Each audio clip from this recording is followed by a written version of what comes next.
That's not it.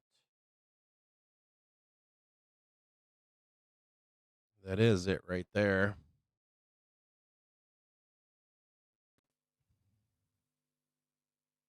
That's a good week.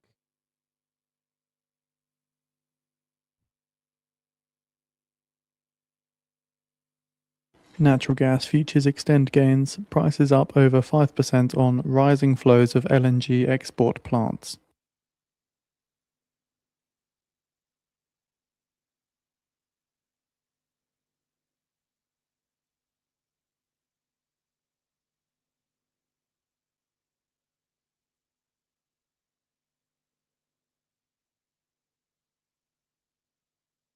Just want to say quick second here, guys. I got still having some issues here with Streamlabs.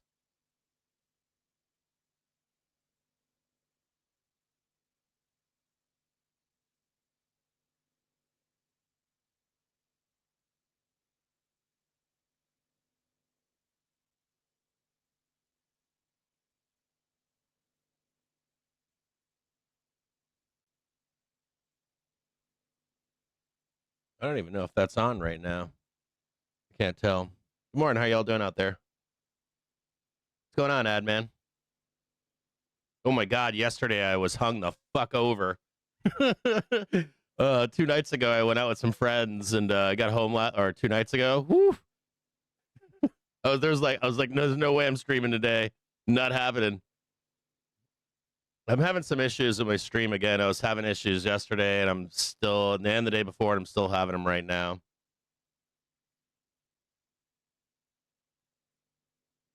Just give me a second here. We're going to take a look at the market. You don't want to do anything this morning. I was able to put a trade on yesterday briefly on the Robinhood account. Let's take a look at the triggers right now. So I've got us going up here. I have us going up in a fairly significant way. Complete all this up here. We'll talk more about, we need to talk about this today. Yesterday, we should have dumped onto the hourly trigger here and then had some continuation higher and try to push until a roll later in the week to sweep the Friday and Monday lows down here. But it came early, right? It came yesterday.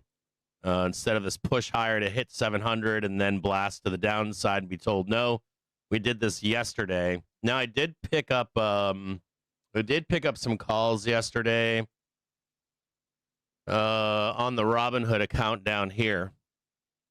But when I did, we blasted up so fast.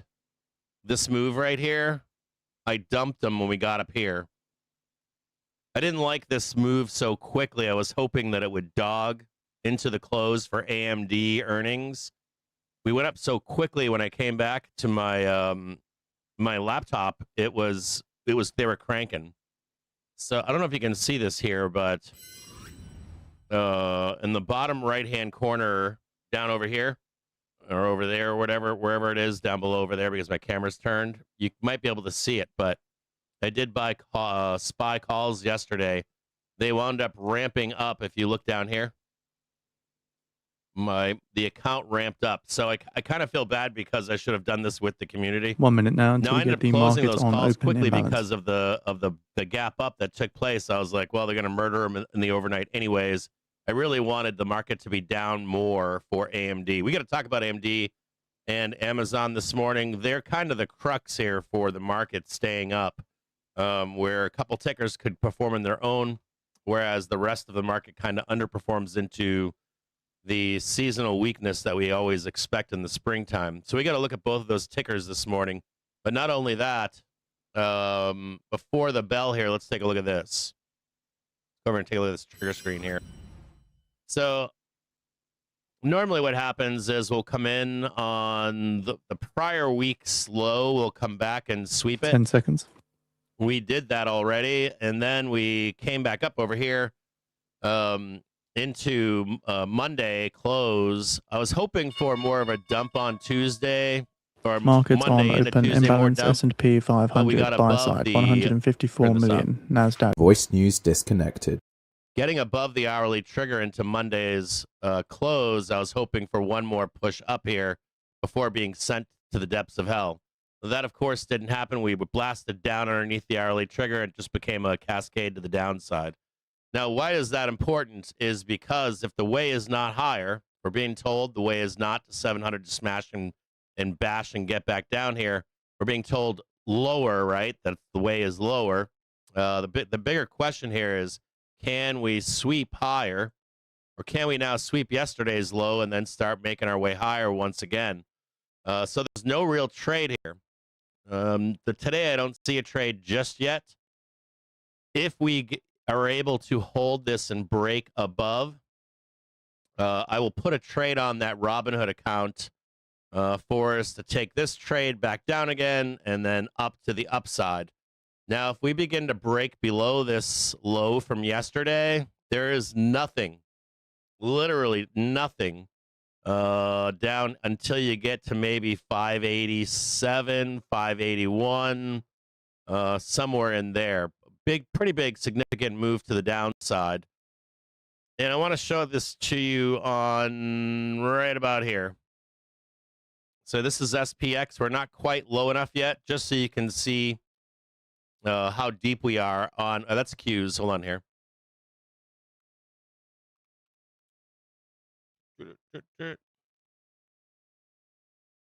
If we can get below this one right here, this whole thing kind of opens up down here. This sweep lower. So we want to watch, or want to pay attention more closely to whatever this sweeping action is that's taking place on SPY and on SPY. But Q's is on like the cliff. Q's is like right here, ready to blast down and take SPOOs with it. And that's what I wanted to show you. I have it had on the wrong screen here, but let me go back up to the top here. Here's QQQ. Just so you can see it right here, there ain't nothing here. There's a big, giant chasm all the way down to the bottom. I said this was SPY, but it's not. It's Q's, and I just want you to watch that it's sparked right here. You want to watch this. No trade just yet. If this can hold and SPY can hold, which has a little bit more, maybe one more spike down. There. One more spike down, and then start to recover. We can start to put a long trade on. But we just want to watch both of these. Don't do too much here in the opening bell this morning. Just kind of hang tight and relax. Let me show you SPY really quick. So here's SPY right here. It's got a little bit more down it can go. So a little bit more sweeping action down below here before starting to ride higher. But don't do anything just yet. Not quite yet. Let's go back here to the weekly and show you where the low is in this one. This is where that 6,800 on SPX is. I kind of owe you guys a trade this morning to get the account up.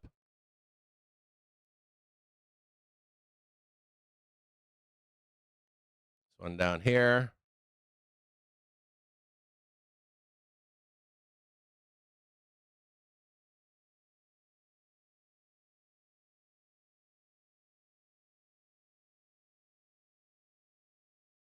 Here is the daily sweep right here.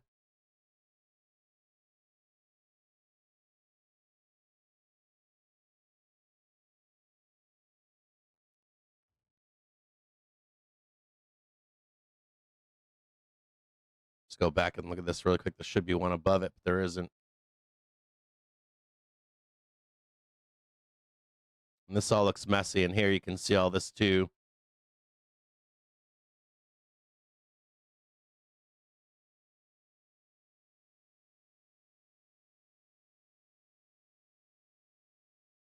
Right there.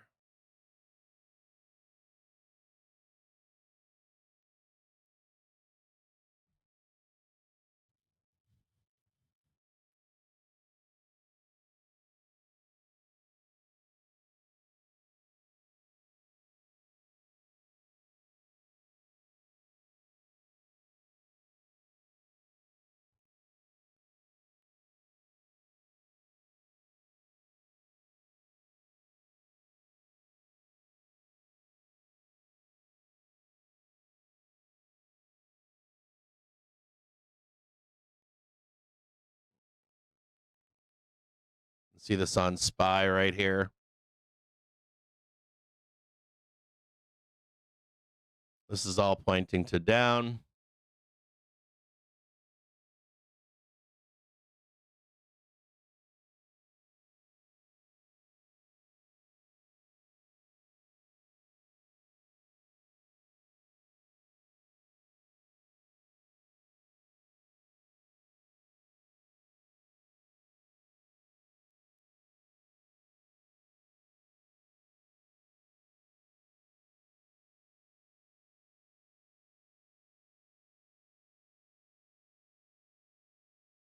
I'd like to see at least this right here, if not down here.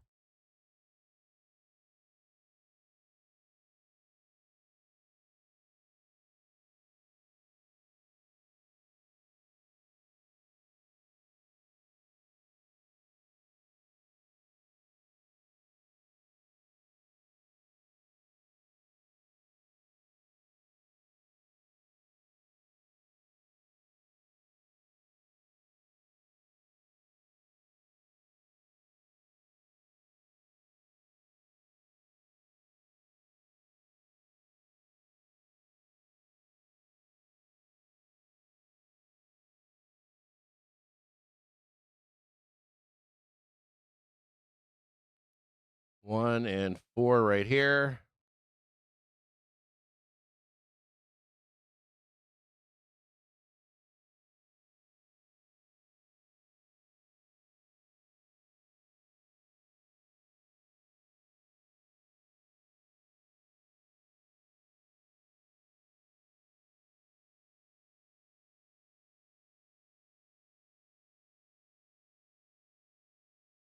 I still think we sweep the slow down here.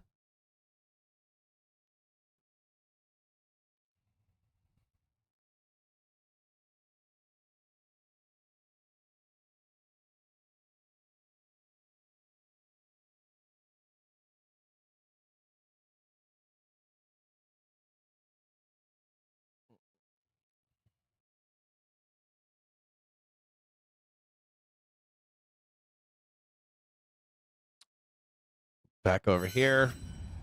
Here's Q's down below. No more SPX. I just want to watch this one here. See if this can hold.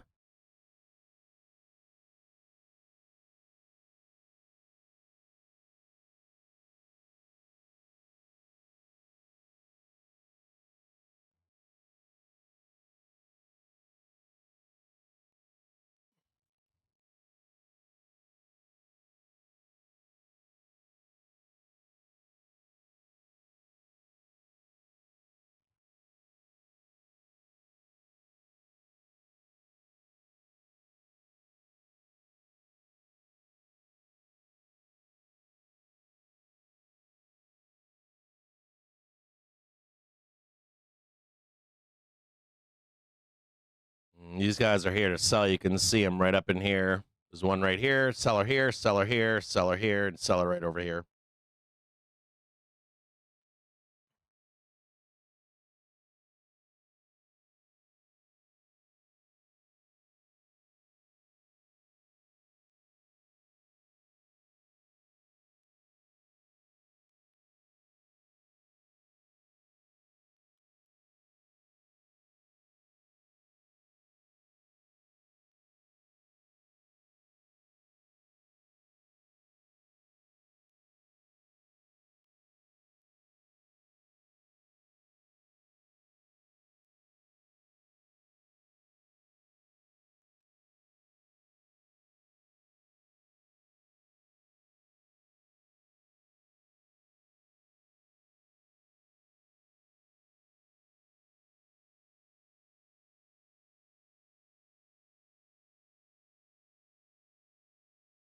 We have to look at two stocks this morning. We need to look at AMD and Amazon. Like for the yearly outlook stuff. I was discussing in Discord on Monday if I had time to make a video about both. I think they're the only two Fangman, TMT, plus T stocks that have not completed a fifth wave. AMD got hammered yesterday in after hours. don't know if you want to call it like because it's fake after hours that it doesn't matter, but it did violate a wave higher. AMD recovering at the moment. I want to buy it bad.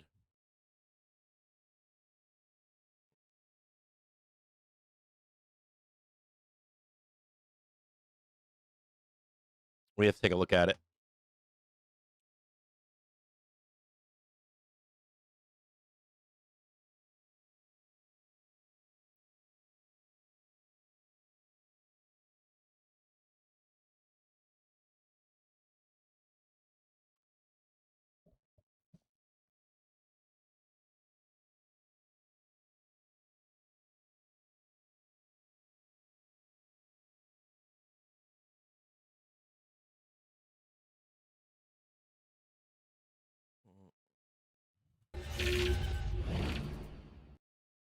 So here's AMD. It is right on. It's. I mean, I get that there's a gap down here.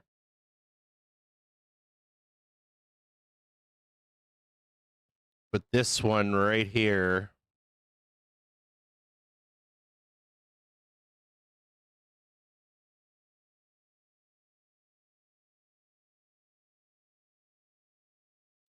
this one right here was violated yesterday. On its low, it traded 209. Maybe not. It may not have been violated.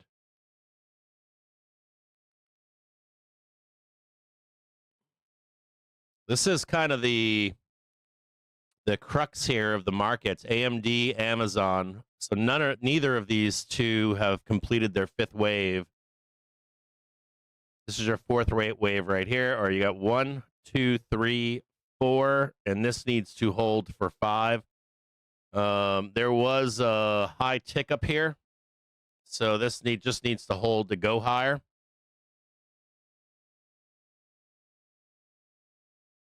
It's still puttering around right now, hasn't moved.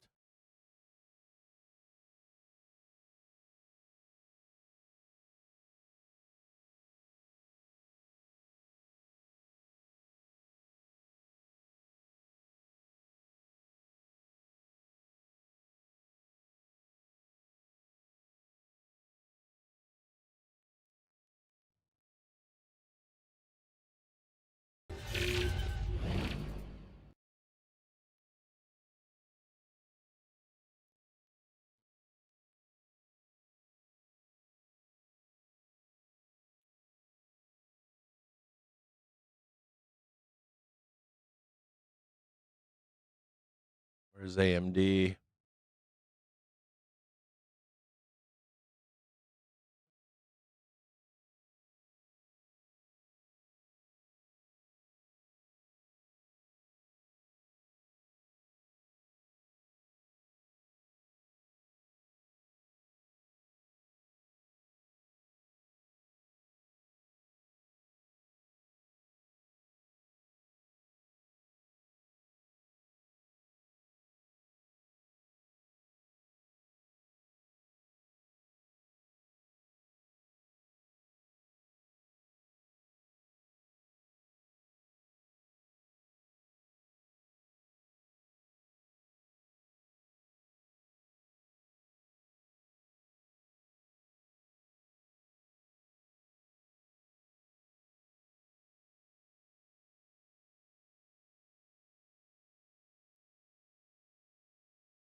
Excuse me.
Bring this up here.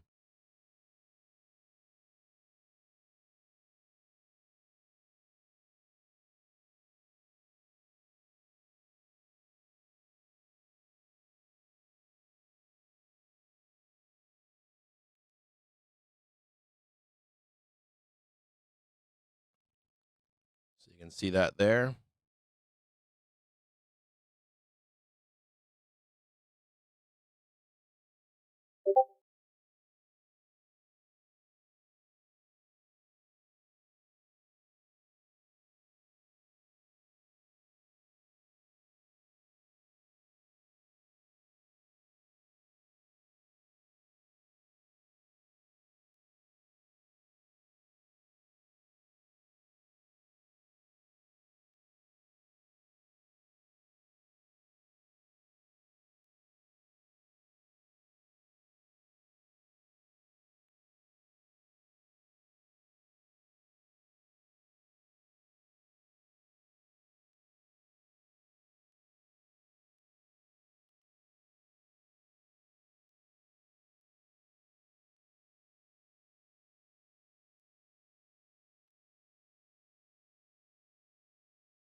Somewhere like right there. There's like 2 places.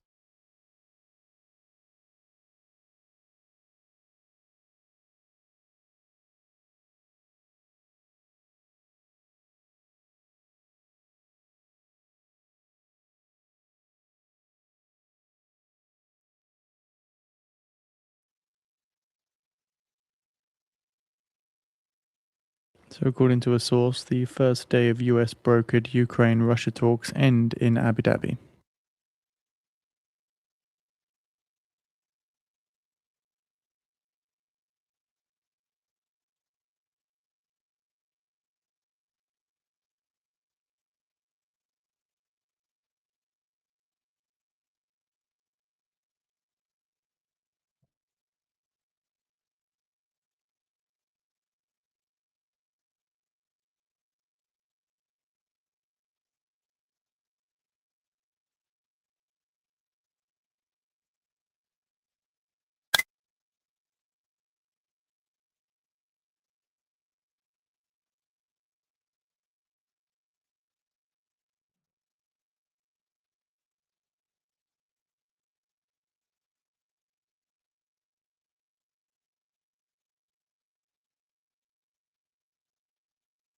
So, in 5 minutes' time now, at the top of the hour, we get the US ISM Services PMI for January. Forecast 53.5 on the prior 54.4, with a range of 57 to 52.8 expected. Prices paid forecast 65 on the prior 64.3. New orders forecast 55 on the prior 57.9, and employment forecast 51.8 on the prior 52. The source from the prior headline says that talks in So Abu they're gonna try to Dhabi come are in and sell expected to this at 10 continue on a.m.? Thursday. So again, the first day of US brokered Well, sellers are Ukraine-Russia gonna come talks in have here ended and in here. Abu Dhabi and are expected to continue on Thursday.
Just note that they're coming straight in right here, trying to push down again. They're going to try it again to get us over there. 685.81 is the target.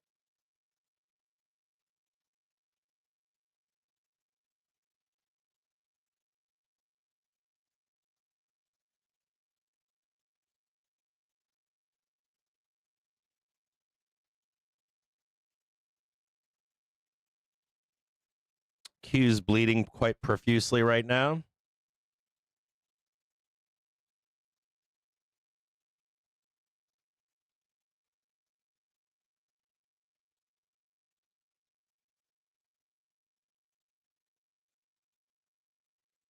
SPY making its way lower.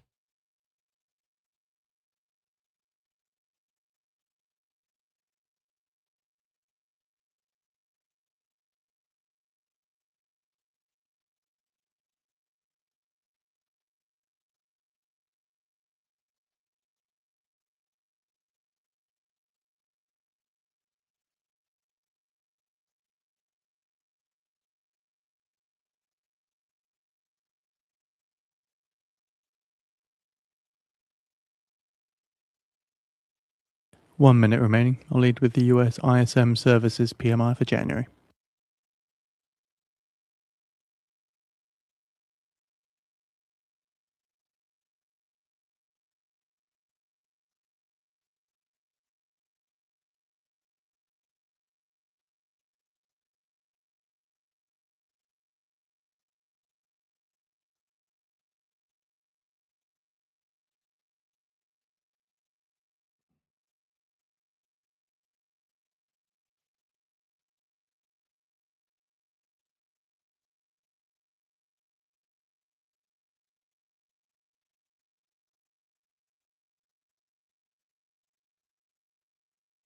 Ten seconds.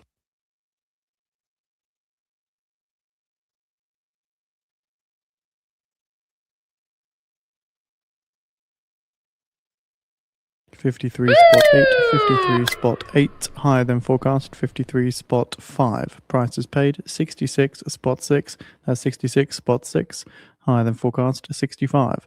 New orders, 53.1, 53.1, lower than forecast, 55. And employment at 50.3, 50.3, lower than forecast, 51.8. Not too bad.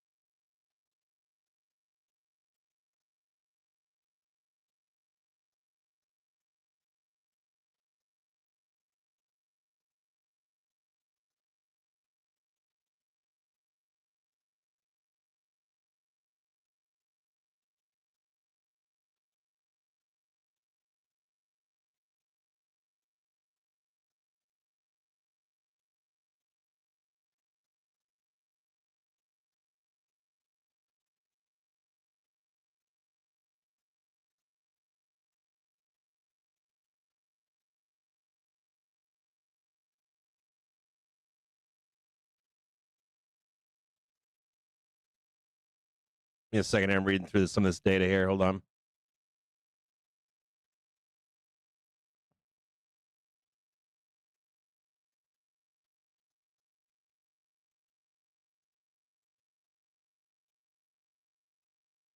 ISM services is in line. The forecast was 53.5. The previous was 54.4. The actual was 53.8. And we have posted the US ISM Services PMI January report on the feed for those interested, as some users may need to refresh to see. Significant.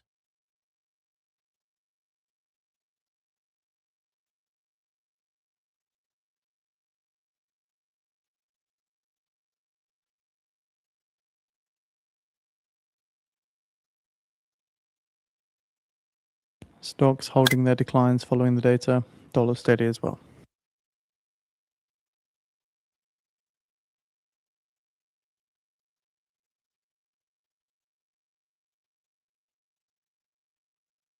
The trade we're looking for right here.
Still looking for more down.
So keep in mind, in 10 minutes' time now, at 10:15 a.m. Eastern Time, U.S. Treasury Secretary Bessent is due to appear before the House Committee on Financial Services. We have got the live video for this on the feed for those interested.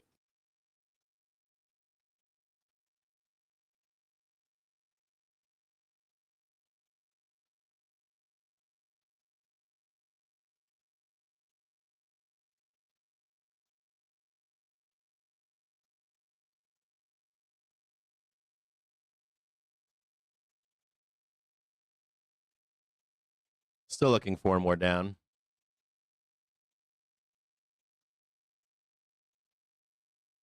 You can see it here.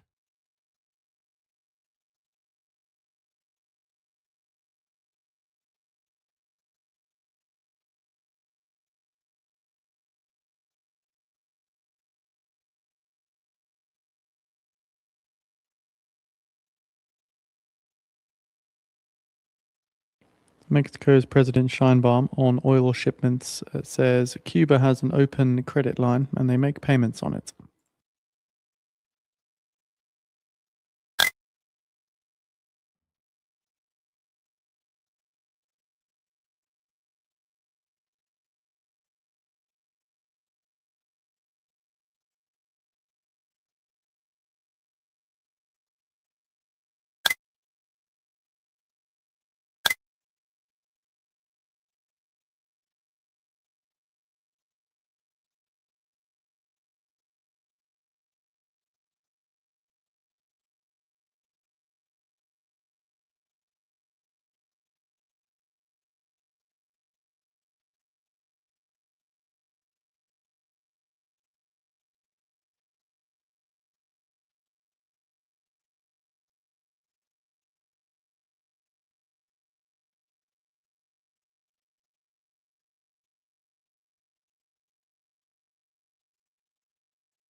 Yeah, I'll take some.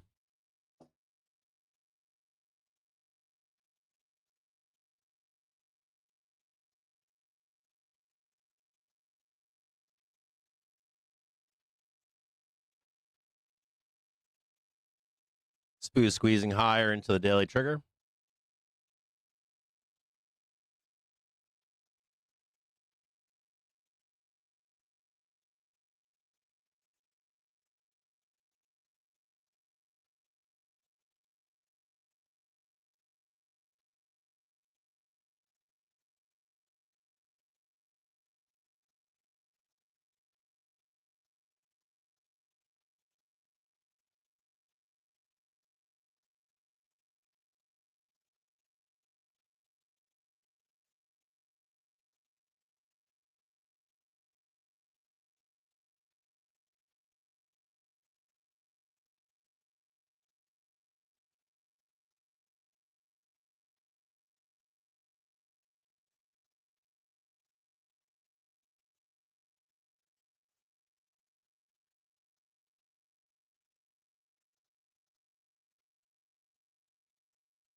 SPY crawling its way back again. We'll see if the sellers come back in at 11 for an 11:30 kill.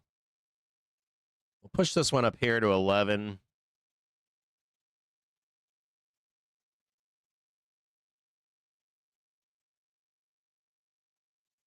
Same group of sellers, though. They came in right here at 10. There's 2 more price points up here to see if they come back in and slam us back down.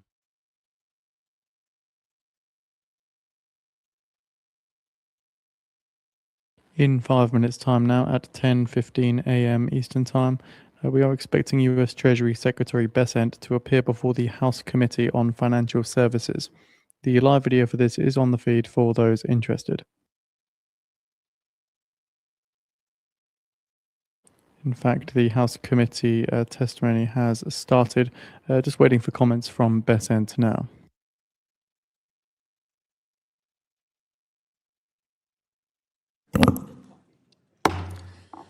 The Committee on Financial Services will come to order. Without objection, the chair is recognized to declare a recess of the committee at any time. Today's hearing is titled the Annual Report.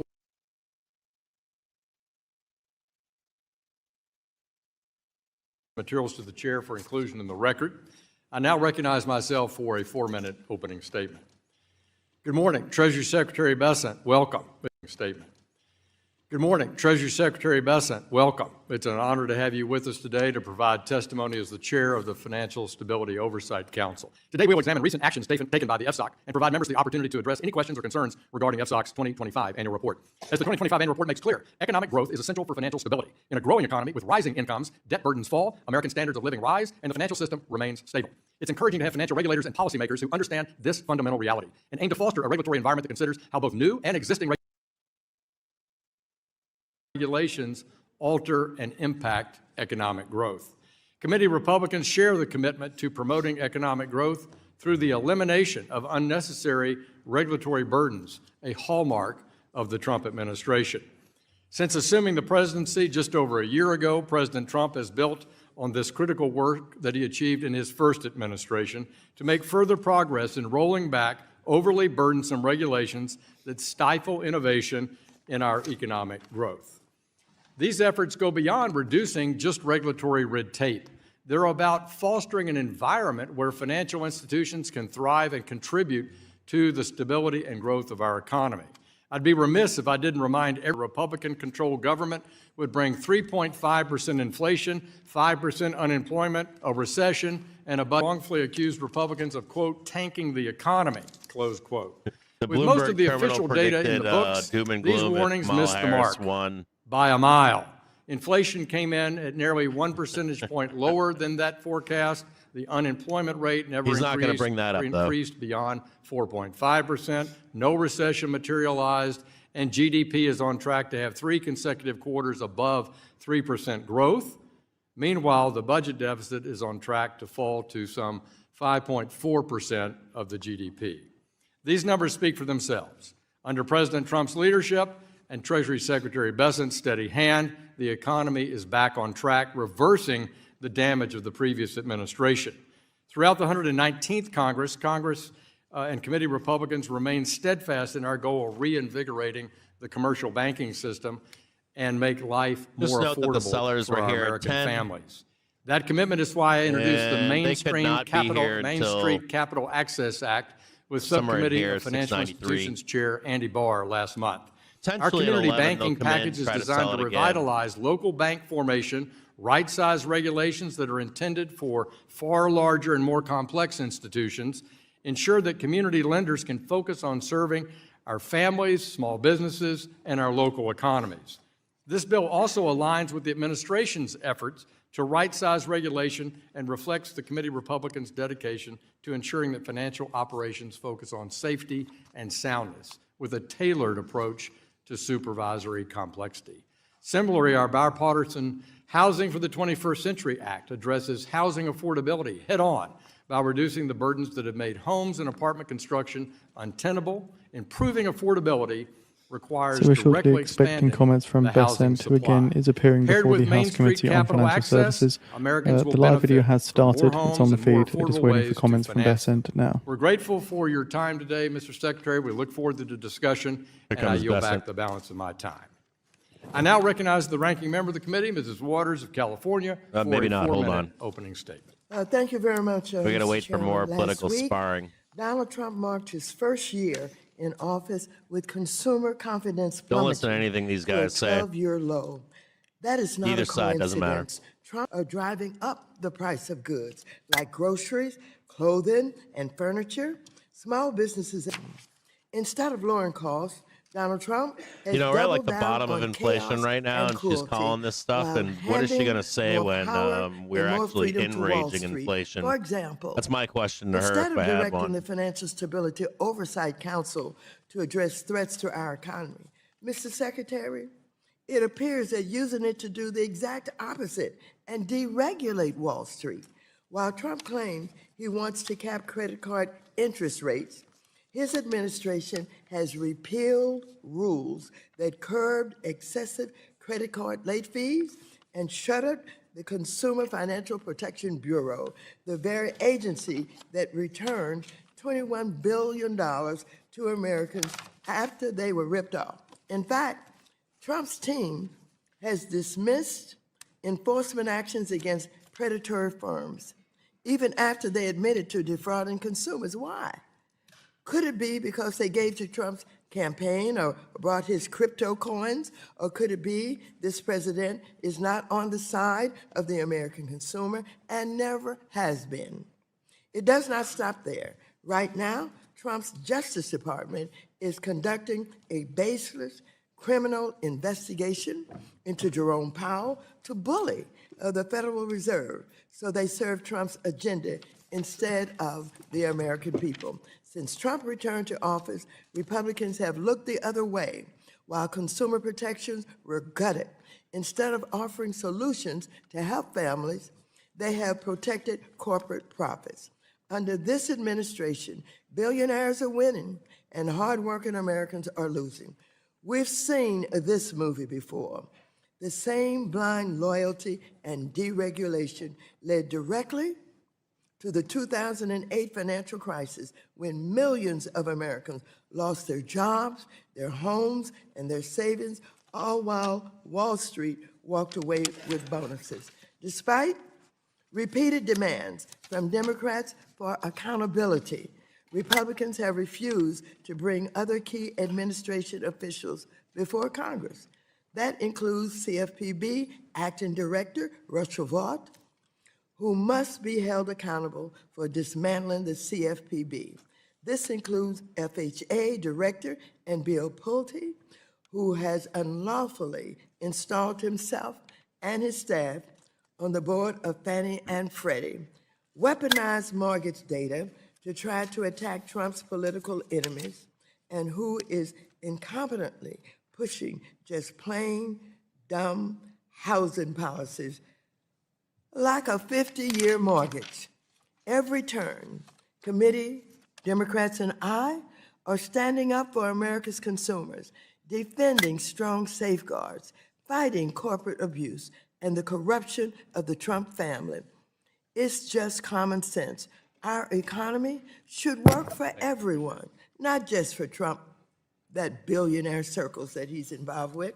Republicans need to stand up to Trump, defend our regulators, protect consumers, and put families ahead of Wall Street. Anything less is complicity. The gentlewoman's time has expired. I yield back.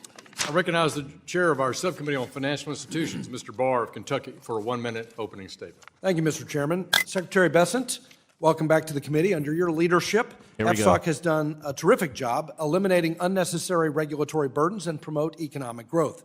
Common sense legislation like the Main Street Capital Access Act is exactly the type of pro-growth proposal to promote financial stability that FSOC highlighted in its annual report. I'm proud to sponsor the TIER Act and the Community Bank Regulatory Tailoring Act that will modernize outdated statutory thresholds that impose disproportionate regulatory burdens on our financial system. This committee, along with FSOC, can successfully support our community lenders and allow them to thrive under right-sized regulation with this legislation in place. Regulatory tailoring helps to protect the diversity of our financial system, which is itself key to promoting financial stability. I look forward to working with the Treasury Department as you implement my outbound investment legislation that the President signed into law in December. With you at the reins, FSOC has returned to its core values and away from the weaponization and disarray we experienced under the Biden administration. I yield back. Gentleman yields back. I recognize the ranking member of our Subcommittee of Financial Institutions, Dr. Bill Foster of Illinois, for a 1-minute opening statement. Thank you, Chair Hill. Mark Twain is credited with observing that history does not repeat but often rhymes, and those of us who served on this committee during the financial crisis recognize this poem and its tragic ending. We have once again a historically unpopular president, fixated on the glory of his overseas misadventures and foreign bailouts. We have once again a multi-trillion-dollar asset bubble underpinned by opaque and conflicted financial mechanisms that nobody understands by design, being willfully ignored by partisan financial deregulators. And we have families all over America who, despite all the happy talk from the president, are having a hard time paying their mortgages and their monthly bills. You can hardly open any financial news source without seeing a discussion of the pending collapse of the AI circular investment bubble. And that is why we created the FSOC, and that is why last November, Democrats on this committee sent you a letter as chair of FSOC to figure out what we'll have to do when the music stops. Your response was insufficient, dismissive, and dangerous to our economy. I look forward to hearing more from our questions and yield back. Gentleman yields back. Today we welcome the testimony of the Honorable Scott Bessent, Secretary of the Department of Treasury and Chair of the Financial Stability Oversight Council. Secretary Bessent, we thank you for taking time to join us today. We'll be recognized for 5 minutes to This give an guy oral Foster presentation voted of your to written fund the testimony. government. And So without even with all objection, that your written talk- statement will be made part of the record. He doesn't Mr. mean Secretary, anything. you're recognized for 5 minutes. Chairman Hill, Ranking Member Waters, and members of the committee, thank you for inviting me to discuss the Financial Stability Oversight Council's 2025 annual report. This report is a culmination of extensive collaboration amongst FSOC members. I'd like to thank them for their hard work and dedication in advancing the President's bold vision for a better America. Since day one, President Trump has focused on building parallel prosperity, an era of economic expansion where Wall Street and Main Street can grow together.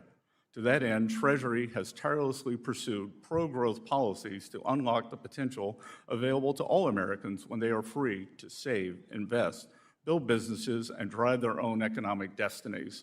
The Financial Stability Oversight Council plays an important role in delivering on this agenda.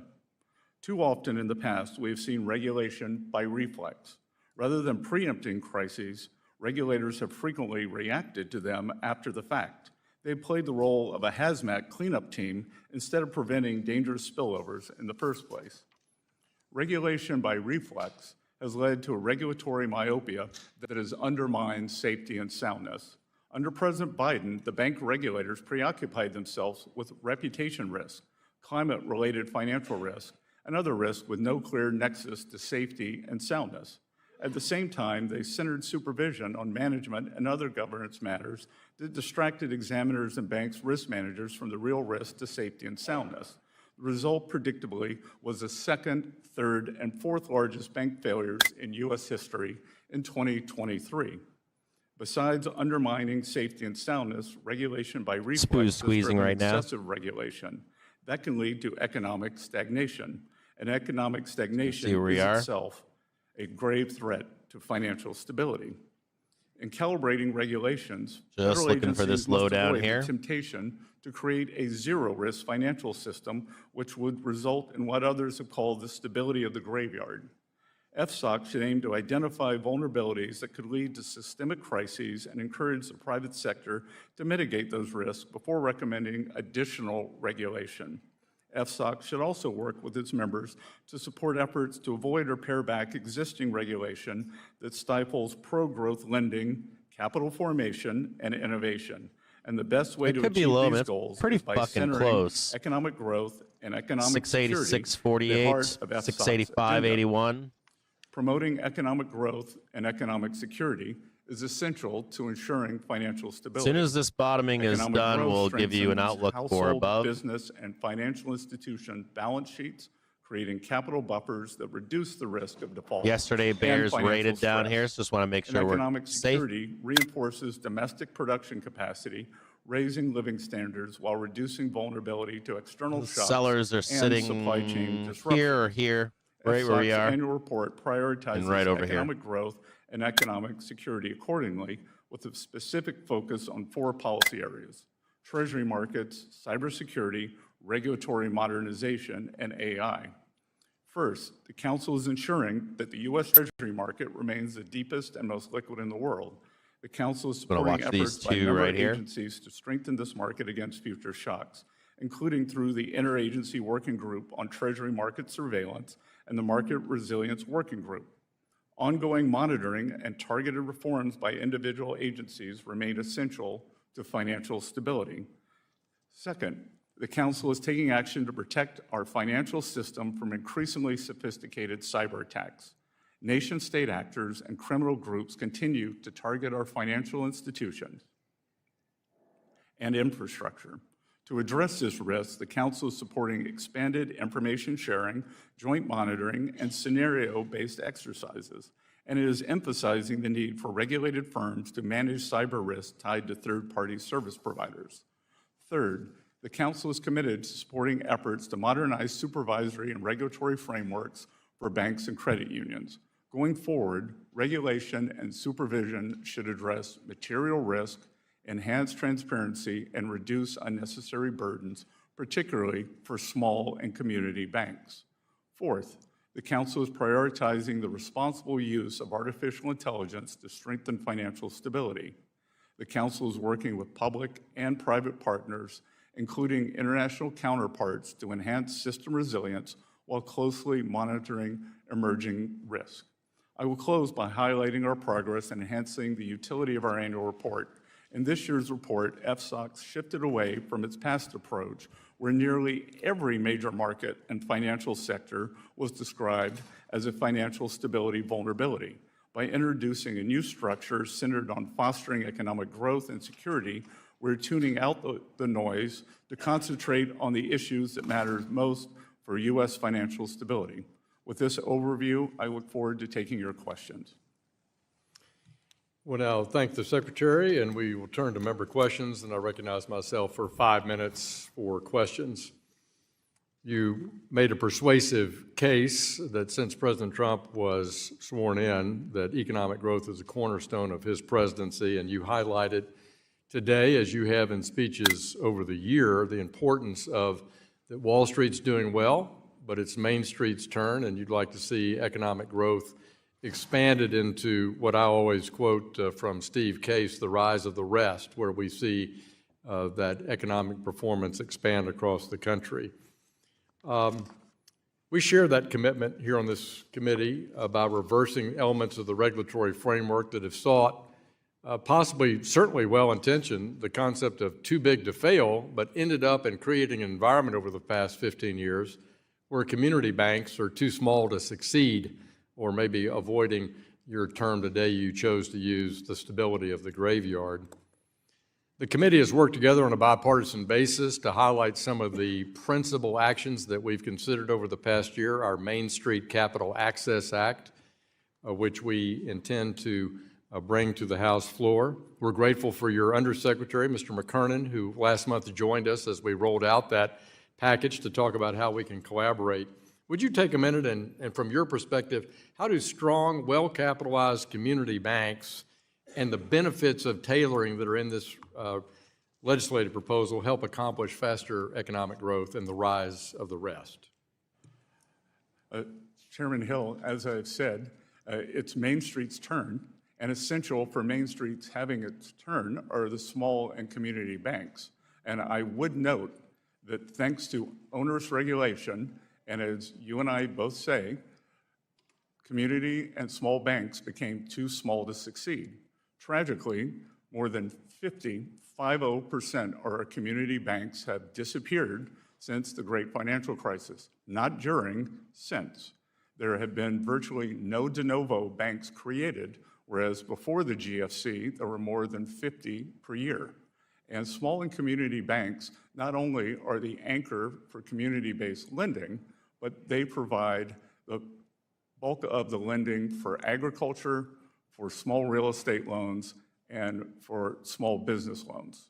So a thriving community bank infrastructure and ecosystem is essential. I've met with more individually and in roundtables with more than 200 community bankers. I've spoken at conferences with more than 1,000, and tailoring is essential. I had one banker from my home state in South Carolina with assets of about $200 million tell me that under the previous regulatory regime, she was told that she should be more like Bank America, the second largest bank in the country. And so it is essential that we have the right tailoring, right risk levels, and right monitoring of these important institutions. We thank you for your perspective on that, and to illustrate it in our work we've done on housing in the committee, also on a bipartisan basis, it was noted that banks under $10 billion in size, really the heart of our community banking system, several thousand banks across the country, they make 60% of our 1 to 4 family construction loans. And while banks of all sizes deliver amazing capital access in our economy, at the heart of our main streets, if we want more housing supply, we find that it's really that local grassroots, public or privately held community bank that helps lead that. You mentioned de novos, and under Chairman Barr's leadership in our subcommittee, and again, with bipartisan support, we've enhanced in the Main Street Capital Access Act ways we think that will speed up and make easier to get both deposit insurance, raise capital, and tell the story about having more dynamic de novo bank formations that, as you say, have been so slowed by the last 15 years. Turning to digital assets, something that we've talked about quite a bit in the time remaining, can you tell me your assessment of how the regulatory process is coming for the implementation of the GENIUS Act? The GENIUS Act was an important act, important piece of legislation for bringing back into the U.S. the regulation, creation of digital assets, and making the United States a national champion. The GENIUS Act and the stable coins that will be created with that could, in fact, be an important feature of financing the U.S. government. And we are moving with deliberate speed. You can't say yes to it unless you speak to a human. Round out the House and the Senate's attention on that important, Thank you very much, Mr. Secretary. piece of legislation. Appreciate your work and leadership there. I now recognize the ranking member of our committee, Mrs. Waters of California, for 5 minutes for questions. Thank you very much. Secretary Besson, in the FSOC annual report, you stressed the importance of economic growth to promote financial stability. While you noted many ways you plan to deregulate Wall Street and plant the seeds for another crisis, you said little about the harms of inflation. I find this odd, as the President and you have finally began discussing in the media how the price of goods are way too high. Notably, you mentioned that tariffs may need to come down to lower costs for Americans. So I have a few questions about this. As a former hedge fund manager in 2004, and I don't want you to go into any long details about this, but did you write a letter to investors raising concerns about the impact of tariffs, writing that, quote, tariffs are inflationary? Did you say that at that time, yes or no? No. Okay, thank you. Okay, we have a New York Times article that, agrees that you said New York that. Times. Then last summer, when you testified before a Senate committee, you said, and I quote, "There is no inflation. Tariffs are not being passed on to consumers." You were quite definitive, and even claimed that critics had, quote, "tariff derangement syndrome." Well, those comments are at odds with the statement you made to investors that tariffs are inflationary. Again, I want to be clear, so just let me ask you, are tariffs inflationary, yes or no? According to the San Francisco Federal Reserve, with 150 years of data, Yes or no? Tariffs do not cause inflation. San Francisco Federal Well, Reserve, last November, as the Congresswoman, Trump administration finally began to realize 150 years that of data. affordability issues in America are not a hoax, you told Fox News that the government was going to reduce tariffs on goods like coffee and bananas, and that doing so would, quote, bring the prices down very quickly. Mr. Secretary, why was that announcement even necessary? If tariffs aren't inflationary, and as you and the president like to say, are paid for by foreign countries,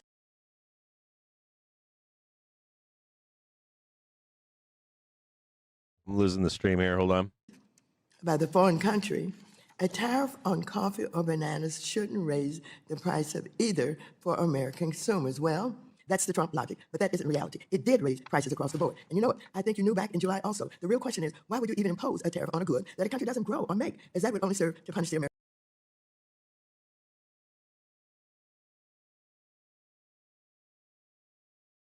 American consumer. Now, as you know, this committee has taken a bipartisan approach to addressing another real affordability crisis. Housing. Rents are too high. There aren't enough houses. However, one clear reason that the housing crisis has grown worse is that you and the rest of the Trump administration levied tariffs on housing production goods like lumber and steel, as well as appliances. These tariffs will result in half. Lumber is reclaiming my time. You don't get to talk. Lumber is at a Reclaiming my 5-year time. low, Congresswoman. Reclaiming my time. Let's just have the facts, ma'am. Reclaiming my time. Thank you. However, one clear reason that the housing crisis has gone worse is that you and the rest of the Trump administration levied tariffs on housing production goods like lumber and steel, as I said, as well as appliances. These tariffs will result in 500,000 fewer homes built at a time when we need more homes built, not less. Trump single-handedly made housing more expensive. And once again, you know it, as Axios has reported that you were planning to lift tariffs on housing production goods. In addition, the unlawful campaign the Trump administration has waged with ICE and Border Patrol, terrorizing American communities, has also harmed home construction across America. So I ask you, Secretary Benson, will you be the voice of reason in the administration and urge Trump to stop waging a war on American consumers and on housing or affordability and putting the economy at risk? Yes or no? You don't have to explain. Representative Waters, Will you be the voice? Will you be the voice? Will you be the voice? Will you be the voice of reason? Will you be the voice of reason? A study Yes or from no? Wharton University Reclaiming my has time. shown Reclaiming the my big- time. the biggest reason for the Reclaiming housing my increase time. was the mass Reclaiming my unfettered time. immigration Mr. Chair, will you you let let in him between know 10 that and when I 20 ask million him time to immigrants Time does took belong up to the the housing gentlewoman stock. from California. 10 and 20 million immigrants Can you took shut up the him up? housing stock of working Americans, and can you maintain some level of dignity? Gentlelady's time has expired. No, my time has not expired. Your time has expired. And the The gentleman, gentleman took up my time. I think you should recognize that, Mr. Chair. the He gentlewoman's took up time my has time. expired. The gentlewoman's time has Well, expired. if you Mr. want Chair, to, parliamentary if you inquiry. want to Chair, protect him, the chair Mr. recognizes the vice chairman of the Mr. committee, Chair. Mr. If you want to Heisinger. Parliamentary inquiry. go right ahead, but I would not expect you to do that. Thank you, Mr. Chairman.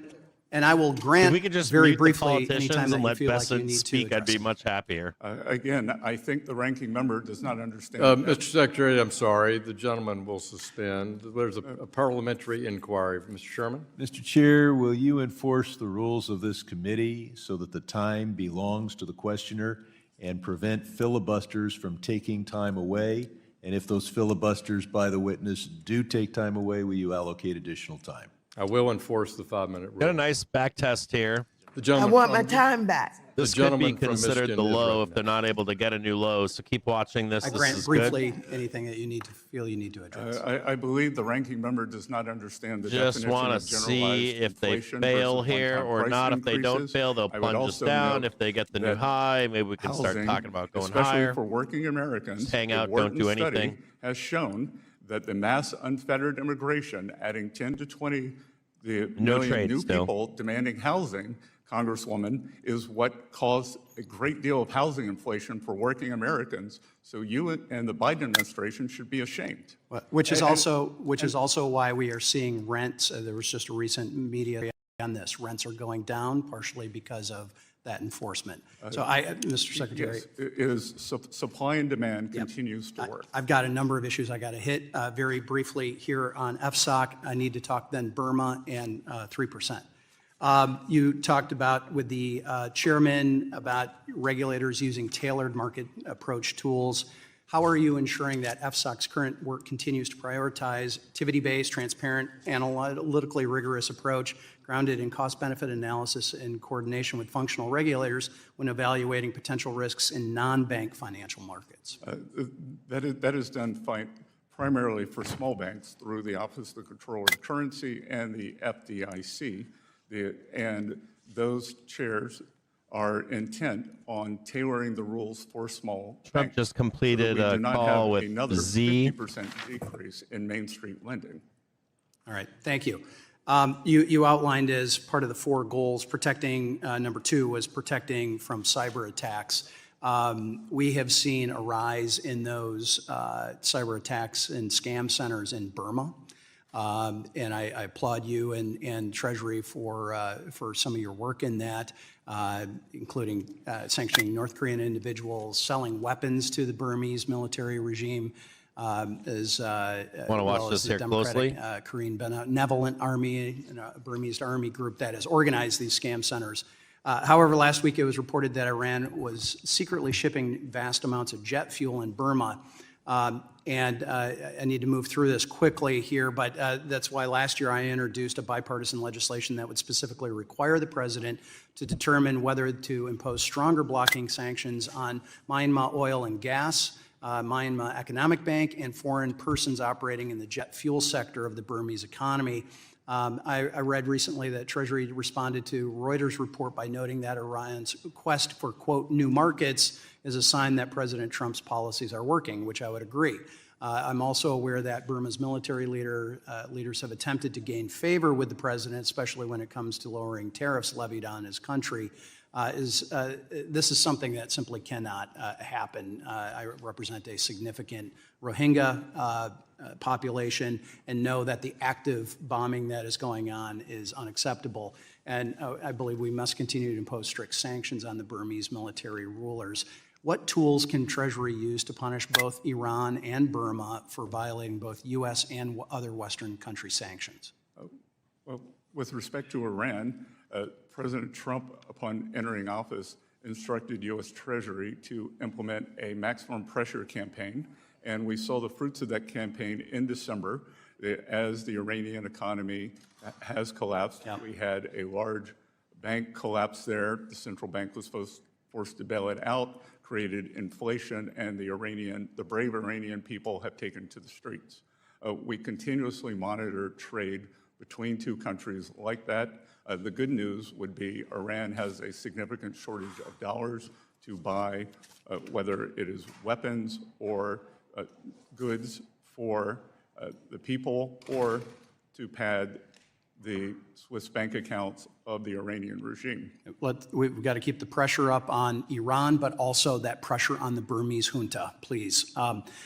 Lastly, I'd be remiss if I did not U.S. thank Secretary you of in State public Rubio for, says if your, Iranians want to meet on discussion Friday, then of we're ready. Desire to lower the deficits The to US 3% Iran of talks GDP. location is still being worked I've on. introduced, along with 14 of my colleagues from the And Rubio is saying bipartisan that fiscal talks with forum Iran that I need to chair include with missiles and Congressman the Scott nuclear Peters out issue. of California, that urges the House to achieve this 3% goal by 2030, a tangible, achievable goal that is desperately needed, and we're building consensus here in the House.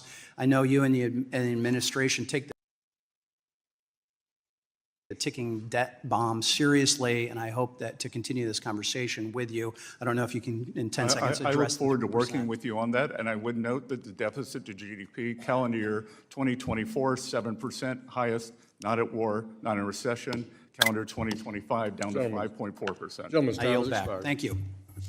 Chair recognizes the gentleman from California, our ranking member of our Capital Markets Subcommittee. Mr. Sherman, you're recognized for 5 minutes. I want to agree with the gentleman from Michigan that we need to impose those sanctions on the Myanmar regime and protect, of course, the Rohingya minority to the extent we can.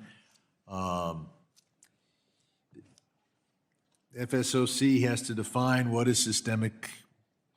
I, for one, think that we shouldn't be focusing on the assets, but rather the liabilities.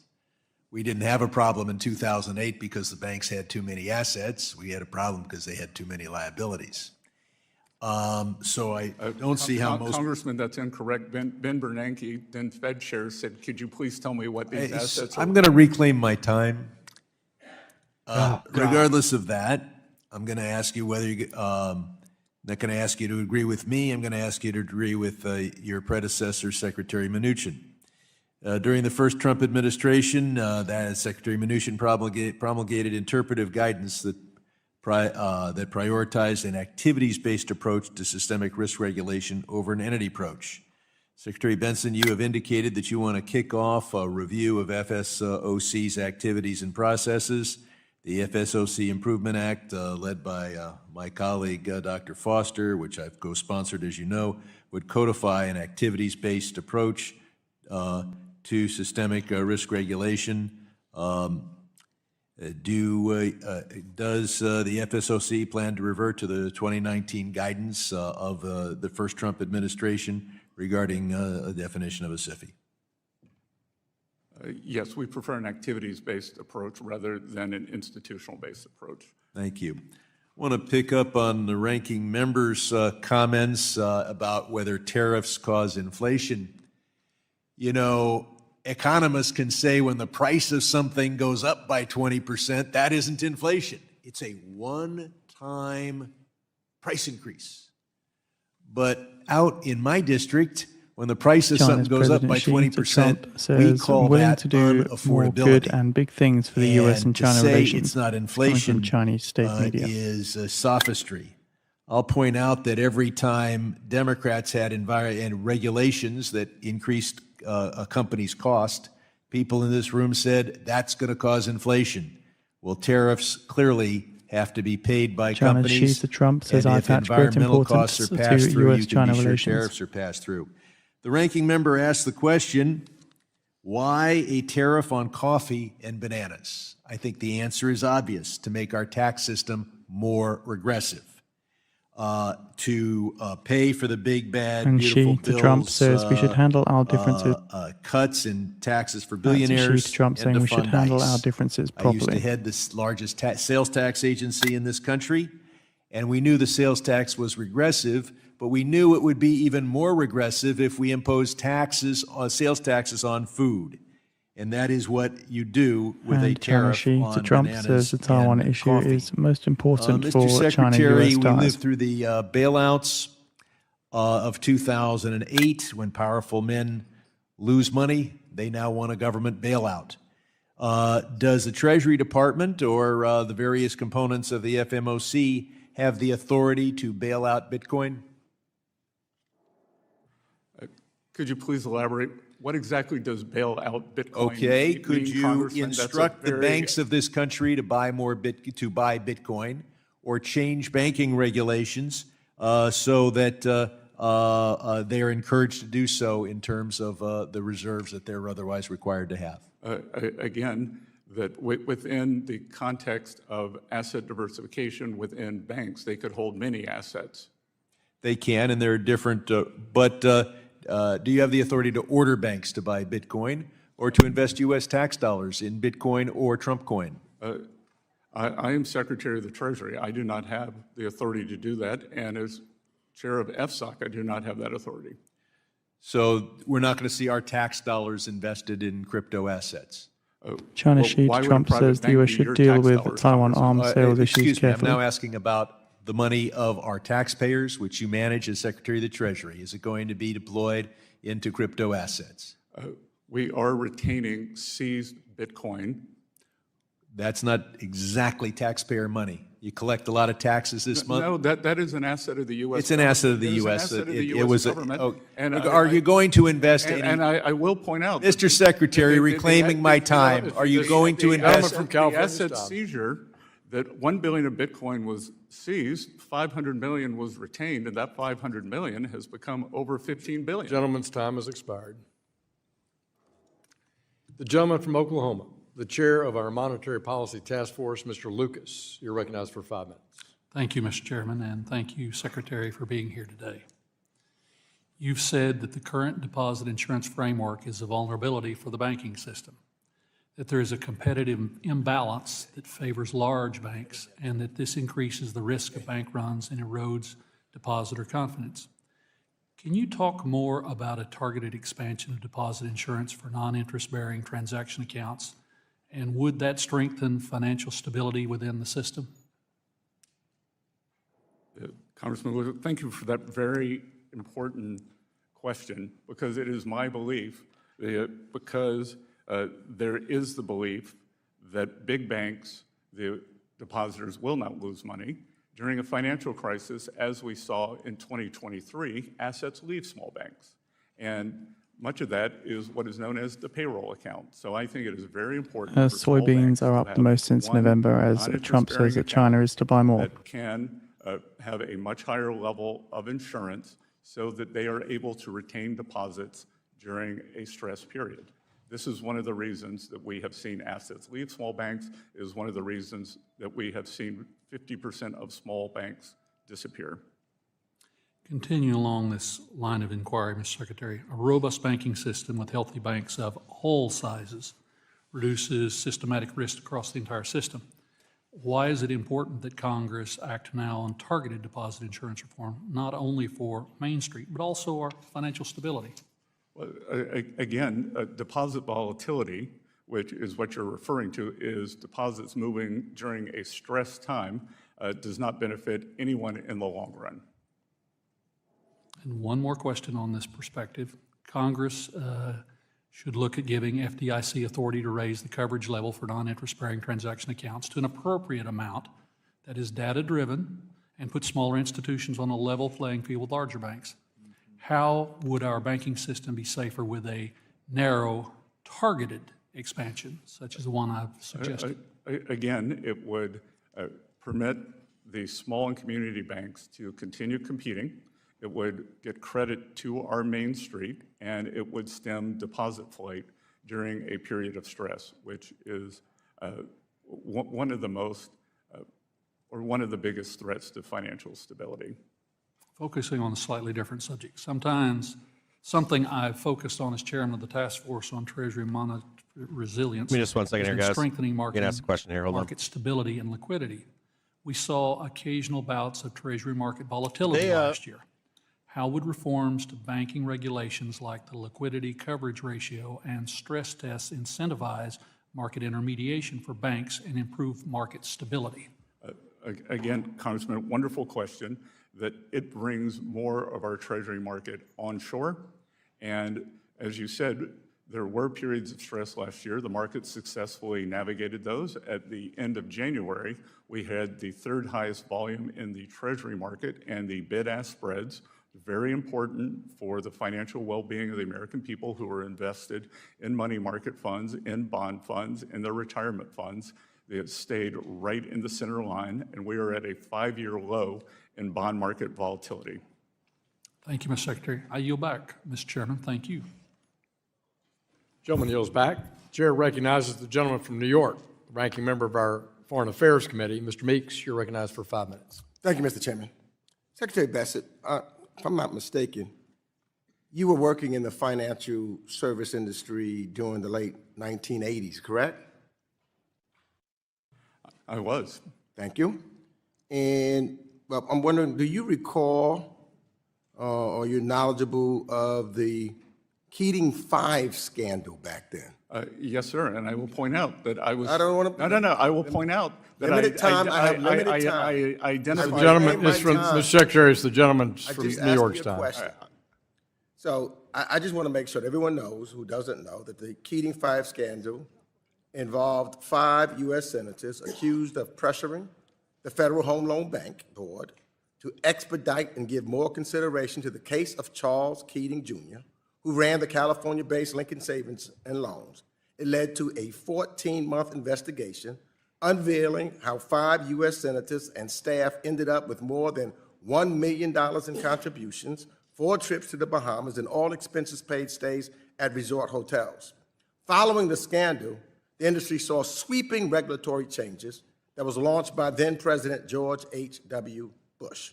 Now, Mr. Secretary, I'm sure you can agree conflicts of interest and improper influence by U.S. elected officials over bank regulators weaken supervisory independence and ultimately impose massive losses on consumers and taxpayers. I think that we can all agree upon that. And as we know, the basic lessons from the post-Keating reforms still applies today when the Office of the Comptroller of Currency, the OCC, is deciding to get a bank charter. I think we can stimulate that. Now, Mr. Bessent, as our nation's treasurer, I'm sure you also know that a foreign-linked investment firm tied to the United Arab Emirates government quietly bought about half of the Trump family's crypto company, World Liberty Financial. And at the very same time, the President of the United States was dealing with that country on foreign policy. Now, Eric Trump, the president's son and co-founder of World Liberty Financial, said, and I quote, "I'm not going to get into who the investors are, but I've got some pretty meaningful investors," end of quote. Lack of transparency. And it didn't end there. When Trump fans brought the tokens, they thought they were getting the deal of a century. But what they didn't know. Maybe I'll mute this until he speaks again. I'll try to keep him on down below. Like, these guys are all just grandstanding right now.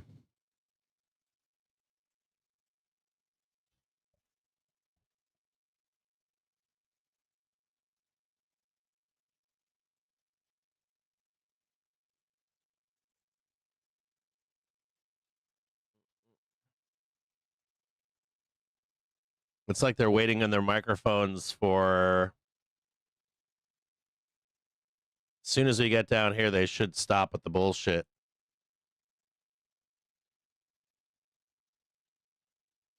Linked investor is putting hundreds of millions of dollars I'll put my eardrums to the suffering. Controlled by the president's family, and at the same time, I can't listen to either of them speak. I don't care if they're Republican or Democrat. I don't want to hear it. That country. You know what that causes or creates? It creates. I don't trust either of them. National security concern. So, I'm not going to ask much of you, Mr. Secretary. I just want to know whether you will commit today to pause and heighten the scrutiny of any bank charter or licensing application at the OCC connected to the World Liberty Financial until all of these conflicts of interest and foreign influence reviews are completed and shared with the United States Congress.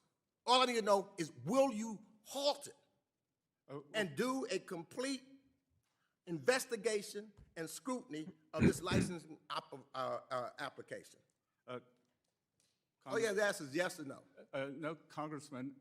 All you have to ask the is yes or no. OCC is an independent entity, and I would know, Congressman, I take that as a no. You traveled to Venezuela to lobby I take that as a no. On behalf of I take that as a no. You do not want to answer that question. I take that as a no. For a $7 billion. I'm asking you to do your responsibility as Secretary of the Treasury. You do not. Mr. Makes, will you? Time has expired. You cannot erase what you did in 2000. He's the one that went past your time, Mr. Chairman. No, and he did not answer my question, and he wouldn't pass the time.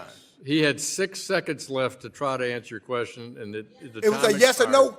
It was a yes or no answer. I asked him, will he? No, was gentleman, yes or no? The OCC is an independent Stop covering for the president. Yeah, well, stop being his flunky. Yeah, and Gentlemen. He's talking to me, I'm responding your back to him. 2006 trip to Venezuela. Neither Why one. don't Stop why don't you covering tell for your the secretary president. Don't be a that? flunky. Work for the American Secretary, people. Mr. Meeks. Trip to Mr. Venezuela. Meeks. Work for the American people. And maybe Don't you're be going- a maybe you're cover-up going to for a mob. Maybe you're going to As see your long as friend he talks, Nicholas you talk. I Maduro will. in Gentleman Brooklyn is not prison. recognized. Mr. Besant, please. I recognize the gentleman from Texas, Mr. Sessions.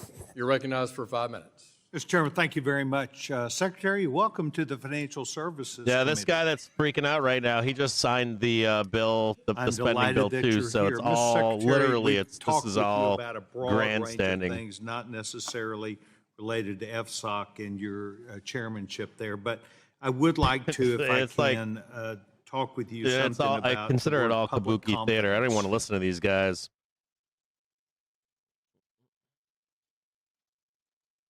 I'm assuming the pin ends There as soon as these reports guys in are done. Social media that have shown, and I don't want to. We've got maybe one more cell in here. Well, if we can get this down until like 11:30, 12 o'clock, and if we can get it down deep enough here, we'll look to see if these flows become there are buy or sell social flows. Right media now, you don't want to accounts take any that trade show here. people who Not are neither at up or down. Minneapolis This is a whole new airport zone to with trade down here. baggage So you full kind of need to be up under $1 here million to start selling. cash, attempting to Otherwise, exit the market should just country. drag ass and then And start being lifted I up have again to go engaged higher. Several people who have So this is been a kind of a who have kill worked for day right Treasury now. to ask their opinion about that. Don't do anything. That not the relationship between how they got the money, but just that it's going out of the country and following the law. Can you tell us or give this committee your viewpoints about people? And there's no other news until Not Friday we get using NFP, some but there's other nothing today, system. tomorrow. But taking I cash, got nothing up to $1 here. million through our airports to leave the country. We have existing home sales So at that- 10 that is a tomorrow. Excuse me. DHS TSA Make sure I got this right function. here. We, having learned of this, we Yeah, we got are zero until attempting to Friday. integrate Nothing until our Friday. So this FinCEN is all we've got for better volatility. with those forms. What we are trying to do at Treasury via FinCEN is to keep money from being wired out of the country through what are called money service businesses. So we have issued a geographic targeting order bringing down the amount of reporting to $300 and also asking on the form, if someone is wiring money out of the country, are you receiving public benefits? These are all very important issues, and as you did talk about, Department of Homeland Security does have a role in this. I would suggest to you that Treasury probably has a philosophy about the role of the American dollar in world economy. The stability that we have, the use of wanting to make sure that the dollar remains that dominant use. But I would tell you that I will be very interested if you have a working group on this of us making ourselves aware, because it is an issue to people who simply see social media. We look forward to working with you on that, Congressman. Thank you, Secretary. Mr. Secretary, as you have alluded to, and as the discussion Senior has been Iranian about official says talks with the banks, US and Oman will be community only banks, about the nuclear ability and that missile they have, program. You recognize. 'cause Excuse me, you so that's spoke talks with the directly to US it and Oman about will the only be about stress nuclear. that they are The missile placed under program is as off the opposed to table. bigger banks. Could you please talk to us about what you believe the role is of home ownership, which is increasingly a part of the political discussion and debate and discussions for members of Congress back home, of solving our home ownership problem? And you've got almost a minute, boy, I'm giving you a lot of time, and interest rates. We're close here. As they correspond to people being able to buy their own homes. Good, well, thank you. And I would note that I was also a banks and financial institutions analyst for 35 years and was instrumental in working with the government to bring down American Continental and Sun State Savings and Loans, which were the beneficiaries of the Keating Five. That getting small banks lending again, we need to get them back into the mortgage market. No one knows their communities like small banks. And that having moved into the larger system, the strength and breadth of the U.S. mortgage market is choice. And we have lost the choice in the small banks. And I think we need to get them back into the housing lending business. And we are seeing, it's a tragedy that the average first-time home buyer is now 40 years old. 40 years old. Well, that's false too. Well, I had a discussion last night. Or no, with the average realtors, is, but the about their importance in this process too. he's So I'd still like to using like once again make data sure we see to community push a point banks that's not and true. realtors and home builders all have an interest in The this. average I wanna is thank the 40, gentleman. but Thank gentlemen the for Texas. first-time Before we home move buyer, on, I wanna 25 to remind everyone 35, is higher than participating it's today to ever uphold been, the House's ever in rule history. of decorum. And I'd like to remind everybody to respect the 5-minute rule.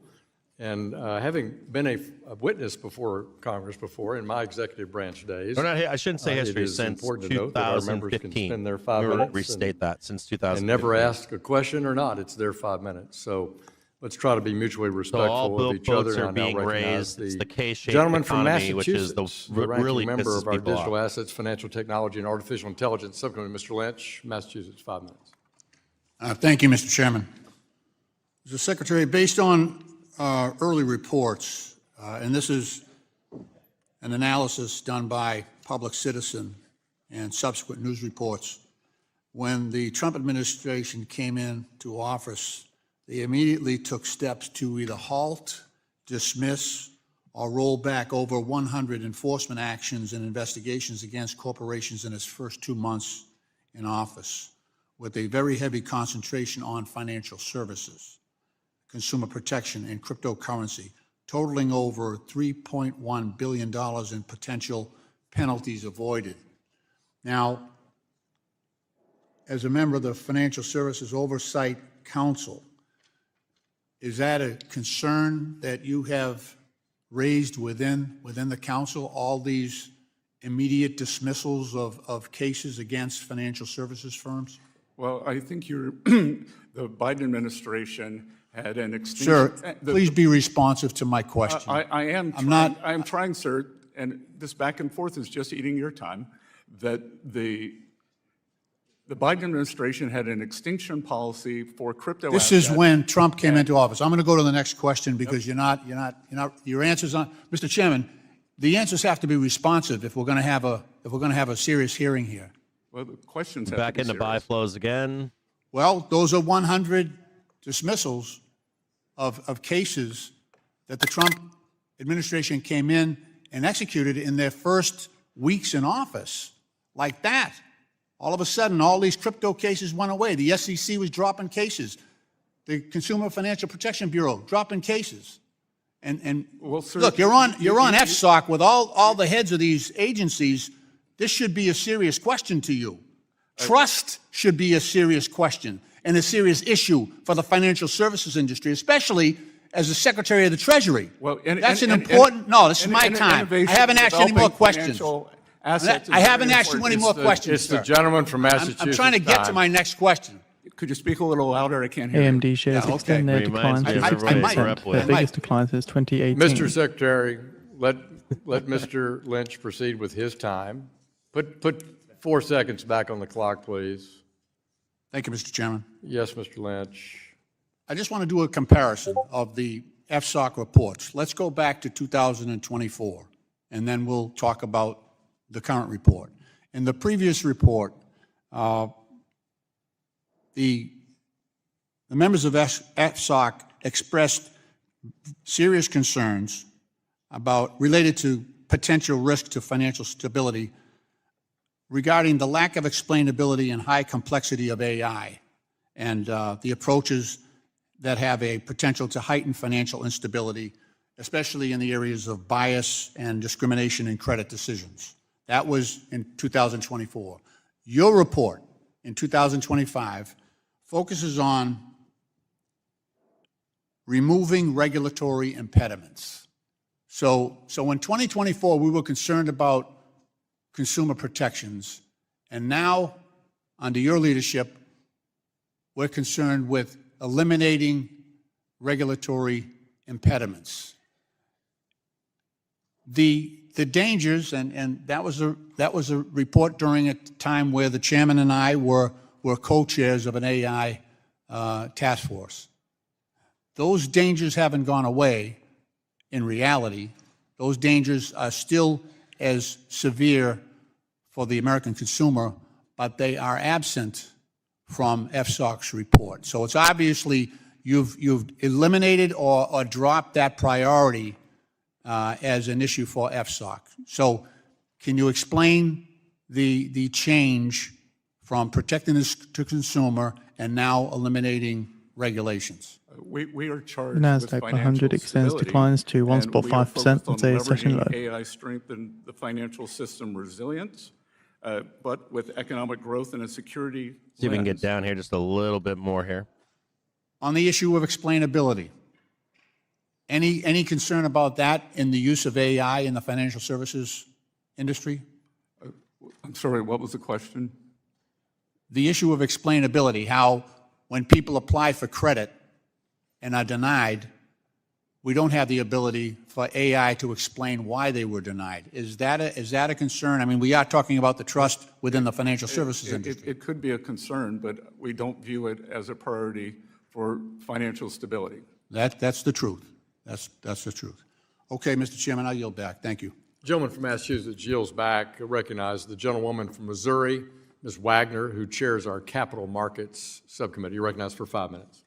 I thank you, Mr. Chairman, and Secretary Bessent. I find your answers to be quite clear, substantive, and, as always, well-informed. Thank you for being here. Early, sir, in your tenure as Treasury Secretary, you said, and you touched on it here today, and I quote, "For the last 4 decades, Wall Street has grown wealthier than ever before, and it can continue to grow and do well. But for the next 4 years, it's Main Street's turn. It's Main Street's turn to hire workers. It's Main Street's turn to drive investment. And it's Main Street's turn to restore the American dream." And as chair of the Capital Markets Committee, I could not agree more, sir. For too long, outdated securities laws have limited everyday Americans' ability to invest in innovative startups. At the same time, the number of companies listed on public markets continues to shrink. And as a result, everyday Americans in Missouri's 2nd congressional district that I have the honor to represent have fewer opportunities to invest toward major life goals, including owning a home, paying for their children's education, or securing a dignified retirement. Main Street businesses across the Midwest and other regions of our country are overlooked as venture funding and capital raising opportunities remain largely concentrated on the coast. That is why I have made it a priority to facilitate capital formation and empower entrepreneurs and small businesses across America. Just weeks ago, Mr. Secretary, December 11th to be exact, the House passed my Invest Act, a bipartisan package of 22 bills focused on 3 goals: expanding access to capital for small businesses, increasing opportunities for everyday investors, and strengthening our public markets. Capital formation is the lifeblood of American economic growth and prosperity. Our capital markets are indeed the deepest and most liquid in the world, and the Invest Act will ensure that they remain among the greatest strengths for decades to come. I look forward to continuing to work with you and the administration to advance these priorities and unleash the power of our capital markets. Secretary Bessent, in your view, what are the largest barriers to capital formation for a small business? Congresswoman, I look forward to working with you, and I think I would bifurcate that. Most small businesses are individuals, and Correct. For many individuals, we have learned that most of them, 38% of Americans, do not own equities. So with the Trump accounts, which will give every child $1,000 seed finance, every American will be invested in a low-cost index fund. Every American will have a share of our great innovative economy. For small businesses, it is often, I would say, it is a duality of regulatory and access to finance. Americans are entrepreneurial. We want to get out and form businesses. And I believe that with the confidence of being able to do that, and what President Trump's agenda has done, businesses now have tax certainty with the One Big Beautiful Bill, that 100% deductibility of equipment, of factories, and of ag structures. We have energy certainty with our energy dominance, and we have regulatory certainty as we are pulling back the regulatory morass that was highly harmful to both small and large business. Absolutely. And as global competition for capital intensifies, the United States risks falling behind if our public markets also, I must say, remain costly or inaccessible for growing companies. How important is capital formation reform, like the reforms included in the INVEST Act? Again, 22 bipartisan bills that we brought to the floor with the support of 87 Democrats. How important are these reforms to maintaining U.S. economic leadership and long-term growth? Quickly, sir. Congresswoman, they're vital, and what we have seen, as you correctly outlined, is since the early 2000s, the number of public companies available for Americans and indeed international investors to invest in has greatly diminished, and it has developed into a network of private assets. Thank you. My time has expired. I have others that I will put forward for the record, and I yield back. Gentlewoman yields back.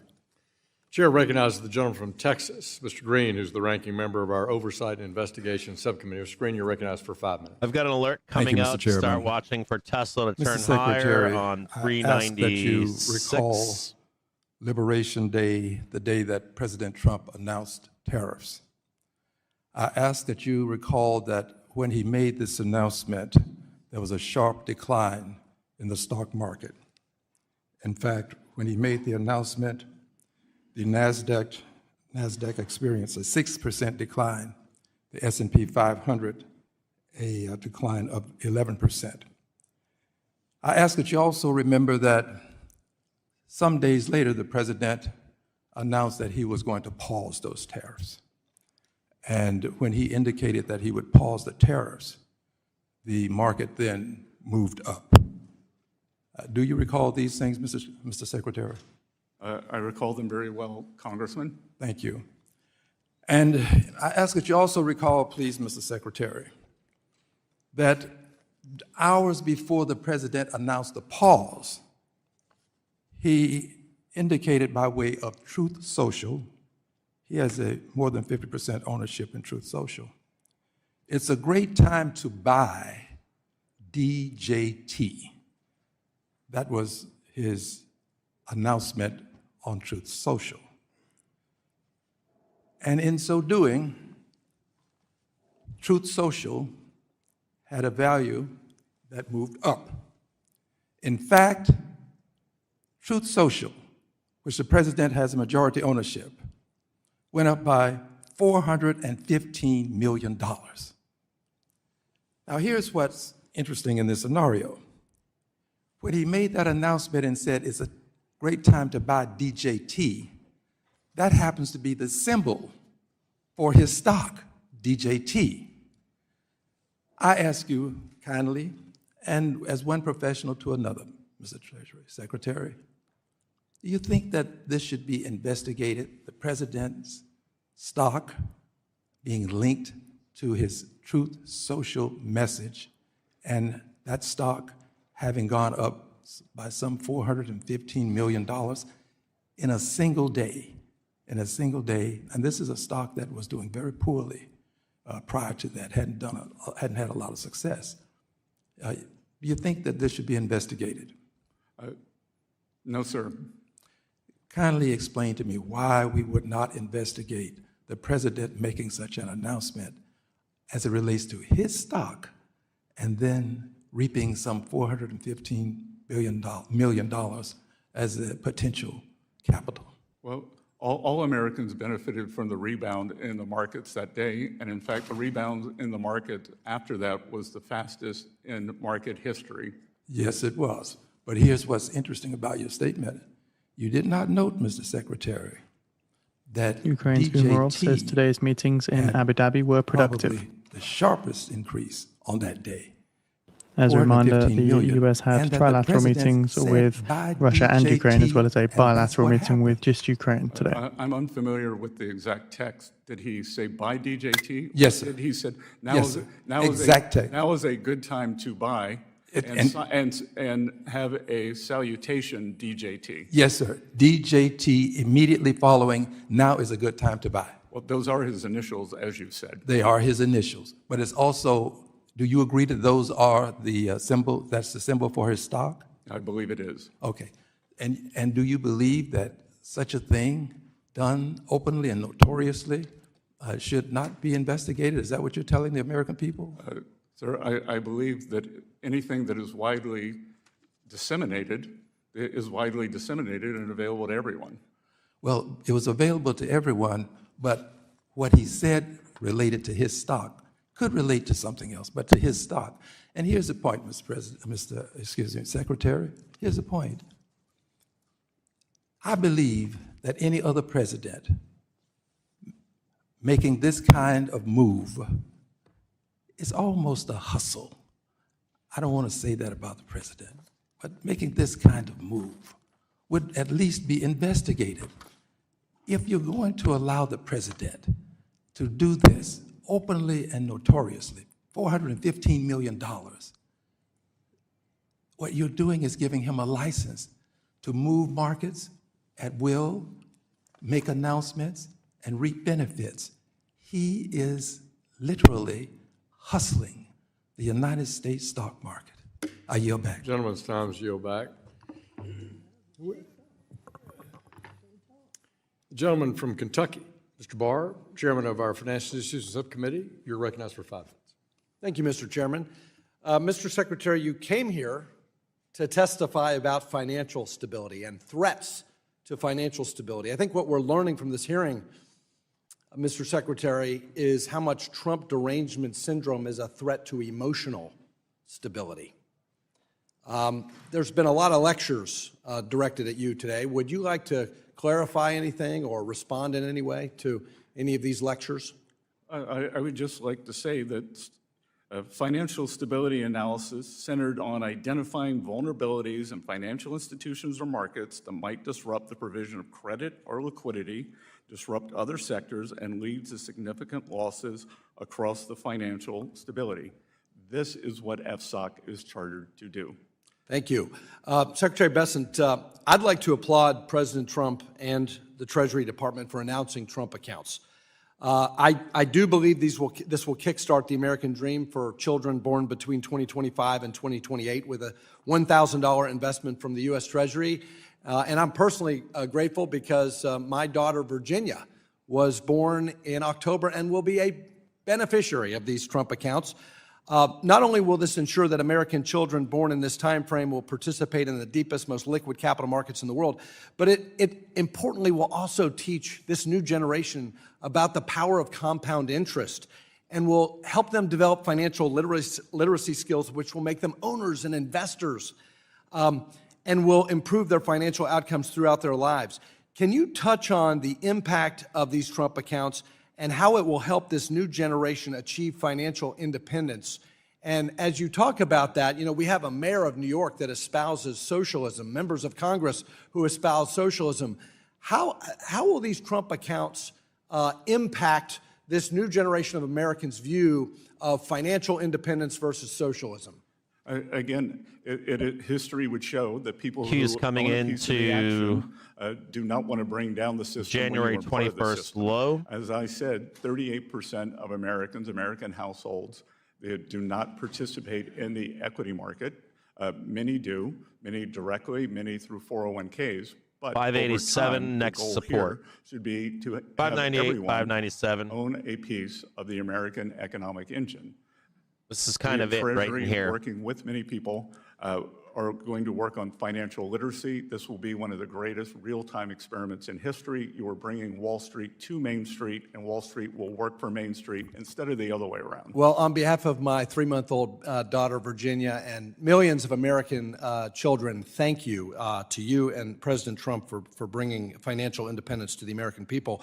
I agree with you that economic stagnation is itself a threat to financial stability. That's why we're pushing this Main Street access to capital bill, which will provide for more de novo charters of community banks, the TIER Act, the Community Bank Regulatory Tailoring Act, which would modernize these statutory thresholds to remove the static nature of the thresholds and allow for more diversity and growth in financial institutions.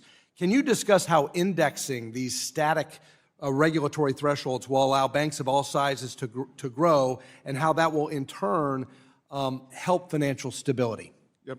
So, Congressman, I've said very often that under the regulatory straitjacket that emerged that pushed lending outside the traditional banking system, small banks became too small to succeed.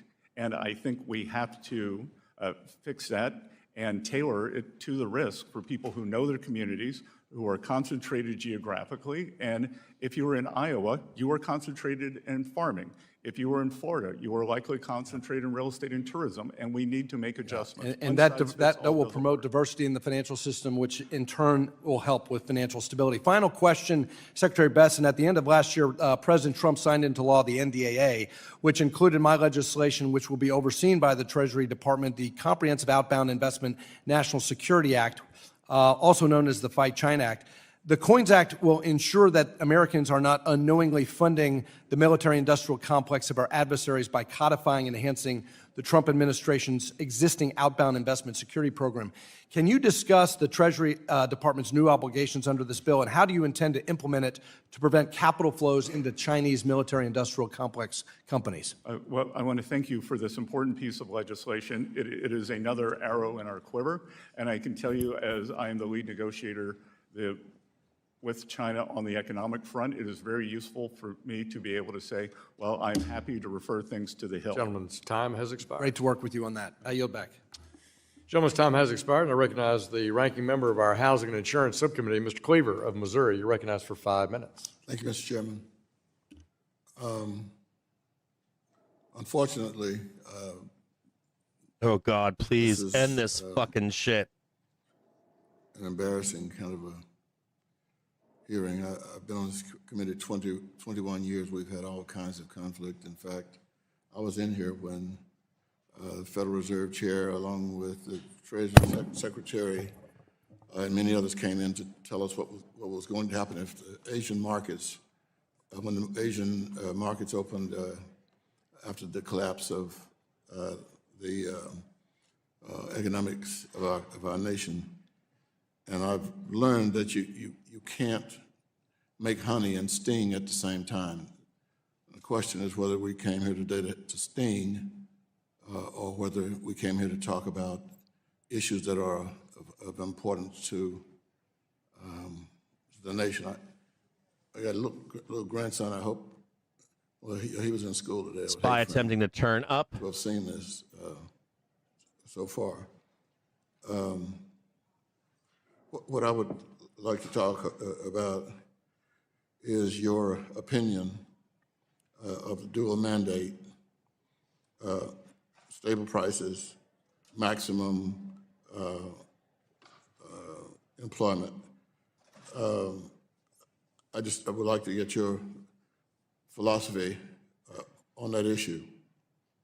Is that the creators of the Federal Reserve? And then the mandate, was that a mistake? The Federal Reserve Act of 1913, which created the Fed, and then Besson says dual Fed mandate is very delicate balance. Is a very delicate balance between maximizing economic growth Listen to this while closely. maintaining the low levels of inflation. Well, so then you believe in, I'm assuming, the independence of the Federal Reserve? I believe in the independence of the Federal Reserve, but I also believe in accountability. Can you explain how you put those two together? Sure. believes in the I would independence of the welcome, Federal but Reserve. We've seen these cost overruns at the Fed. The Fed has the independence of the Fed is based on its trust with the American people. And the Federal Reserve lost the trust of American people when it allowed the greatest inflation of 49 years to ravage working people in this country. Mr. Secretary, Yeah, tell him. so the people in the country, Just tell him, say was a inflation was poll raging, we or brought something? it down to norm. you're speaking of the American people as if there's some human being President that, says the Fed lost You should people's just say trust to when them, do you inflation want ravaged the stagflation? nation. Is that what you're asking for? either the Fed is either the Federal Reserve is independent or it's not. Isn't that right? Isn't the logic right? The Federal Reserve should be independent for monetary policy, and every other program it undertakes impinges on the monetary policy independence. Look at this grind down here, whether it is nothing cost going overruns nowhere. on a building, whether it is intruding in climate, whether it is offering political opinions. Mr. Secretary, so you, being a member of the cabinet, you would advise the President of the United States to verbally and politically interfere with the decision-making of the Federal Reserve? Well, it's his right, just as it's Senator Warren's right in September of '24 to say that they shouldn't cut 50 basis points, they should cut 75 basis points. It's the right of everyone in here because, again, there is no appropriation for the Fed. The Fed has magic money and prints all its own money. Yeah, I understand how the system is financed, the Federal Reserve, but Elizabeth Warren is not the President of the United States. And I'm sure, I mean, her comment was in newspapers on the news. I'm asking about the, arguably, the most influential human being on planet Earth. Well, I will refer you to President Biden's last State of the Union, where he said, I believe the Fed is going to be cutting interest rates.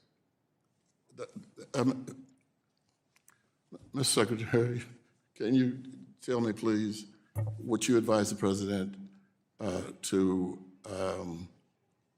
force the independent Federal Reserve to cut interest rates? Fired, and I invite the Secretary to respond to the gentleman's question in writing. Gentleman from Texas, Mr. Williams, you're recognized. Mr. Williams is Chair of the House Small Business Committee. You're recognized for 5 minutes. Thank you, Mr. Just waiting Chairman, for this Mr. to end. Speaker, Mr. Secretary, thank you for being here.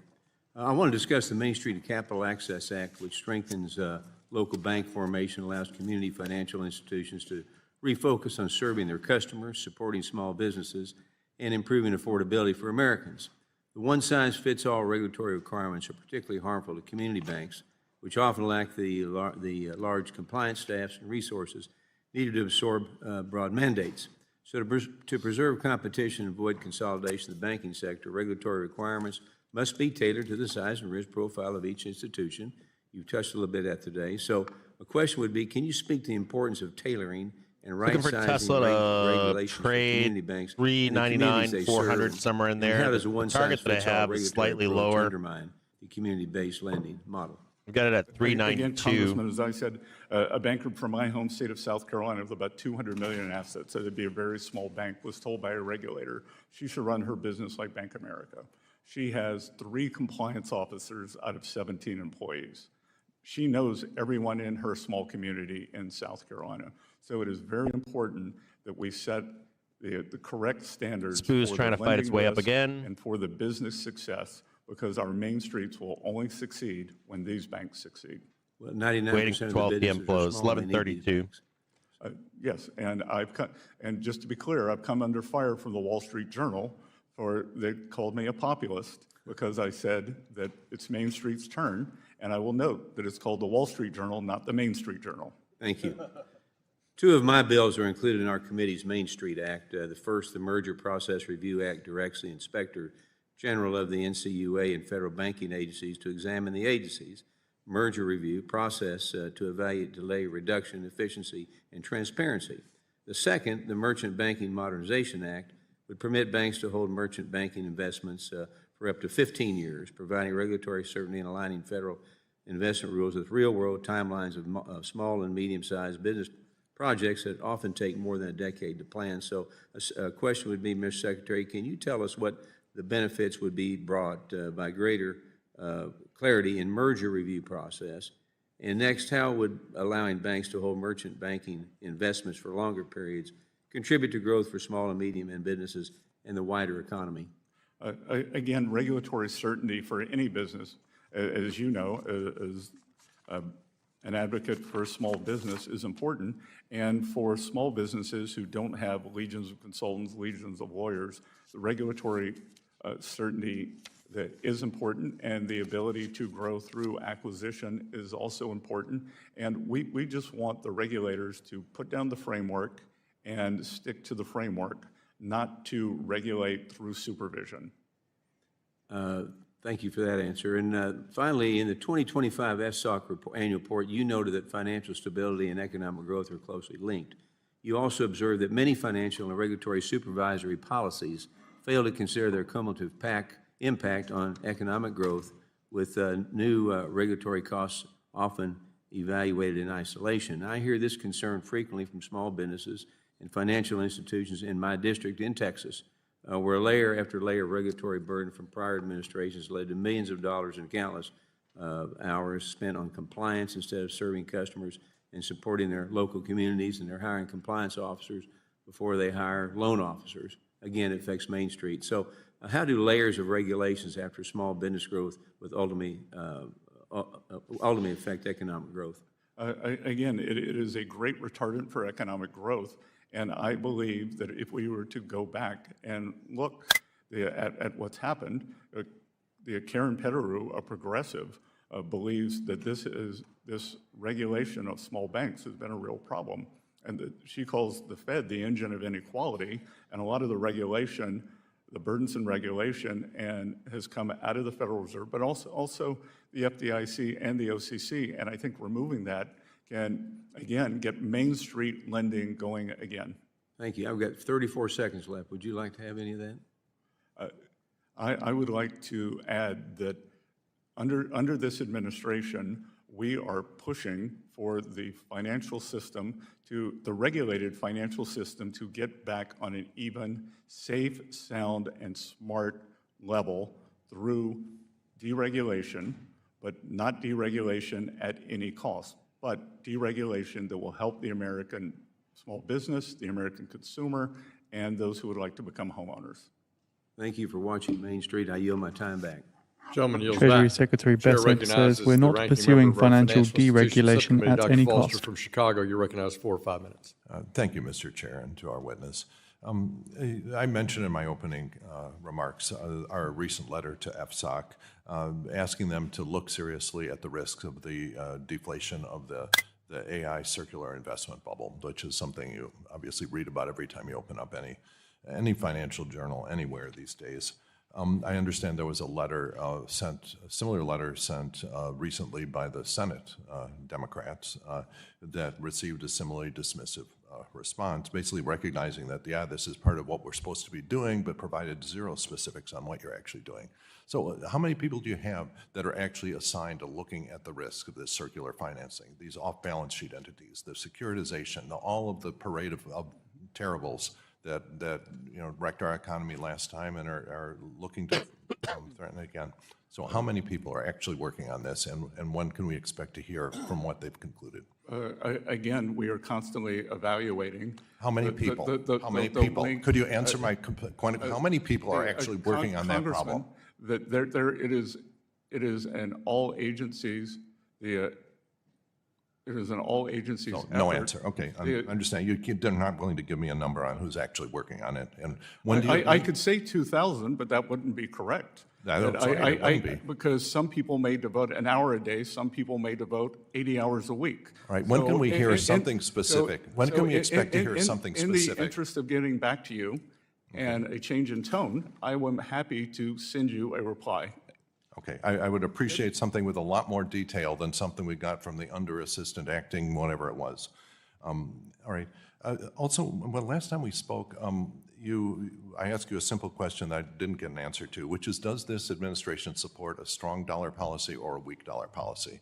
And frankly, as far as I've been able to tell, you're just all over the map on this. So what, could you answer According the to a question? Does filing, simply do you major support a strong automakers dollar want policy changes or to a the weak Trump dollar policy? administration And fuel how would economy you, proposal, score but supports your, the plan to whichever way drastically you're trying reduce to stringency. go, how are you doing? We always support a And strong Bessent dollar repeats policy. that he always supports a That's strong interesting dollar because, policy. You know, as last time we spoke, I presented a couple of graphs which presented the historic fact that, interesting fact, that every time you put a Republican in charge of in the presidency, that two things have happened: that the dollar has gotten weaker, and that manufacturing employment has dropped. And this has happened just during every Republican president in our lifetime, and the reverse has happened every Democratic president. The dollar has strengthened, actually achieved your objective instead of just talking about it.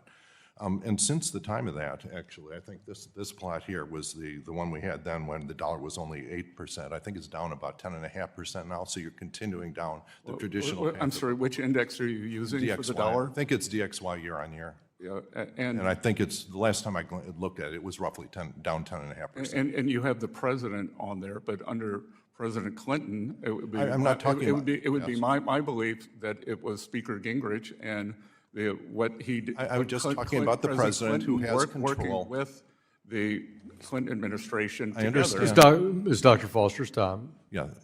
But you agree it is a historic fact that during those presidencies, manufacturing employment dropped and the dollar got weaker during Republicans without exception. I haven't seen the data, so I can't. I agree with you. presented it to you on a graph. It's my understanding, actually, that later on that hearing, after I'd left to attend a different hearing, that you said some rather negative things about the data, and that as a finance professor, that you would have, I think, given it an F, was, I believe, your word.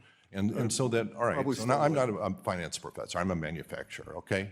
But I understand that the first rule of a manufacturer is you don't piss off your customers, which seems to be something that your administration just revels in doing, internationally especially. And so I think that it's easy for me to understand why manufacturing employment has continued to drop.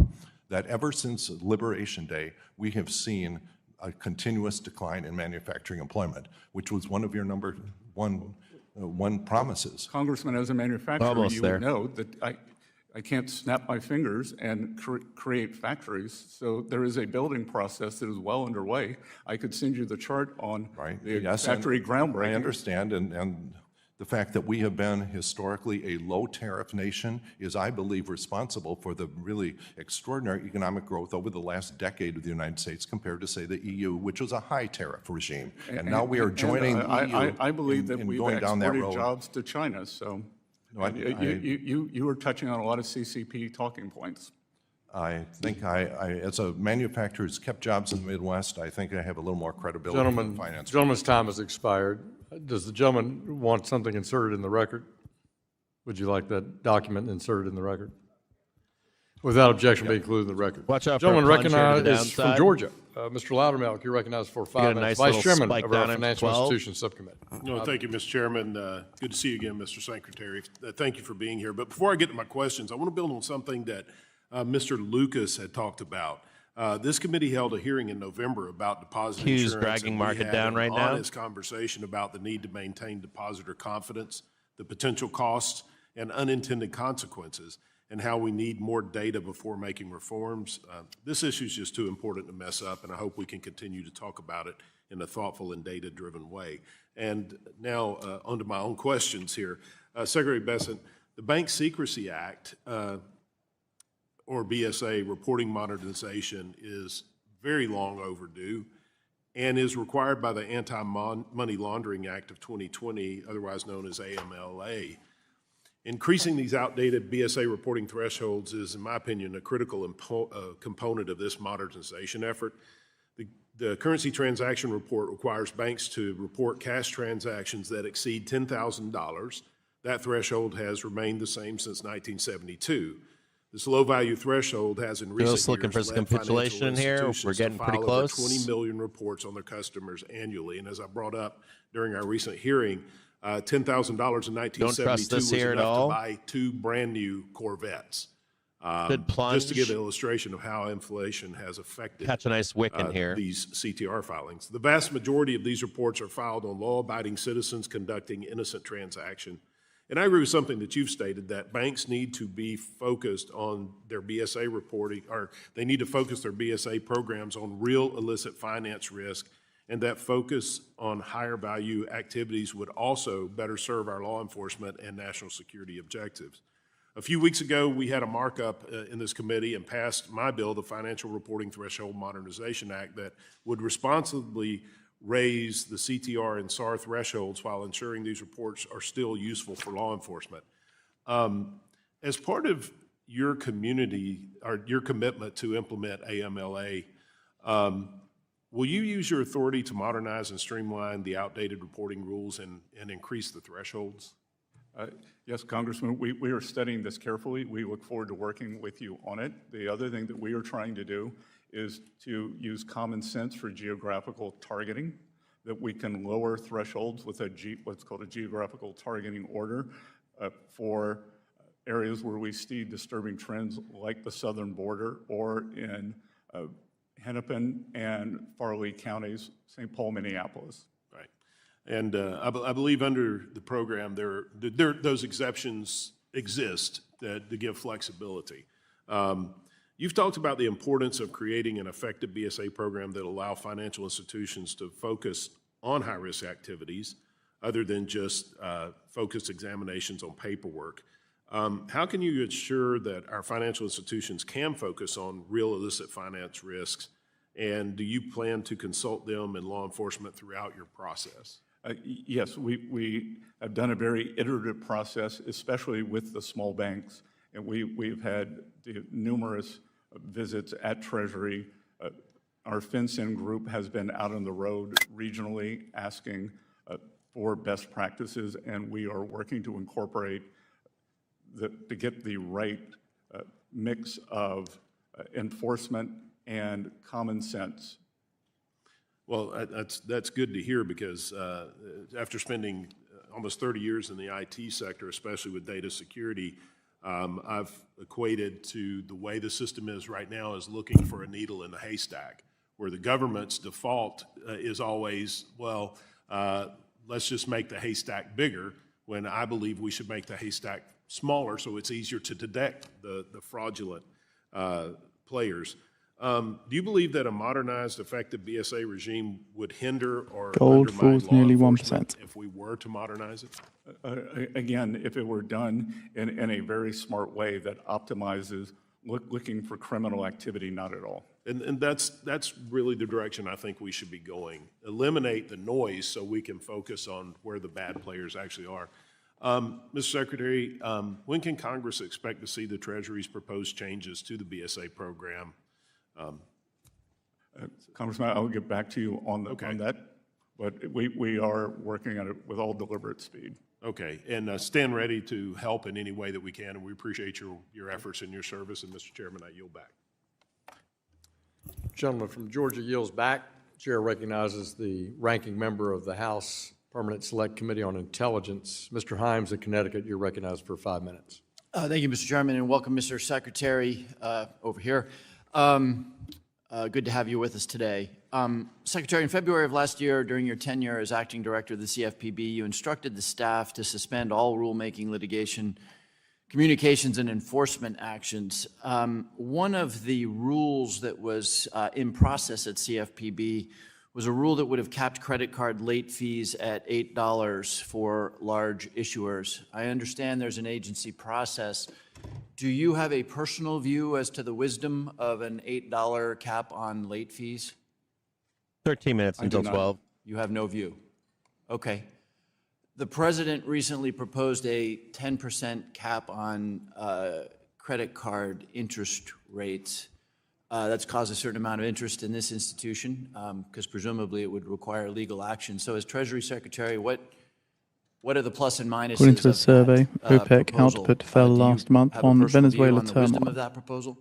The president is interested in affordability for the American people, and I think his view is that banks have done very well, and that by capping the rate for 1 year, it would give the American people the chance to recover from the horrible Biden inflation of 22%. We were both in the finance business for a long time. Is there any possibility, any risk that such a cap would actually have a pretty constrictive effect on the availability of credit, especially to subprime borrowers? Again, I think that would be very important to examine as it's being put in. But Congressman, what we've seen over time is credit cards used to compete on what was known as APR, the financing rate, and now they compete on rewards. And what we have seen is that the APR, as you said, the subprime borrowers are paying higher APR, and the upper end borrowers are getting more rewards. So maybe there is a calculus here on how to diminish the rewards and cut the APR. When you were asked a similar series of questions, you gave a similarly careful answer, but you said that there were bad actors in the, I think you said you were referring to credit card companies. Who are those bad actors? I'm not going to name them. So you'll tell us that they exist, but you won't tell the Congress who they are so that we might undertake some oversight.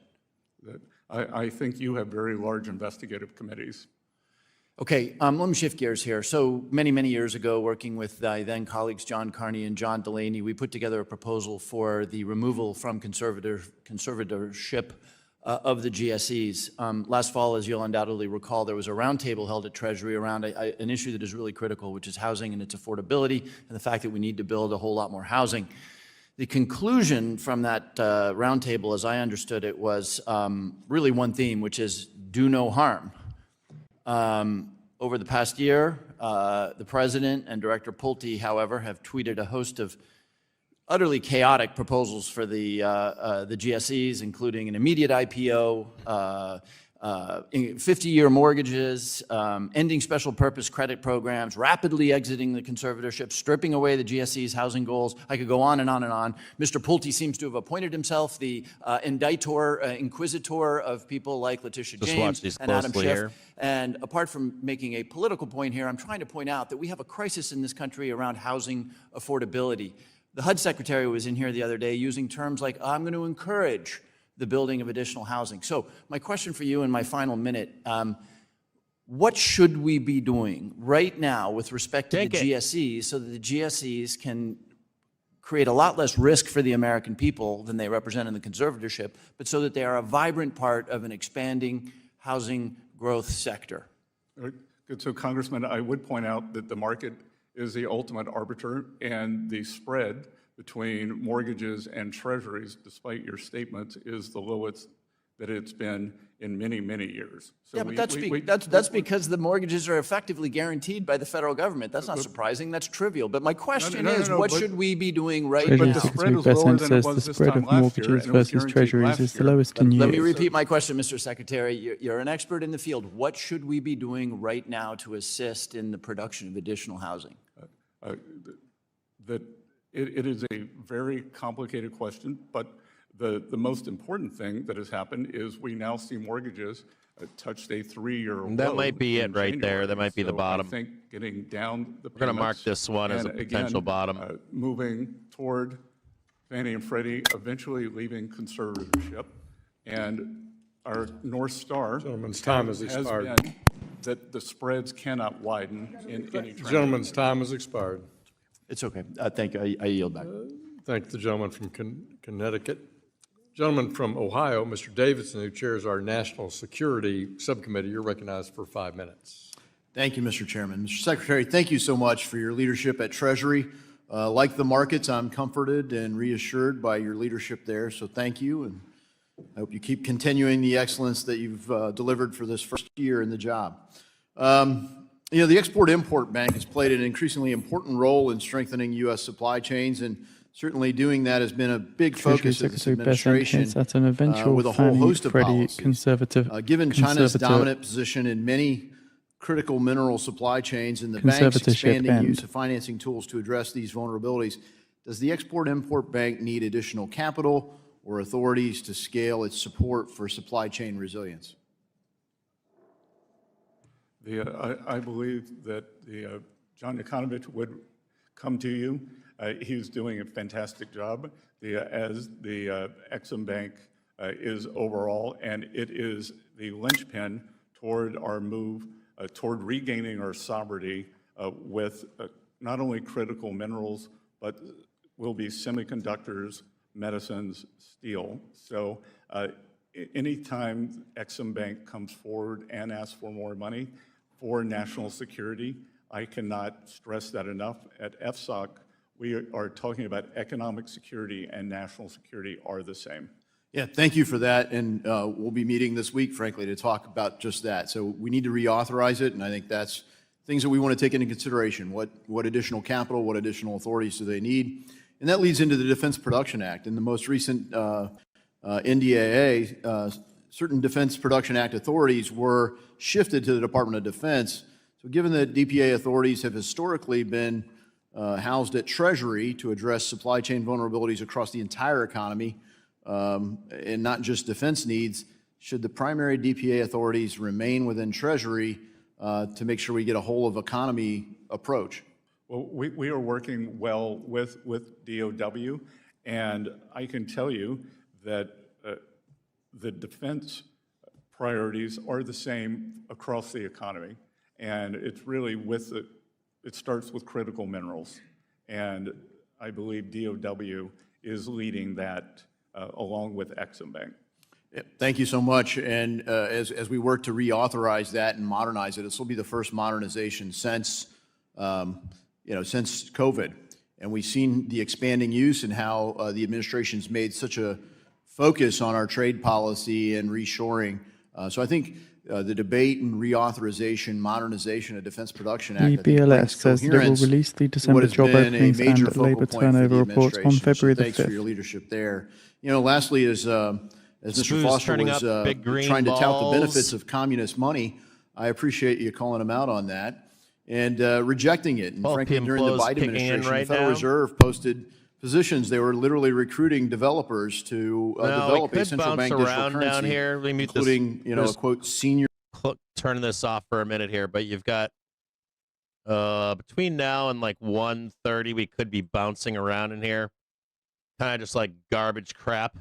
Or it starts whipping higher, but we'll watch it here. These look like buy flows at 12, but you want to be watching for like 1:30 in the afternoon. I'm looking at Tesla here in the background. The BLS has rescheduled the January employment report for February the 11th. There could be some more dragging ass and Qs. Amazon recovering early already. Amazon's been in recovery since 11:50.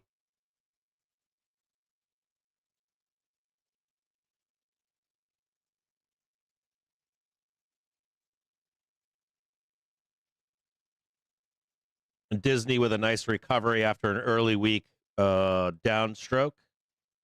Looking for something like this on AMD, just like Disney.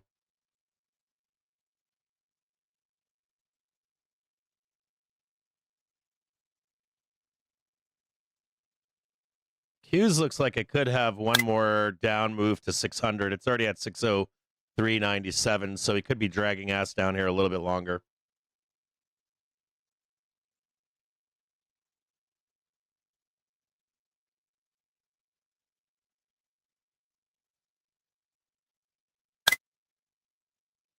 Let me put this back up again. Work with you on the future of money. I really think it's going to shape the future of Western civilization. I couldn't agree more with you, SPY with a little bit of recovery here. Fast, and the U.S. has Still not out of the woods yet. All right, thank you, and I yield back. Gentleman yields back. Chair recognizes the gentlewoman from Ohio, Ms. Beatty, who is the ranking member of our National Security Subcommittee. Thank you. Thank you, Mr. Chairman, ranking member, and to the witness.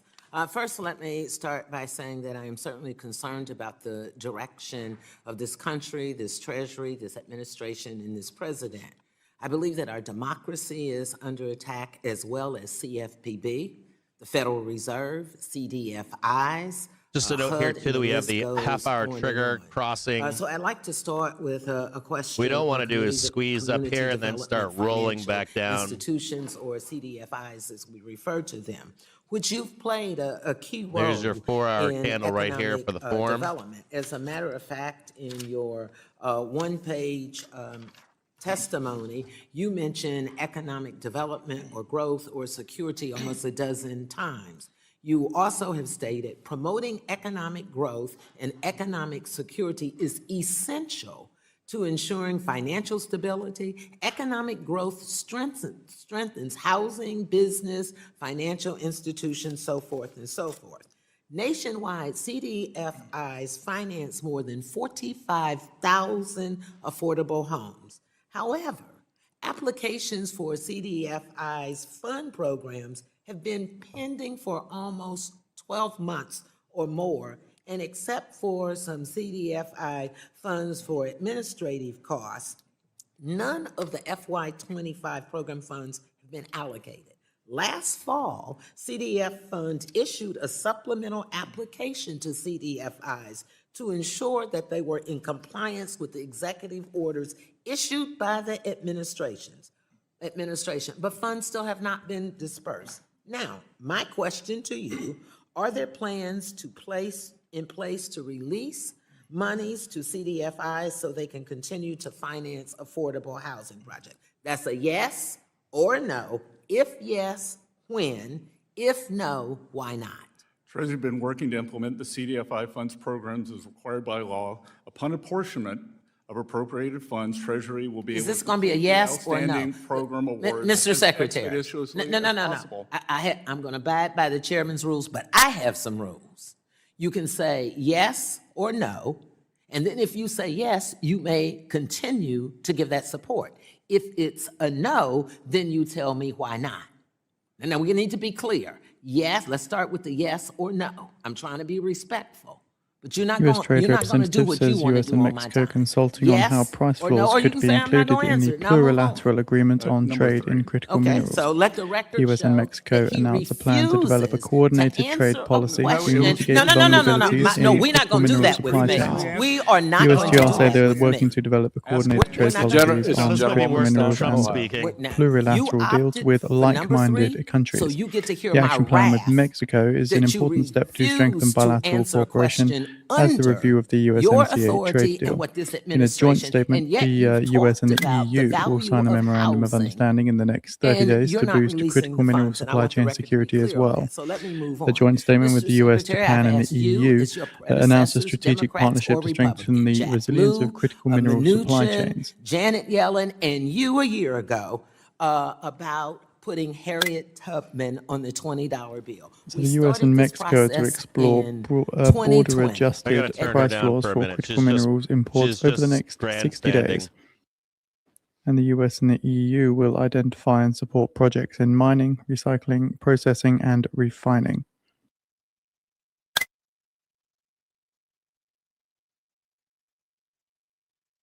I can't listen to her talk. They're all the same.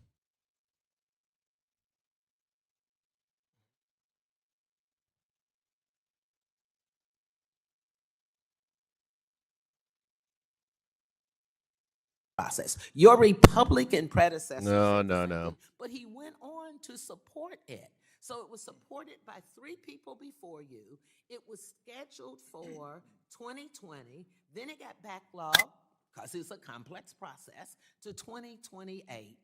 The last Republican said we would be on target to do this. So now, my question to you is, why is it not on target? And why are you not engaged in this process? Part 1. Part 2, do you know who is over the department or the Bureau of Engraving and Printing? Do you know who that person is? Sorry? Do you know He's who like, is what the over fuck am I being? the Bureau of Engraving and Printing? I am. You run it? The Treasury You run it? The Treasury Secretary. Be careful now. Treasury Do you run the Bureau? Gentlelady's time has Then expired. let me ask him to put it in writing, because he doesn't run it. It's appointed by him, and it's Patricia Collins. So let the record show that he was incompetent in answering the question. Gentlelady's time has Now I expired, and I yield. invite the secretary to respond to your detailed question about that you proposed on They didn't like the bill answer that in the writing. Fed was And I independent. now call on the gentleman from Tennessee Mr. Rose, you're recognized for 5 minutes. Thank you, Chairman Hill, and thank you, Ranking Member Waters, for holding this important hearing. And thank Just you, a note that Secretary BLS Bassett, for will taking release the time from December your schedule JOLTS to be with us here today. on February 5th. If you'd like to take a moment to address any of SPY the issues that recovering were right just on now, the table. trading 680, 689. The incidents with counterfeited bills, and we are revamping the 50, which is the most counterfeited bill first. Congresswoman does not seem to have an interest in safety and security of American money. Thank you, Mr. Secretary. Secretary Besant, I really enjoyed The reading BLS say recent that the Wall Street January Journal CPI report is to op-ed be with my released on friend February Senator 13th. We could end up Bill grinding Hagerty down about here all day strengthening long Main till Street like banks. 4 You or make a 1:30 or compelling so. case This could be a that the current big FDIC slosh insurance turn up limits here. contribute to an uneven playing field where deposits flow toward the largest institutions in times of stress. You need to watch paint Can you peel all day elaborate long. on Let me look how and see if raising we have any deposit insurance coverage would anything help turning up restore here. confidence in community and mid-sized banks, Any particularly kind of risk. in I still have places no like risk on my here home in the state of background. Tennessee, and ensure small businesses I'm can looking keep for their spec payroll growth and to turn up. I'm not operations seeing it anchored turning up in right their now. local banks. Again, Congressman, what happens during a stress Implies period, more garbage sideways. The owners of the capital rightly move it to where they believe their deposits are insured.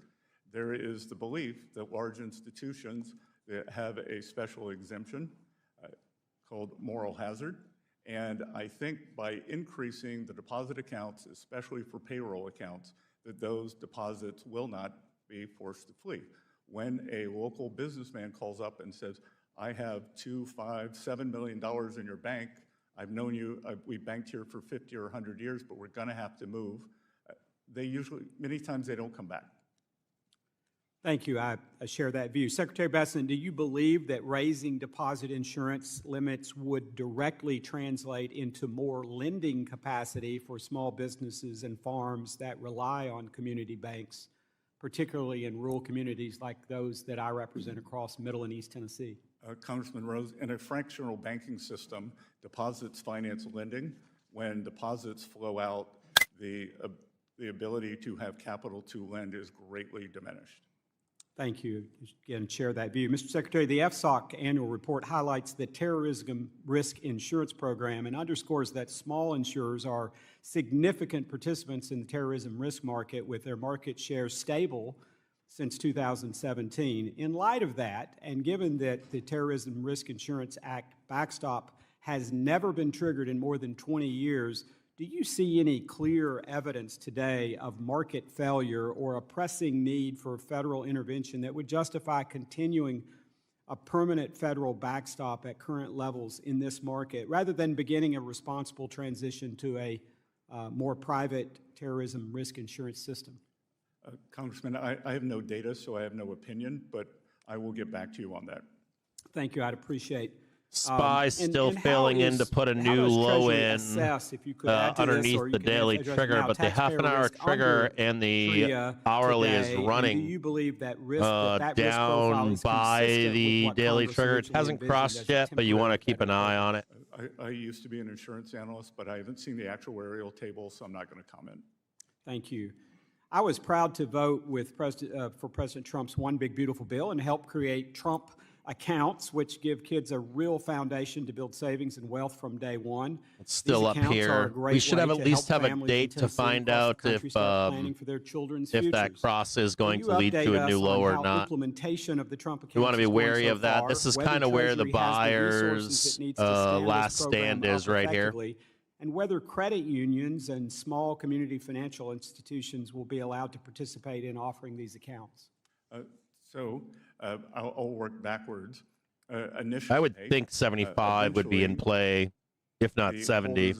There's still another speed bump before we get there, but you want to watch it.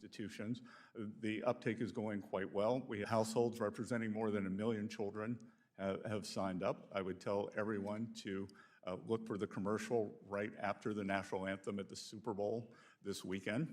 I think we are prepared for what is he saying? Flood of signups, and then they will go live on July 5th, and the goal is the lowest possible fees on these index funds. Thank you, Thank you, Treasury Secretary. Hopefully no singing as a part Gentleman's of that. time has expired. I yield back. Gentleman from California, We got to take a Mr. lunch. Vargas, The who is market's the about ranking to member of crash. our We got to get Monetary out of here. Policy Task Force. You're recognized for 5 minutes. Thank you very much, Mr. Chairman and Ranking Member, and to the witness.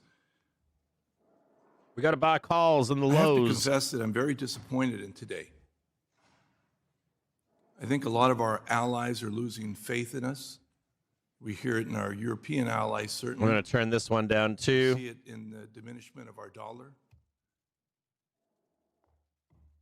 But we always seem to have faith in sort of the Fed chairman and also the Treasury secretary. They're always very serious people. They're always seen around the world as very serious people. I've been here for a long time now. I used to watch when a friend of mine, Sean Duffy, used to sit over there and scream at the top of his lungs at Jack Lew when he was Treasury secretary. And the Treasury always answered in the most logical way, never flippant, never libelous.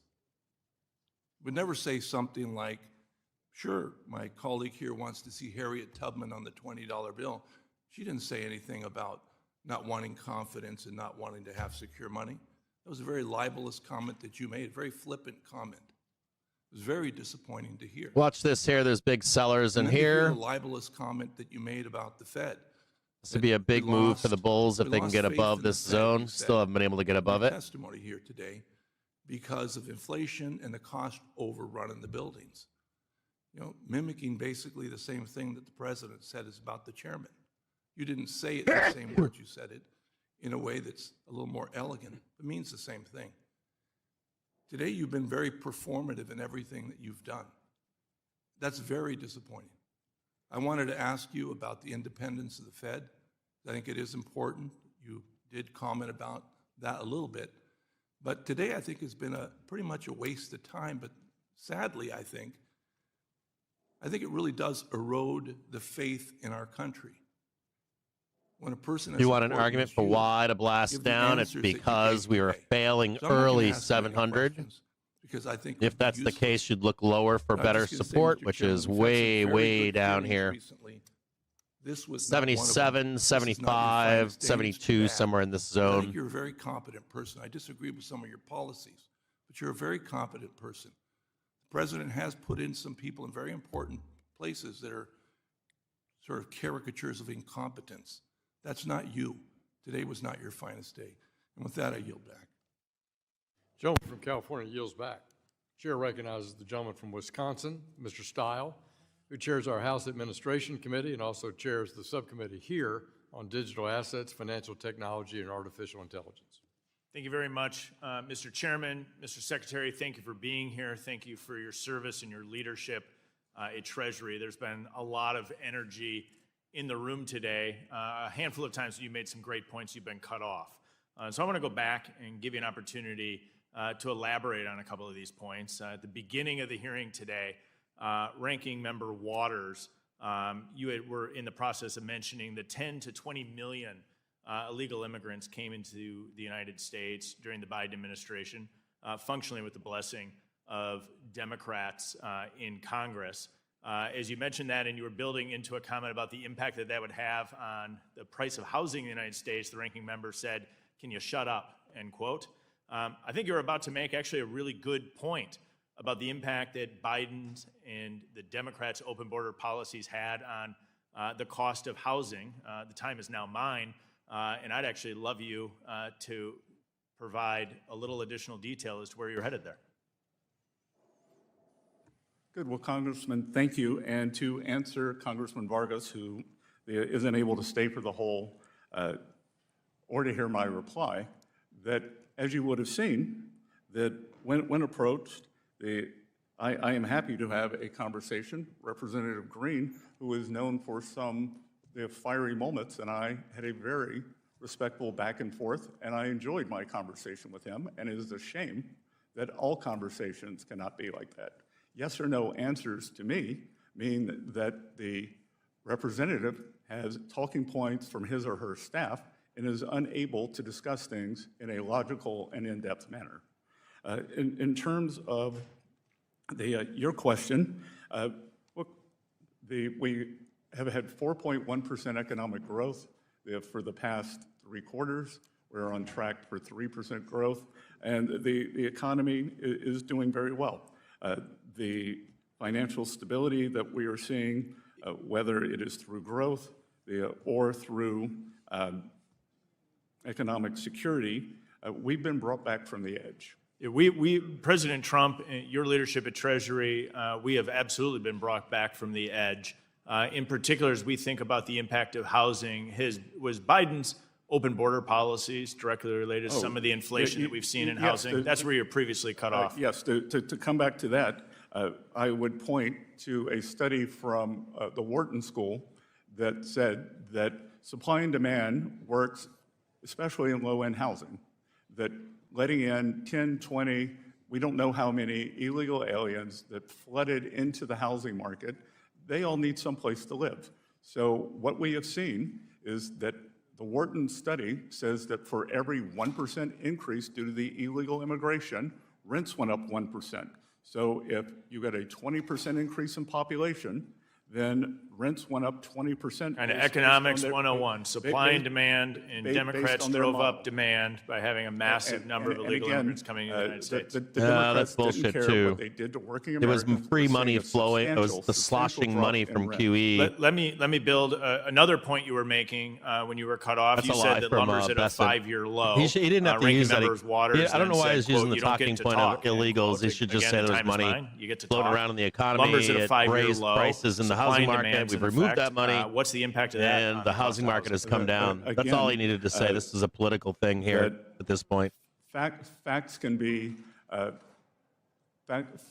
annoying for people who just want to make talking points. And the fact is, we have not seen an increase in housing costs. The increase in housing costs came during the Great Inflation, up 21.5% for consumer prices for the CPI, up much more, up in the 30s for working Americans. So that's the cost to housing and regulation. We're still recovering from the Democrats' terrible policies. Let me get one final point in. I chair the Digital Assets Subcommittee. I don't know if I'd say Dems. We I'd passed say and was it was signed into both. law the Stable Act, setting forward legislation as relates to Both stablecoin. spent. Both Treasury Biden is and Trump required spent. to complete implementing And the Fed spent regulations like crazy. by July 18 of this year. Right or wrong, I don't know. Are you know. going to I hit can't the tell at the deadline? time. and I remember are at the there time any it seemed impediments right, preventing but you from hitting that July 18 I can't fault deadline? either side for doing that. I don't see any impediments at present, and if we're going to hit them, we will notify you in the committee. I appreciate that. Appreciate your service at Treasury, Mr. Chairman. I yield back.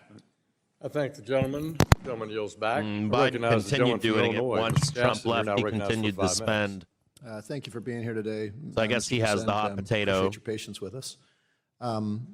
Since the U.S. Market stalled captured here, just President looking to Maduro, turn the Trump higher. administration has This been could selling take Venezuelan literally oil. another Secretary hour Wright has or said that's going two. to continue indefinitely. The president's January 9th executive order said that those funds are the sovereign property of Venezuela. 12:16 right It now. has directed you, the Treasury Secretary, to hold those assets in A little custody bit to of facilitate turning disbursements around transfers as inside of directed pews by the here. Secretary of State. As I've gone through the 91 specific trusts that you have the statutory authority to oversee, none of those have any relationship to Venezuelan oil. So Financials can you help still us ripping understand higher under right what now. statutory Banks, authority, baby. or what statutory authority is Treasury Called that one relying out on a week ago, I guess. to Week or something. exercise the discretionary control Been over natural cranking. resources and sovereign assets of another country? JPM looks gorgeous right now, Treasury trading has no control over 319. I'm just asking Coming about what up statutory authority you into rely on. probably Again, we are 324.07. operating under an agreement between state and energy that we are not involved. No, but the we are not. the executive order said that the Treasury Secretary is holding those assets in custody. That's a specific language there, and is facilitating disbursements. Under what authority are you acting? Still on a I will wall get on back to you Ford. with the exact authority, but it is under agreement Well- with state. Let me just clarify, because my concern is that the executive order cites IEPA. IEPA specifically says that you have to be engaged in hostilities with a country for IEPA to trigger that claim. Secretary Rubio said We that could be we are here not all at day war long with sideways. Venezuela. Like, I would agree. I'm glad we're not at war. Could be all So day unless you long disagree with sideways. Secretary Rubio, I'm unclear under what legal authority the United States has to That over control and there. disperse those assets. Well, I would believe that the IEPA authority would act for a period of time for a Not unless we're not, that's not. for a transition. Well, look, that's not true, but please provide in writing what you're doing there, because I want to get to why I think that's material. Last week, Secretary Rubio also said that the $200 million in proceeds was sitting in a Qatari bank that was owned by Venezuela. He went on to say the Treasury has a written agreement with Venezuela's interim government The to Russell review the 2000 monthly index budget is down requests for 1 spot, payments from that 2%. account. I come back to where the authority comes. What statutory authority are you using to exercise custody indirectly through a third country and direct the release of funds from those offshore accounts? The IEPA. That's not in IEPA. You're managing, okay, so if you're managing a third country, not an IEPA, and please do Still provide not us with the getting any legal risk guidance on. I've because got this one. matters. Look at Curb. What controls are you putting to audit those flows? Because as you know, the Venezuelan government Curb still has a lot of first, shady risk people. How on are I've you, seen how are you today. controlling the dispersion of those flows so that they don't go back to some of the shady characters that the president is concerned about in Venezuela? What is the audit process? Again, we will be bringing in outside auditors for this, and the Venezuelan government will be producing. Do you have an audited- agreement in place right now for those auditors? Sorry? Do you have an agreement for that audit in place right now? Not at present. Okay, because Secretary Rubio, when he was asked that question before the Senate, he said that the Treasury had handled the agreement that he would be providing to the Senate committee. Are you saying that Secretary Rubio was incorrect, or that you're not aware of the agreement that Treasury directed according to Secretary I'm Rubio? saying I'm not aware of the agreement. Okay, so Secretary Rubio said he would provide that to the Senate committee. Can you please coordinate with Secretary Rubio and give us your word to provide us what Secretary Rubio is providing? Because he is alleging that that was done under your With oversight. pleasure, Congressman. And just so you know, the goal here, it's been 30 days. I want to just move, the- reclaim my time, because the concern I have is that this would be considered a fraudulent conveyance. I have a specific concern that we've entered into contracts with companies like Vitol, who have pled guilty to bribery and all sorts of nefarious actors. If I was a company buying stolen goods and we didn't have statutory authority, I'm going to have a lot of creditors coming after me. One last thing, sir. I want to read you a quote. Trump will pursue a weak dollar policy rather than implementing tariffs. Tariffs are inflationary and would strengthen the dollar. Do you recognize that quote? I believe you're referring to a letter that I wrote, and Yes. tariffs could be inflationary. No, it says tariffs are inflationary. Yep. You know what? You had Sir, said to the chairwoman, I'd like to introduce into the record a January 31, 2024 letter from, quote, Scott Bessent and the Key Square team to your partners, where that quote comes from. Without objection. Do you want to correct what you said to the ranking member when you specifically said that you did not say tariffs are inflationary? Well, I think she referenced a letter in the summer of something, not that particular. No, I think you disparaged the New York Times. Sorry? You said tariffs are inflationary. Sorry? You said tariffs are inflationary. Tariffs- Do you want to correct what you said to the ranking member, or did you lie? If I was mistaken, I want to correct it. And I was also mistaken when I said that tariffs could be inflationary, because they haven't Gentleman's been. time has expired. We've seen inflation drop to 2.1%. Gentleman's time has expired. Chair now recognizes the gentleman from South Carolina. Mr. Timmons, you're recognized for 5 minutes. Thank you, Mr. Chairman. Mr. Secretary, it is great to see you again. Bessent and says, thank I you for was being here. mistaken when I Your said that experience and tariffs leadership were at Treasury are inflationary. widely respected and appreciated as we work to make the U.S. economy more competitive in the global economy. And I know you were hearing some questions about tariffs. Is that the purpose of the last year, to renegotiate our trade agreements to make the U.S. economy more competitive in the global economy? 100%. There are numerous goals, but it is to make the U.S. economy more resilient. We're now seeing 4.1% growth for the past 3 quarters. So we are seeing inflation drop. So tariff inflation was the dog that didn't bark. Well, I appreciate it. I think that the businesses that are trying to compete in the global economy are far better off because of the last year. There was some strain through the uncertainty, but most of that is behind us, and I just really appreciate your hard work. Additionally, after several years of regulatory uncertainty and pervasive government overreach, it is encouraging to see serious leadership at Treasury focused on restoring balance to our financial system. That work matters not only to markets, but to families, small businesses, and communities across the country. You've called for a fundamental reset of financial regulation and emphasized Treasury's role in promoting appropriately tailored regulation to support economic growth. I agree with that approach. While there has been progress on tailoring supervision, far less has been done to modernize regulatory tailoring itself, particularly the interagency thresholds that trigger enhanced prudential standards for Category 2 through 4 banks. Those thresholds were set years ago and have not been updated to reflect inflation, economic growth, or changes in the financial system. As a result, banks that were never intended to be treated like GSIBs are increasingly subject to requirements that do not match their risk profiles. Republicans on this committee raised this concern in a letter to the federal banking agencies last November. Mr. Secretary, my question is this. How are Treasury and the says that Financial tariff Stability inflation Oversight was Council the working dog to that didn't coordinate bark? across the agencies to modernize and update these thresholds and to ensure that regulatory tailoring keeps pace with economic reality rather than falling further behind it? Congressman, I believe there's a chance that the community banker who I referenced with 200 million assets may have actually been from your district. So we are all hands on deck, and we've seen 50% of these institutions disappear, and we are working as quickly as we can. Again, one size fits all for regulation is a disaster, and as potentially the woman, the bank president and owner from your district said, Bank of America's regulatory regime is not good for something in the Piedmont and upcountry in South Half-hour Carolina. trigger, hourly trigger now heading lower into the daily trigger on Tailoring SPY. should apply not only to prudential standards, but also to supervision itself. For example, my bipartisan legislation, the SMART Act, would allow smaller, well-managed, and well-capitalized institutions to combine certain consumer compliance and IT exams, reducing unnecessary burden while preserving strong oversight. Hourly velocity still looks like Mr. shit. Secretary, how can legislation like the SMART Act and SPY? other bipartisan efforts this committee has advanced help build on the principle of tailoring and restore a regulatory framework that truly works for Main Street without compromising safety and soundness? Congressman, I think it may be very important to get this into a regulatory framework, because what we've seen for too long, just as the bank examiner said to the $200 million banker, you should be more like Bank of America. We cannot have supervision, or we cannot have regulation done through supervision. We need to have clear guidelines for tailoring for many banks, as I said earlier, are industry concentrated, geographic concentrated, and we have got to push this through, or we are going to, they will be too small to succeed. I couldn't agree with you more.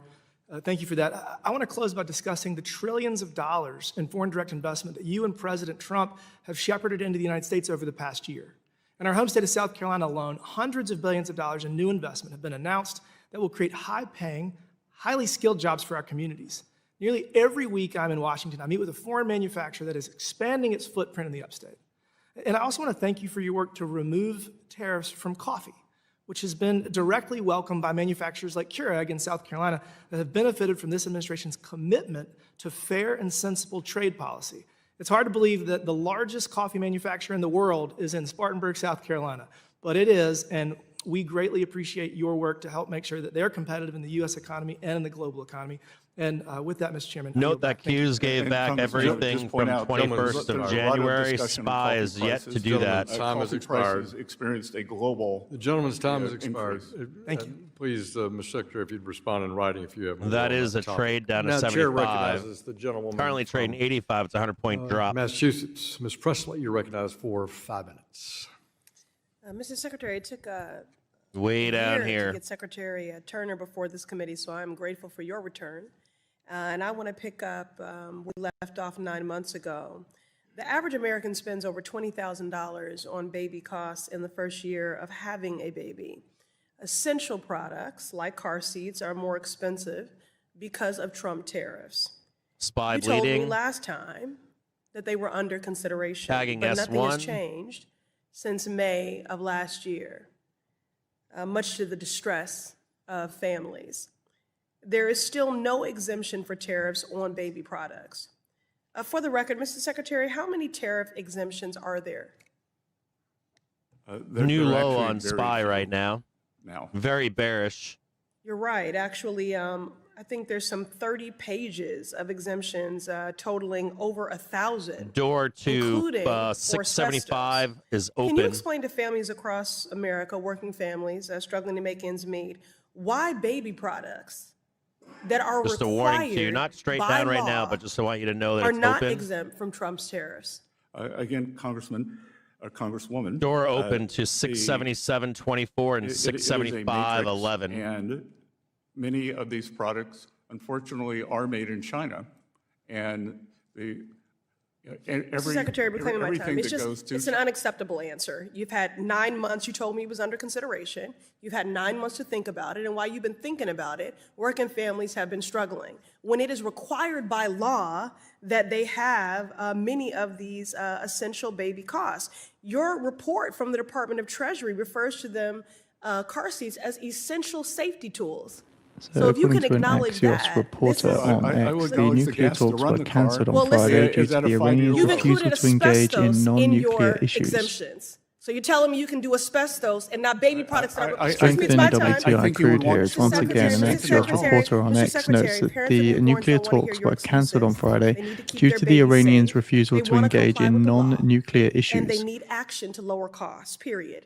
So will you exempt baby products from tariffs, yes or no? Again, we will Yes look or into no? it.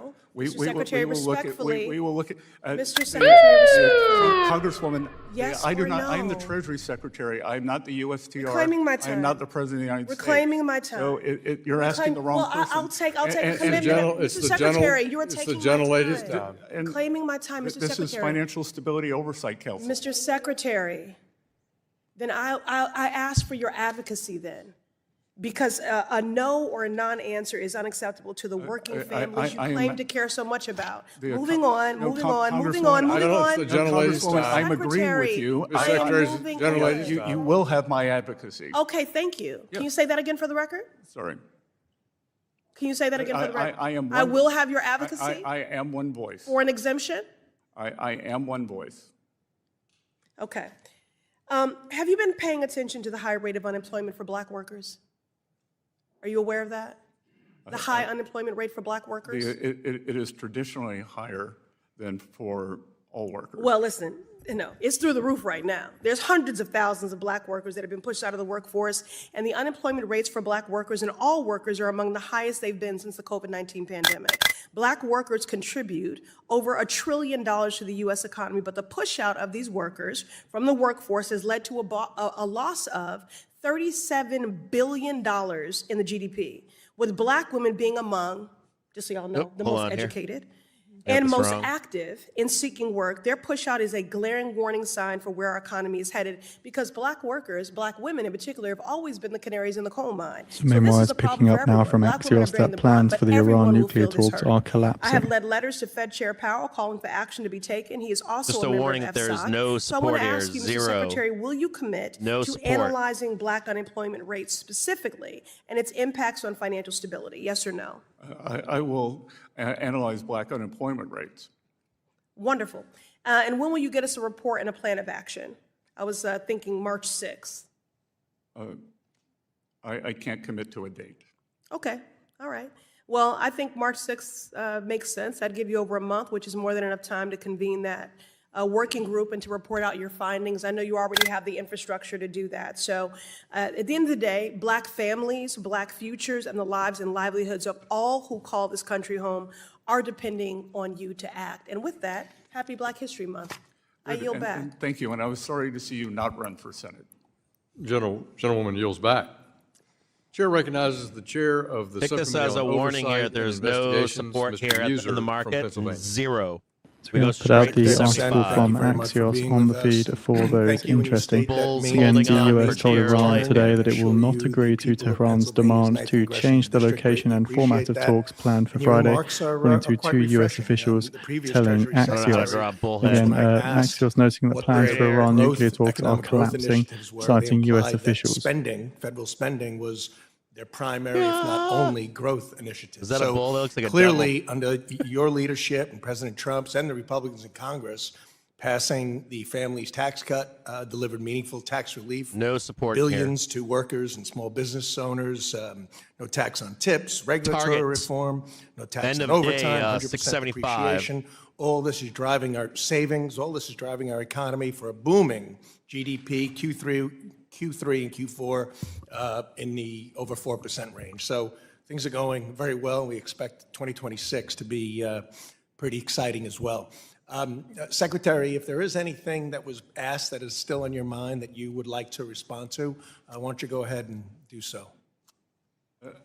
Again, this is supposed to be a financial stability oversight mission, and that we have taken this very seriously, and we believe that a lack of growth, one of the reasons I am sitting here and came out from behind my very quiet and nice private life is because I was worried that the U.S. was going to become like a European-style social democracy. And indeed, what we are seeing in Europe, in many countries, is the death spiral of higher debt, raised taxes, lower growth. The U.S. will have reported likely, despite the government shutdown, despite the longest government shutdown in history, 4.1% growth for the past 3 quarters. And so we have been successful at that. Europe last week celebrated 0.3% growth. So it's no comparison. Right. And I think we are beginning to accelerate. And importantly, everything we are doing is to fix this terrible Biden inflation from the past 4 years, 21.5%, much more for working families, and we are bringing that down. Your remarks and the president's remarks in Davos suggested that how you spiral down in your economy, which Europe has been doing, not having closed borders or secure borders anyway, over-reliance upon imports and driving the public sector rather than the private sector is a recipe for disaster. And so we appreciate you correcting the ship and moving the United States in the right direction. Just to get to some questions, Secretary. You've emphasized putting Main Street ahead of Wall Street when evaluating bank capital standards. How will modernizing the capital framework improve credit access and affordability for small businesses, homeowners, farmers, who ultimately, in the end, bear the costs for such excessive capital requirements? Again, Congressman, the groups you just listed are the 3 most dependent on community and small banks. And we are determined to increase their lending capacity, to increase their proclivity to lend. And we want to do it on a safe, sound, and smart basis.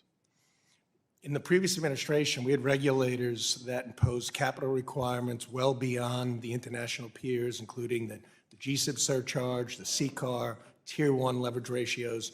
Are these frameworks being reviewed holistically to better support lending and economic growth?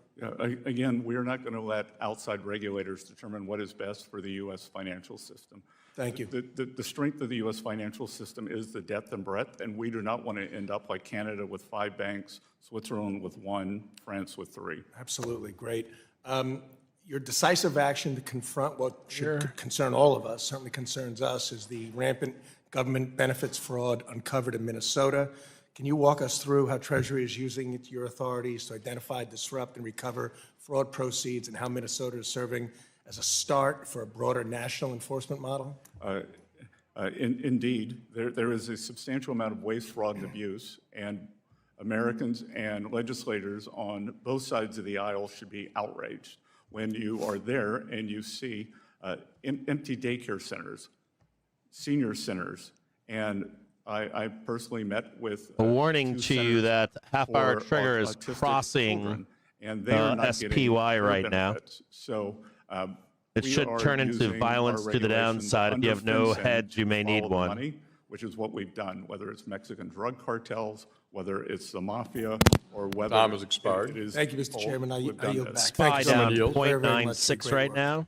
Chair recognizes the gentleman from New Jersey. Gottheimer, you're recognized for 5 minutes. Thank you, Mr. Chairman. Mr. Secretary, welcome. The 10-year Treasury is running around the daily 4% range. Mortgage rates are still above 6%. That's keeping monthly payments high, pricing would-be buyers out of the market. The affordability crisis is increasing the homeownership gap in North Jersey, which I represent, and across the country. How can we get the 10-year down and help make homeownership more affordable? And that's what I'm really focused on. Well, the 10-year bond had its best year since 2020 last year, and we actually had a fiscal contraction in the budget. The rest of the G7 bond market went up in yield. So if we continue to... So you see a path where this, you think we'll continue to see it tick down, especially the long Well, run? I think we can do that, and that I believe that we have Oliver Wyman's numbers, not Treasury. Spoo's bleeding. They say that what what has been done with financial deregulation unleashes $2.5 trillion of lending capacity into the U.S. economy. No support So here, by zero. creating more capacity, there is less of a competition. Price target for scarce 677.24, funds. So we are decreasing 675.11. Thank you. I have a strong belief that AI will revolutionize financial services and delivering meaningful gains for customers. 100-point drop regulators, today and by the end of the institutions day. if we do it right. Well, I think it's a 100-point FSOC's drop, somewhere in report there. strikes an encouraging balance, highlighting AI's potential to improve resilience and efficiency in financial markets, while also noting that vendor concentration create challenges. How is FSOC threading the needle to enable broad AI adoption while encouraging competition? And where can Congress help get this right so AI can flourish as a helpful tool for Americans in the financial markets? Good. I think it's important to work together, because what we see many times in these very quick technology cycles is the technology gets ahead of the regulation. So working together Best to keep the says, regulation I think in we can sync continue with to see the technology, 10-year yield whether tick it's for the down. With a financial narrow system, deficit, it reduces or for competition for anywhere funds. else. Forward There's rolling good news, down as you off said, of it its will ceiling. change the interaction. The bad news is that it gives, whether it's state actors or independent actors, more tools. What are you doing internally at Treasury? Obviously, you spent a lot of Q's time down on the security side of 2.43% right the now Treasury on piece. trend. What are we doing about that? Yes, so we have Going both, back from Jan at 1. Treasury, and then bringing in our private sector partners regularly. We've done Jan 1 we do low, tabletop Jan 21st exercises low in right terms now, of what trading would underneath happen it. If a malign actor got into the system, how can we reinforce that? As you may have read, before I arrived, Treasury itself was hacked. Yeah, I saw that. By, we believe, a state actor. So again, increasing resilience, being aware, and working with our private sector partners for best practices. Thank you. We're obviously seeing a combination of factors that historically make markets nervous, softer dollar with higher gold prices. Even if there are multiple drivers, those moves are often interpreted as investors seeking protection against policy uncertainty or concerns about U.S. fiscal and monetary credibility. They can also be early signals that global capital is demanding a higher confidence premium to hold U.S. assets. Without a Are doubt, markets starting to SPOOS price is going in a to trade. sustained It shift doesn't away from make it U.S. have to assets, happen you right believe, and now, what are the but specific indicators you watch 675, to see if we're 672, seeing that pullback from foreign without investors? a doubt on tap. So what we see at Treasury is we saw record amount of foreign inflows, despite the popular narrative. We saw Whether a now record or amount of later foreign doesn't matter. inflows into Treasury auctions last year. This year, many of the auctions have traded through the prevailing price before the auction. So we are still seeing very good I'd flow, give it like a and, 70% we are chance. still seeing 70. massive flows I'd say into 70 US for equities, 675, and as the 672 is said, we are seeing very 50% chance, 35% chance. You know, one of the things I'm concerned about, this week Reuters reported Disney saw fewer international Even in a visitors at recovery. its U.S. parks. Even if U.S. the overall saw market 6% recovers fewer here. visitors, despite global tourism revenue rising 6.5%. Canadian trips are down significantly, 22% year over year. Even at the Great Jersey Shore, 2025 Still beach tag no revenue low. was down. Oh, yeah, there is a low What is from the administration's yesterday. plan to calm volatility? And obviously tariff policy has been part of this, so tourists can continue to We choose also the have the U.S. Friday low. Look, on some things, there's nothing we can do. If the premier of It's still like British a, Columbia like a or Friday, Ontario wants Sunday to be low that especially hasn't been cleared hostile out yet. for people I not guess to come to the US, if you're a that's bull, you decision. could say the I would Sunday say low will it's their save you, loss. but And as you I said, don't think so. You think we'll see less It's a volatility with the pre-market, tariff policy kind of firming up? Or No, this is in the middle of the night. Well, it was bought at 2 less a.m. on volatility in Sunday, tourism? so Well, yeah, because it affects everything. People don't want to Gentleman's come time here. has expired. Yeah. Thank you, sir. Thank you. Chair recognizes the gentleman from Indiana, Mr. Stutzman. I guess if you're a bull, you could say that's Thank the you, Mr. last Chairman, saving and grace, thank you, but Mr. I don't Secretary, think so. for being here today. I'm going to yield to the chairman just The seller's briefly, going to come out for a on this couple of cross up here. Mr. Secretary, I appreciate you can members see it right on the now. Republican It's kinda side allowing fucking- you to clarify Here, let me, points on some key discussions back hide and this forth, for a and we minute, have had some good just ones so you can see today. here the half-hour trigger is about There to was close. an exchange you had with These my friend fucking from sellers are going Massachusetts, to come in Mr. no Lynch, matter about what and artificial just intelligence. rock the market down. And in your capacity as chair of FSOC, our view here is that artificial intelligence offers great promise for better consumer service, fighting fraud, more accuracy in providing customer service, but also in providing a more robust compliance process with the rules in banking and the brokerage and securities industry. I wonder if you could talk from an FSOC point of view about a philosophy of overseeing artificial intelligence both in the financial services industry and among the supervisors of the financial services industry. Yes. So again, we are working with our private sector partners to best practices. And Chairman, as you said, there are two pieces to this. There is service improvement. There's Thursday, there's Friday. For instance, working on at the So IRS. NFP is on Friday. We're trying to get it down. Let's call it Friday, 8 a.m. 675. Customer weight down. With a blood to 672 on NFP. On the other side, and then a pickup at 10 a.m. maybe on Friday. Everyone to the risk of what is going on. Let's look at this really quick together. This is a transformative change. This chart's getting a little messy. The Congressman, we look forward to working with you on legislation to make sure that the technology. So you're gonna. So you see this new low right here? Legislation. Very helpful, and I yield back to my friend this from low Indiana. is real bad. This one's really bad right here. Being just a So steady this, it does not matter what happens. We are going down here. We're going to hit 670. Is there volatility in places? In terms of the market reaction to this axial support, is the strength in WTI oil. It's just worth voice news disconnected. None of that shit matters. Economy. Just want to remind Mute everyone. this really quick. I don't care what he's saying. So just so you can see this right here, no matter what this recovery is, no matter if this recovers or not, it doesn't matter. They're going to send this fucker straight down. You can see the half-hour trigger crossing right now. This velocity is going to be vicious. Give me a second here. This is the target right here.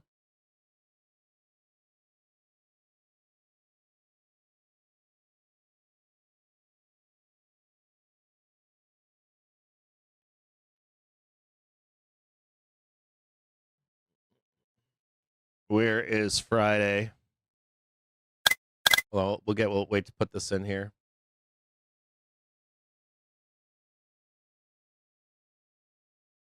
Can't get above 700. Got to go to the next support or where we think buyers are, which is up here.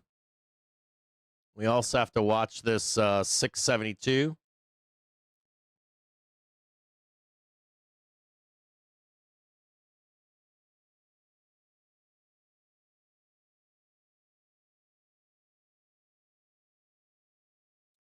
Day support is lost.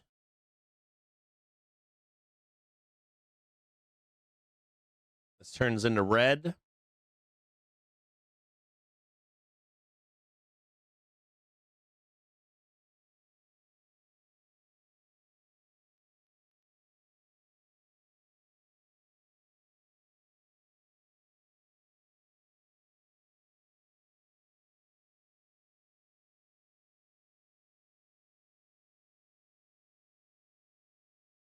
That's pretty big boys right there. You see it?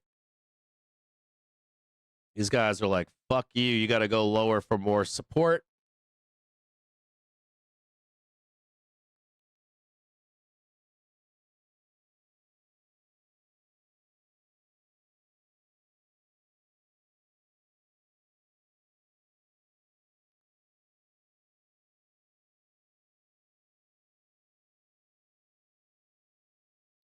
See that clip right there? This is on monthly right here.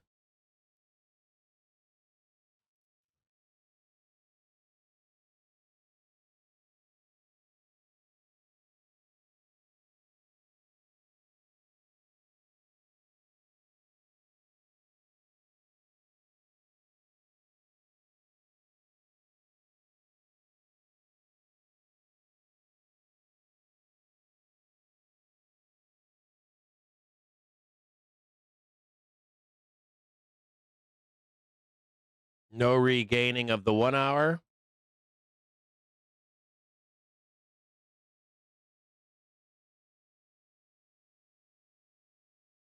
And there's a gap lower right here.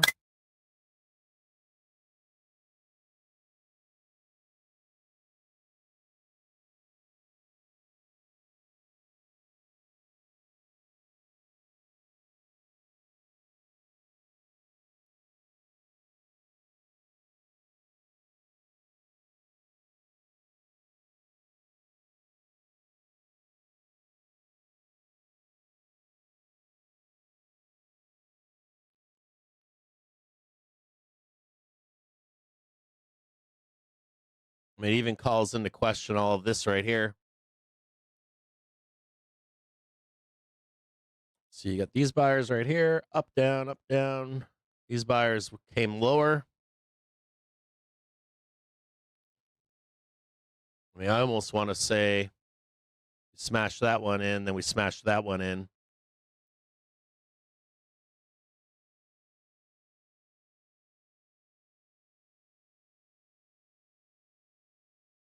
There's your first one right here, and that's your next one right here.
There's Thursday, 10 a.m., 12 p.m. flows.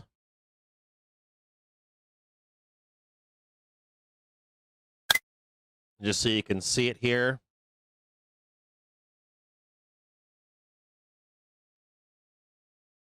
Should see some kind of a bash down here, and then 10 or 12 on Thursday.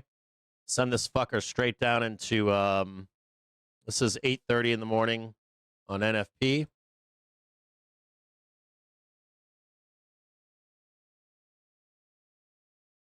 And then swing down here and close that gap. That's what it looks like to me. This isn't good enough. There's like no support in here. There's no support here. Only real support is down here on Friday. You could get one more pull up. You've got the half-hour trigger crossing. This should blast us straight down. And then we'll come back up to test this. And this will send us, this hourly velocity will send us straight down to the depths of hell. Not only that, but the other thing about this morning that wasn't good was on a 30-minute basis, velocity was not looking good. You can see it right here.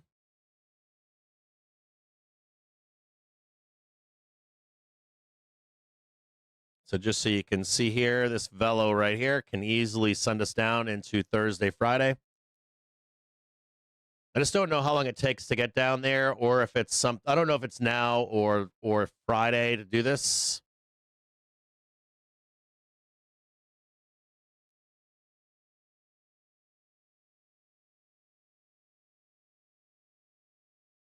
That does not look good.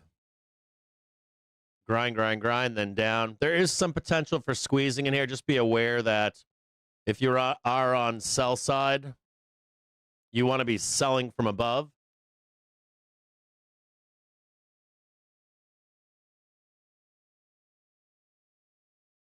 So somewhere in here.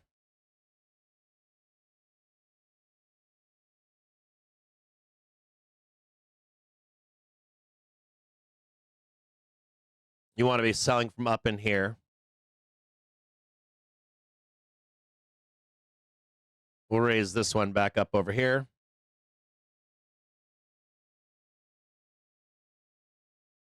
Some are right here, and then some are right there. There's the door closing right there. And then one more shank down here. There's a bigger problem, too.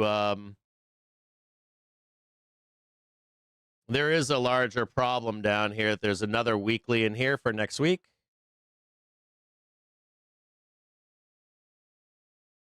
So you'd want to see this recover to even think about getting long again. If not, if we sell next week, down even lower. We don't know about this yet, so there's no reason to worry about it, but this new low is most certainly bad. I'd never, ever like, I don't like the second low on underneath daily trigger. Low, new low, it's a matter of just start selling until something recovers or whatever. This is very bearish right here. I don't want to show you this in front, but there is potential here to recover, but you need to see it. You need to see the recovery to say, okay, the coast is clear. But unless we see that, way is lower.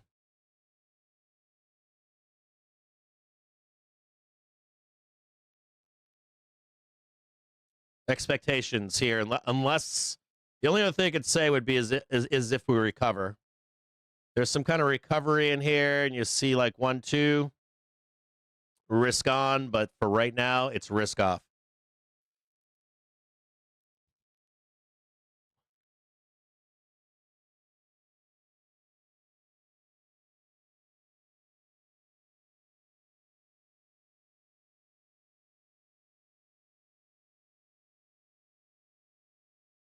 We do have a 4-hour candle coming into being. Over the next half an hour, you could see a pump here. Watch out for the 130 pump. It'll give you a 4-hour candle. Extremely bearish here, though. Not extremely, but just unless there's recovery, more down to come. Very high percentage chance of more down to come.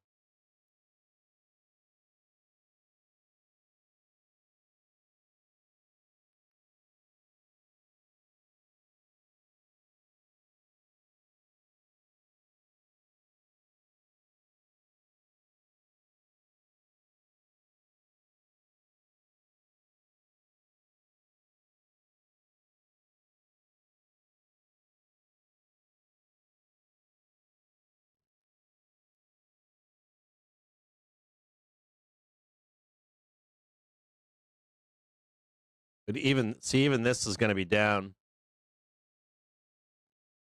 And it ain't going to matter. That half-hour trigger is going to come down here, and they're going to try to plunge this down.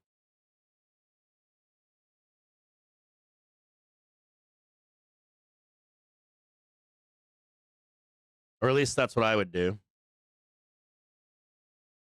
Just so you can watch this with me closely here. You get another down for your 4-hour candle. This is this forming of your 4-hour candle. This becomes something like this, and then it goes down. And show it to you here. This becomes the door, the close right here. And your 4-hour candle forms up here with a wick. Sorry, that's a little bit too far over there, but this becomes the forming of your 4-hour candle. And you got a little bit of a wick right there, and it should plunge us down, just like that.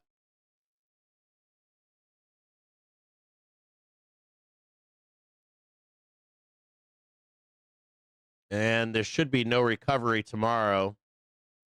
This is, I believe that this is Thursday. So you like stall in here on Thursday, and then it'll suck us down into Friday morning. Keep watching it. If it recovers, we'll change the outlook, but this is no bueno here. No bueno.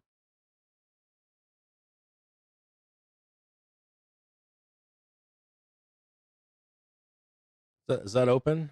No, wrong one. No. Where the fuck is the pivots?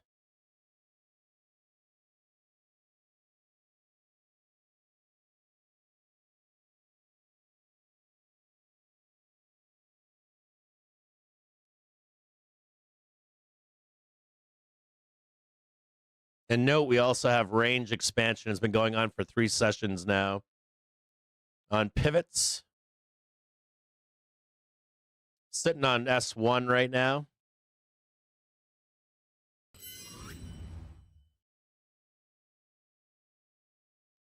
This was I believe this is the prior low from yesterday. Yep, this was the prior low right here.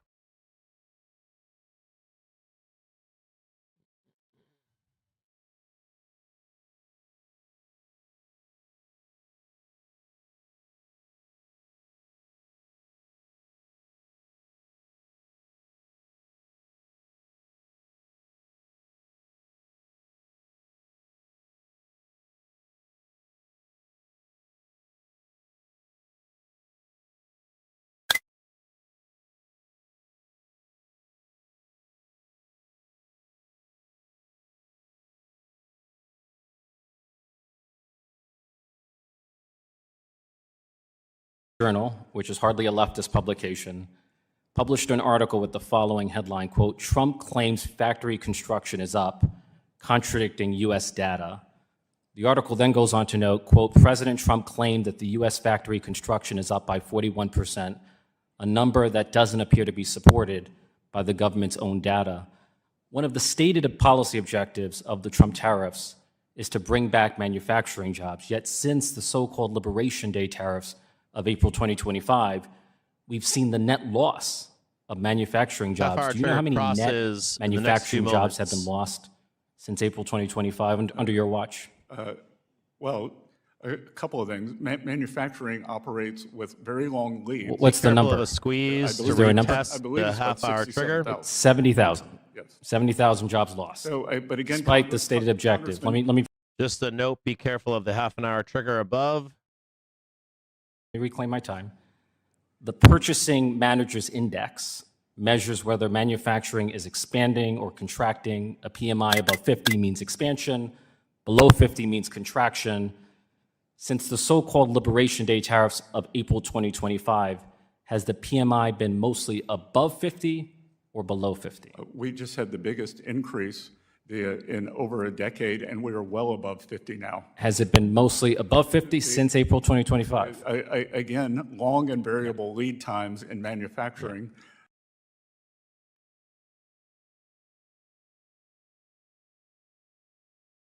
Financial center, not a manufacturing. Since April 2025, for how many months has the PMI been below 50? Where are we now? Where are we now? I'll give you January went up. But what about April to December? It was below 50 for 9 consecutive months. Where are we now? So the score is 9-1. 9 months of manufacturing contraction versus 1 month of expansion. I look forward to seeing you next year. So one of the stated policy objectives. And we'll keep score. Yeah, Okay? one of the stated policy objectives of the Trump tariffs NXT is to bring alert back coming into a buy domestic zone. production. Does the Trump administration regret imposing tariffs on goods that cannot be produced domestically at scale in the United States? Do you realize in hindsight that that was foolish? Do you realize that we use the leverage to bring down tariffs from other countries to take down non-tariff barriers? Tariffs on bananas gave you leverage?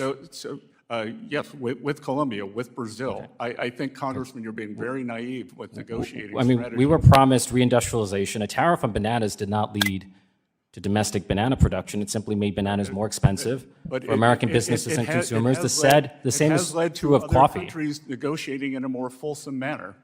Are you willing to commit to no longer imposing tariffs on any product that has neither a domestic substitute nor a national security rationale? That would be the definition of foolish in a negotiation. So you're not willing. You're willing to impose tariffs that make more expensive goods that we cannot domestically produce here in the United States, again, and that have no national. What is the national security nexus of bananas and coffee? Again, why would you do that? That there are numerous things when you negotiate with Indonesia. There are things that are only made in Indonesia, but the Indonesians brought down their tariff barriers or non-tariff barriers. I get it. We have to make bananas great again. I get it. Thank you, Mr. Secretary. Yep. Q's down 2.38% at the moment. Reno is now recognized for 5 minutes. Sitting right on an edge of collapse. Chairman, thank you, Secretary, for being here today. First off, let me lead off. I was one of the people you were in negotiations with over SALT last year, and I really appreciate the hard work and the commitment and helping us get it across the finish line. And a lot of my constituents are going to see a big benefit. Congressman, I can tell you, as also the IRS chairman, that the second largest refunds are going to come from your constituents or go to your constituents because of the SALT deduction. Yeah, it's going to be great, and hopefully, like myself, the rest of my constituents, I think, are going to plow that money back into the economy with with some purchases when they get their refund this year. So thank you for all the hard work you did there with us. Last year, you oversaw Treasury's efforts to implement President Trump's executive order to phase out paper checks, eliminating a costly, inefficient, and more fraud-prone process. IWM down directed the Treasury 1.82%. Department to work with financial institutions, consumer groups, and other stakeholders to address financial access for unbanked and underbanked populations. Secretary, can you share more on what on the work stream and particularly how Treasury plans to incorporate digital technologies or payment solutions to increase financial access for unbanked Americans? Again, we are trying to bring them into the financial system, and we are trying to, one of the ways is over these individuals' phones. And what we see, especially for the cohort you described, is they are especially susceptible to theft of the paper checks. They may not have fixed addresses. The fixed addresses or the mailboxes may not be secure. Someone from the New York delegation in Staten Island brought this to my attention for her district. I appreciate that. And I really do think the administration has made serious strides to modernize our financial system through these initiatives. Are there other ways Treasury is looking to safeguard against fraud and improper transactions that you're working on? Well, again, as we've done in Minnesota, we found a substantial amount of waste, fraud, and abuse. And we want to know, with our geographic targeting order, we have pushed down the threshold for reporting for money service businesses, which these are non-banks, to $300. And we want to know if you are wiring money out of the country, that are you on public benefits? Because one of two things must be true. You're receiving more public benefits than you need, so you can wire it back home, or you have stolen things. Is there anything that Treasury is working on to, any other payment modernizations that you are all working on right now? We're constantly working on payment modernizations. We're working with the Fed to modernize their Fed now. We are looking at ways on digital assets also. Great. I'm going to switch gears a little bit here. Any other member has daily constituents trigger that will face emergencies. Hourly trigger is not yet. You can't plan for those. Whether it's a natural disaster, medical emergency, unexpected, your refrigerator stops working at home. So they have to, and a lot of people don't have savings accounts, so they often have to rely on short-term credit to cover basic expenses that arise from these emergencies. Would you agree, Secretary, that access to credit can be a critical lifeline for millions of Americans, particularly middle and lower income households? Yes. What actions is the administration taking to promote affordable and responsible access to credit for American households? Again, we believe by some of the financial deregulation that we have done, especially for community banks, this will lead to more credit for communities rather than the money coming from a distant credit card agency. I appreciate that answer, Mr. Secretary. And last, as chairman of the Homeland Security Committee, cybersecurity is one of my top priorities.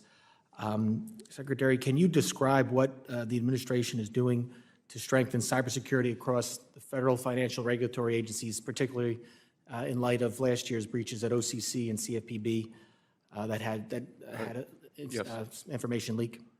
So the Treasury, we're committed to making risk-informed resources. We constantly work on emerging threats, and we are in close collaboration with our financial sector partners, both as a push and a pull. We recently had a group of them into Treasury for a very large conference on best practices, sharing with each other, sharing with us, and we've used that as a convener, and then our convening Be wary ability, of these sellers right here, wherever they are. They will send this fucker down to the depths of We've hell. identified it as a financial stability concern. I appreciate my time has expired. Thank you. Watch these guys right here. Keep your eyes on these guys right here. For 5 minutes. Thank you, Mr. Chairman. And Mr. Secretary, earlier in response to someone else's question, you talked a little bit there toward the end, but I'm not sure that there was a time for follow-up about, I think you said 10 to 20 million immigrants that are responsible for the driving up the housing costs? Is that what you said? I'm referring to a Wharton report, yes. Do you know what they based it on, what data, what information they looked at? Yes, the survey by survey, community by community. You could go, if you'd like, I will have my people post it on the Treasury X account as we speak. Well, thanks for the cooperation, because I'm just completely baffled. The average new home sale is about $500,000, and you're saying that it's driving up the housing crisis when DHS is over there trying to pick up and deport people because, quote unquote, they're a drain on society, they're dependent on public benefits. So if you're on public benefits, how do you afford a $500,000 house? Well, let me clarify your confusion, because I'm not confused, sir. Don't be demeaning to me, all right? Because I'm going to object and ask the chairman to make you answer questions. Anyway, I'm trying to explain to you that it is rental income and rental properties. The value. Do you really think that people have you been to the rental places of immigrants? I have people in my district that are in rental houses that I wouldn't rent to anybody. They're not expensive. They're probably $500 or $600 a month. You think people that is she mixing up home sales with rentals? Like that's the housing that we're talking about when we talk about the housing crisis? D properties push up the price of C properties. Inflation in C properties pushes up the price of A properties. Inflation in the price of A property. B properties. This is the K-shaped economy it's talking about. It moves up the stack. And if you think that somehow the laws of supply and demand do not apply to housing, I would say you're incorrect. No, well, I'm not incorrect because, the only thing that we Wharton. might say about immigrants is that we don't have new housing because they can't, there's a shortage of labor supply because they build the houses and you all are more focused on deporting them than having them stay here and build. Mr. Chairman, I'd like to introduce three items to the record. Construction workforce shortages are leading cause of project delays as immigrant employment affects nearly 1/3 of firms. Second, how the ICE crackdown has impacted Minnesota's economy. And third, the price of cruelty.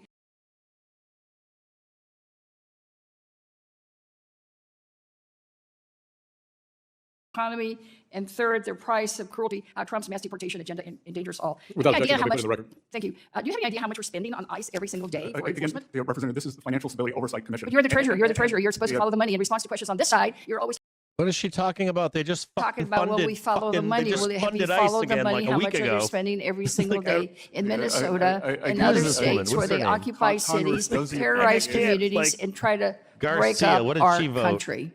Again, President Trump has secured the border. He was elected then let him stay at the border. on a mandate. Let's see how she voted. I disagreed with you, and I think you disagreed that he was elected? I think you're confused, but let me ask you about something else. Okay. Maybe you'll answer this one. You also recently announced the formation of new FSOC Household Resilience Working Group that will focus on American households' financial condition. American households across the country, especially in my district, which is a working class district, Texas 29, have experienced firsthand the destabilizing effects of climate disasters. Property insurance or insurance companies are leaving Texas, California, Florida, and many other states because of growing climate risks. I myself have felt the impact. My constituents feel, Mr. Secretary, what, if anything, are y'all doing to address the risk to households of mortgages and other forms of credit becoming unavailable in certain regions of the country due to climate change? Again, Congresswoman, are you familiar with KLW 24? No. It was the base for everything that was done with climate and with all the proposed climate legislation, and it has been discredited. Getting alerts on NXT looking for lows. Based on climate. Who discredited has been discredited. Who discredited it? Nature Magazine has retracted the economic commitment of climate change more than 18 months after first learning that the paper was fatally flawed, with authors acknowledging that its errors are too substantial for a correction. I'm sorry, I'm not familiar with Nature Magazine. We're relying on the Nature Magazine to determine public policy? Unfortunately, that's what Gentlewoman's time has expired, and I invite the Secretary to respond more. Mr. Chairman, I'd like a response in writing. Thank you. Yes, right there we go. Gentlemen, right there. we'll have those answers to you in writing.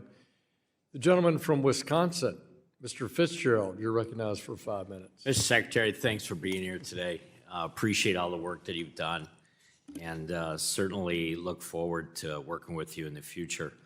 I did have just a couple questions, though. In many ways, the CSEs are far less risky than they were before the financial crisis.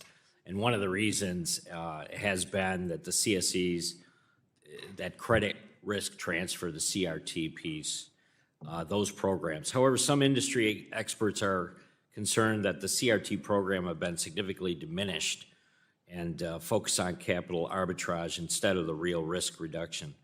Can you just kind of in general discuss the importance of the CRT with regard to the CSE in ensuring that they're transferring a significant amount of credit risk to the private market and really are then avoiding the risk that the taxpayers take on? Good. So the CRT, or the credit risk transfer, is very important at FSOC, and the attendant agencies, the members, we closely monitor to make sure that there is no daisy chain effect, that the quality of the risk transfer is at least as high as the entity from which it was bought. What we saw in the GFC was a be careful of the new 4-hour candle that's forming. So what we want is transparency, but I think CRTs are very important, but they cannot be opaque. Very good.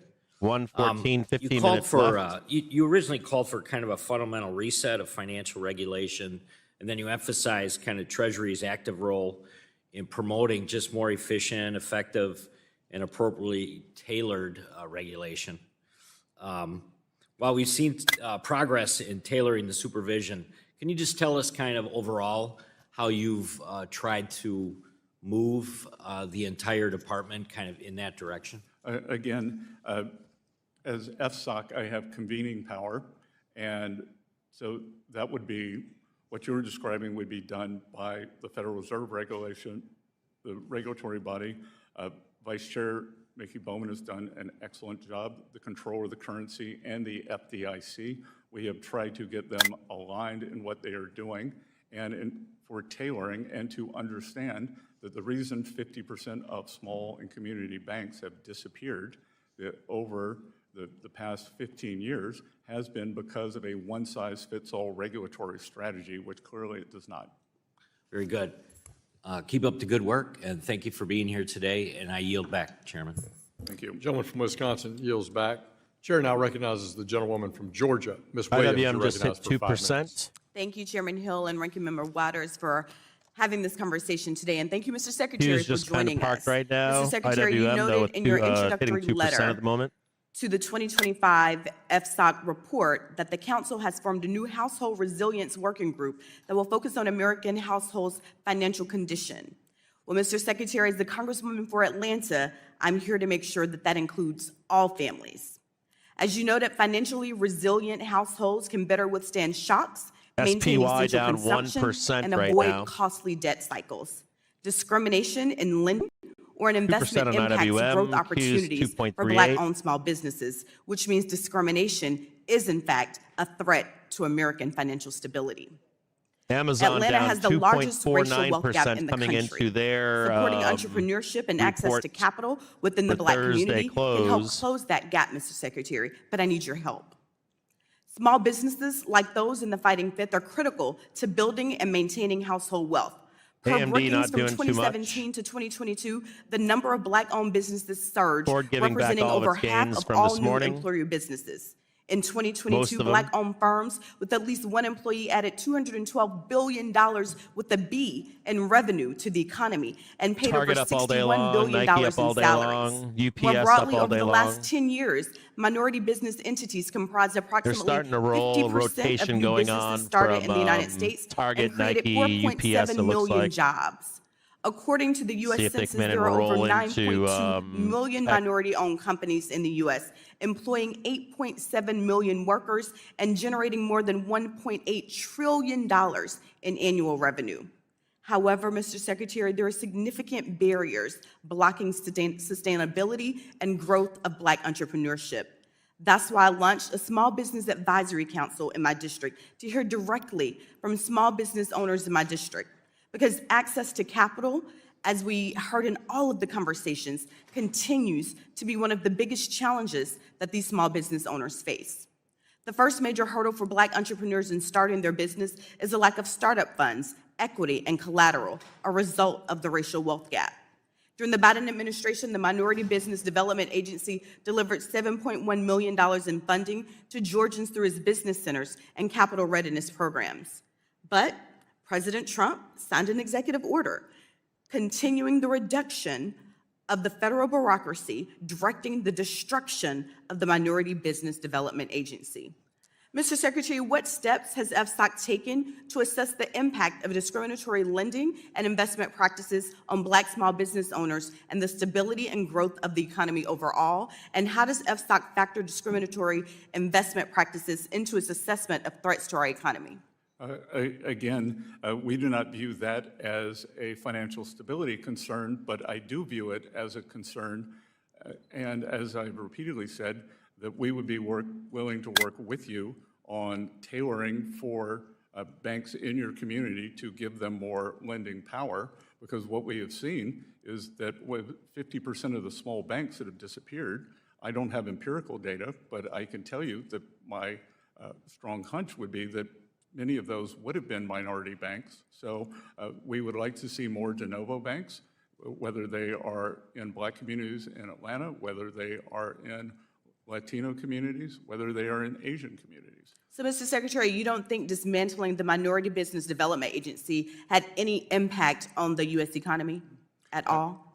Again, very difficult to tell in a complicated multivariable economy what impacts, whether it's good or bad, for the aggregate versus the individual. Mr. Secretary, I'm here to be the voice of the people that sent me here, and I welcome you to join me in Atlanta, and I would love to introduce you to some of these small business owners that have been greatly impacted by this dismantling. Also, in the 2025 FSOC report, placed a premium on deregulation and demonstrates the administration's optimism about the use of AI to make financial institutions more efficient. As you noted, AI used properly could provide numerous benefits to financial institutions by enabling them to provide innovative services cheaper, faster, to a broader set of customers and under very economic conditions. For example, currently, some lending institutions are using AI to evaluate a customer's credit worthiness through alternative data, such as cash flow history. And I see my time is about to expire, but my question is, Mr. Secretary, what proactive steps does FSOC recommend regulators take to combat lending discrimination, which may be compounded through the use of AI, as banking institutions increasingly use AI to make lending decisions? And I would love that answer. We invite the Secretary to respond to your question in writing. Thank you. We thank you both. Now recognize the gentleman from New York, Mr. Lawler. 9 minutes left. 5 minutes. Thank you, Chairman. And first, Mr. Secretary, thank you for being here, and thank you for your leadership in helping get the Working Families Tax Cut bill across the finish line. And in particular, thank you for negotiating over the issue of SALT, the state and local tax deduction. That was a big win for the American people. A core goal of U.S. stablecoin policy is to keep dollar-denominated stablecoins issued, regulated, and supervised here in the United States rather than offshore. Today, a substantial and growing share of the dollar stablecoin market operates outside the U.S., as foreign jurisdictions move quickly to establish legal regimes that encourage dollar stablecoin issuance in their markets.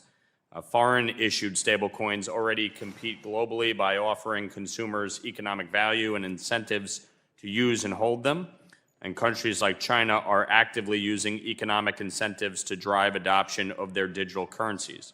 As Treasury implements stablecoin legislation, do you agree that U.S. rules should preserve enough flexibility for American issuers to remain competitive so dollar activity stays onshore, transparent, and under U.S. oversight? Congressman, and again, I think as you know, I used to have a house in your district. Yes. Given the tax regime in New York, I'm not sorry that I'm no longer there. I hope it will come back. It's a beautiful part of the world. With stable coins, I would say what we want is U.S. best practices. The stable coins can go around the world, and indeed we are seeing I believe we will see the adoption, especially in emerging economies, or maybe any other individuals who want to hold the U.S. dollar. But I think it is paramount, as was done with the Genius Act, to put in U.S. best practices. Agree. Different topic. Fraud scams by bad actors are estimated to affect 15% of American homes, representing about 20 million American households in total. And given that losses to these scams often amount to $575, consumers face meaningful financial harm even from a single incident. At the same time, 37% of all U.S. households cannot cover an emergency expense of over $400 with cash or savings, and a fraud loss can be devastating to the average American. These losses can lead to missed debt payments and damage to credit scores, which in some cases prevent home ownership. We've seen a renewed focus on fraud by this administration with the announcement of things like the Scam Center Strike Force, and I'd like to strongly encourage the administration to adopt an all-of-government approach to combating fraud and scams. Secretary Bessent, what role do you think Treasury should play in fighting scams and fraud, and does the FSOC committee have any initiatives planned for the coming year?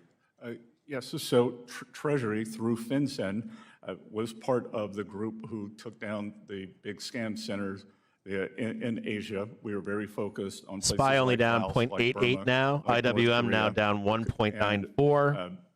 even Iran. Q's recovering And slightly. The other side of that, Congressman, is that it's used for nefarious. Once the money's stolen, not only has a U.S. citizen been hurt, but it's used for nefarious purposes. So we are constantly monitoring that, and we are working with our partners because, as you said, AI can be both a benefit, it can be both a blessing and a curse. So we think properly managed and rolling it out using private sector partners, we can watch these sellers above right here. I was not aware of 15% Not there yet, of but Americans just want to watch are these subject to it, sellers up but here. we've Watch also this got to be gray very line that I careful drew for you right here. because it will make malign actors more able. Hourly trigger to also pull off about to bigger cross in the next 1 hour. Well, and kind of continuing on that front, there's been a growing concentration of cloud and AI model providers and the risk that results if a small number of firms JPM hitting their critical first high financial back sector from infrastructure. January 16th. How is FSOC they look like they have a cup assessing and the handle financial forming. stability They could get involved implications in of this blood end of day concentration, and SPY if they roll particularly in down? scenarios of an outage, cyber incident, or foreign-based remote access vulnerability? And I had introduced legislation that we passed. Squeeze risk starts at recently through 1:30. committee. The Remote Access Security Act ended up passing the House with strong bipartisan support. What steps is FSOC taking to ensure that financial Watch out for a reliance squeeze. on third-party AI and cloud providers short. does not expose Quote time the money system net to US money remote market access fund risks? assets up You'll need to answer that $40.32 billion question in writing, for the week Mr. ended Secretary. February The 3rd. gentleman's time has expired. Pursuant to the agreement with the committee and the Treasury Secretary, we'll have one more questioner because the Secretary has a hard stop at 1:30 p.m. And so the Chair recognizes the gentleman from San Jose, California. Mr. Liccardo, you're recognized for 5 minutes. Thank you, Mr. Chair, and thank you, Mr. Secretary, for testifying before us today. I know in addition to your many responsibilities, FinCEN comes under your duties as well in managing, and FinCEN has been very outspoken in this administration and other administrations in expressing concerns about alternative remittance systems, also known as, I think, informal value transfer systems. Is that fair? Yes, sir. And I gotta go to the bathroom. I'll be right back, There are many guys. concerns, I know, with these alternative systems, including lack of documentation, anonymity, their informality make them very attractive to money laundering. Is that true? Yes, sir. And in fact, in particular, Chinese money laundering organizations have been very effective at utilizing these systems to acquire access to U.S. currency in various ways for nefarious means. We were very focused on Chinese money laundering organizations, which originally began as a way for Chinese citizens to get money out of the country. As China clamped down on the leakage, they morphed into partners with the Mexican drug cartels. So we are very focused on all of that. I appreciate that, and I support that. I understand there has been some research, including published by the Government Accountability Office. A GAO report in 2016 and other studies as well that have found that fines and obstacles to remittances are not very effective at stopping the flow of remittances through. Besson says we're very focused on China money laundering organizations. Tend to push these remittances away from legitimate companies and remittance systems into these alternative systems. Are you familiar with some of that literature? I'm familiar with that thinking. This administration last year, through H.R. 1, imposed a tax on remittances in Section 4475. You're familiar with that, is that right? I am. And as you know, many residents of the United States depend enormously on these remittances, in many cases to keep their families alive in foreign countries, because it's pretty darn difficult to immigrate to the United States these days. You're familiar with the importance to so many residents of the United States to be able to have access to remittances. I'm familiar with the difficulty coming into U.S. illegally since January 20th of last year, yes, sir. And quite simply, legally as well. I have residents in my district who have been waiting 20 years to get a green card, and they've been going through all the legal channels. So there are many obstacles, it's fair to say. Is that fair to say, Secretary? I don't know the specific instances that you're considering. I invite you to my district, and you can meet the nearly 40% of my residents who are born in a foreign country that makes Silicon Valley the extraordinary place that it is, and they'll tell you their tales of woe in trying to get through this system. In January, you indicated, quote, "We will strongly push to prevent anyone receiving federal government support funds from sending money overseas." Is that right? 100%. In reaction, a policy analyst at the Cato Institute said, quote, that these kinds of actions are building, quote, "building a legacy of financial surveillance and control." Do you recall that? I don't read the Cato Institute, but I do believe in financial surveillance for the remittances that should not be remitted, and we should also know where the money's going. And if you agree that imposing taxes and obstacles to using legitimate systems may compel people to use some of these informal mechanisms, don't you agree that undercuts our objectives in addressing money laundering, the illicit activity in these alternative systems? I disagree with taxes. But your administration and you supported that tax last year. I disagree with your assessment that taxes can be a hindrance. Don't you agree that taxes can alter behavior in various ways? When people understand something costs more, they may choose a different path? I would say that they would choose the safest path. Well, they may choose a less safe path if it just costs more to use the safe path. Don't you agree? I believe that anyone who has legitimate income, is in the U.S. legally, and is sending money home through gains where they have paid taxes, they would choose the safest path.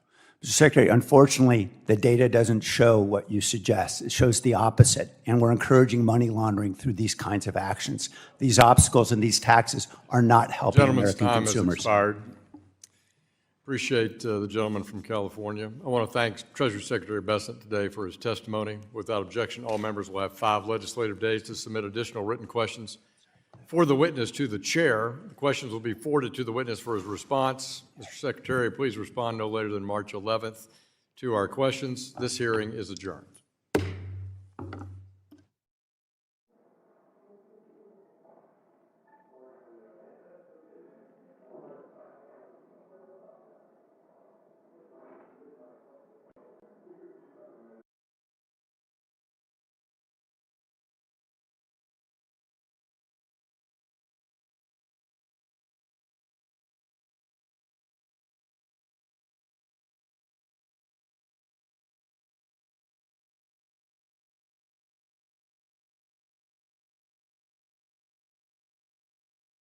U.S. restarts uranium recovery operations in South Carolina.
IWM holding when it's bare teeth right here.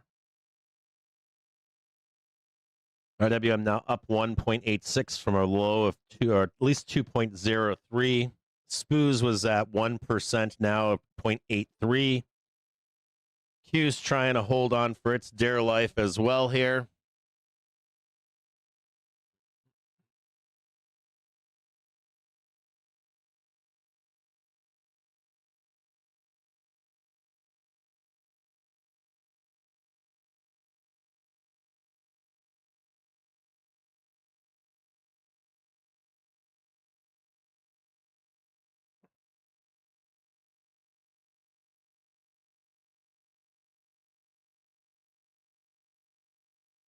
VIX 9-day with a high of 2286. 2427 was the target.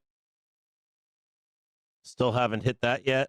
Could see more blood at some point to get that VIX 9-day back up to 24.27.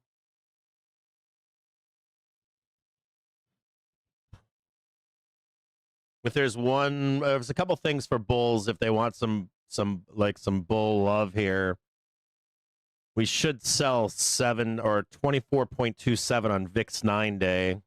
The high right now is 2290 for a new low on VIX at $6. So if you were like, if you want some bull news, that's looking for a new round of sellers above. There are sellers up on VIX 9-day right around 24.27. We're kind of close to it right now. Watch out for a squeeze that's still very apparent. The VIX 9-day says there's a squeeze ahead too. And show that if you want really quick down here. This is what we had charted out for VIX 9-day was for a spike up here and then down.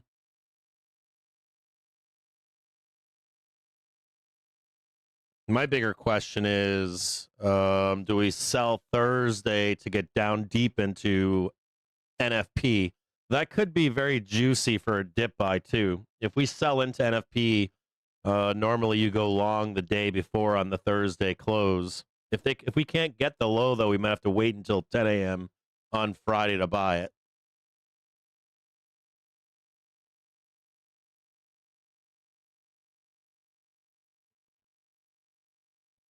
Maybe that's where you get the spike on VIX to 24.27 on VIX 9-day.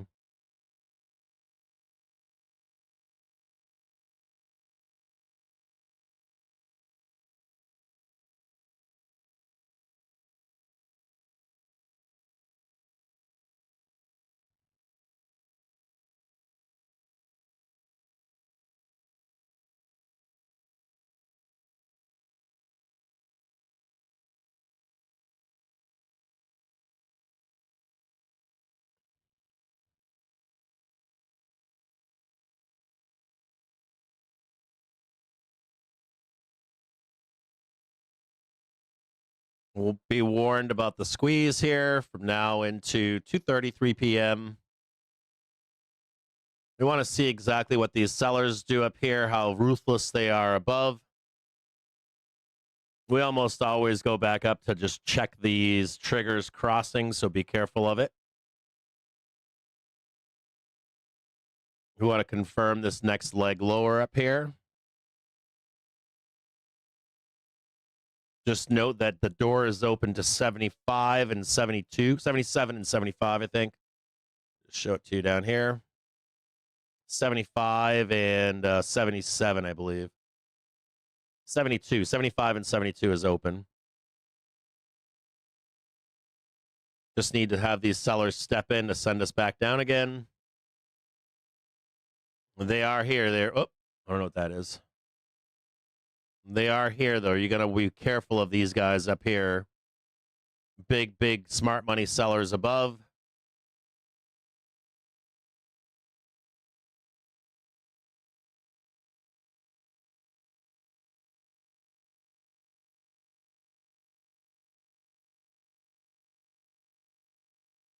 They should move down here as time passes. Should move like down here and then down here, and then you should see some kind of rejection in here. We'll stall until we get there or squeeze, one or the other.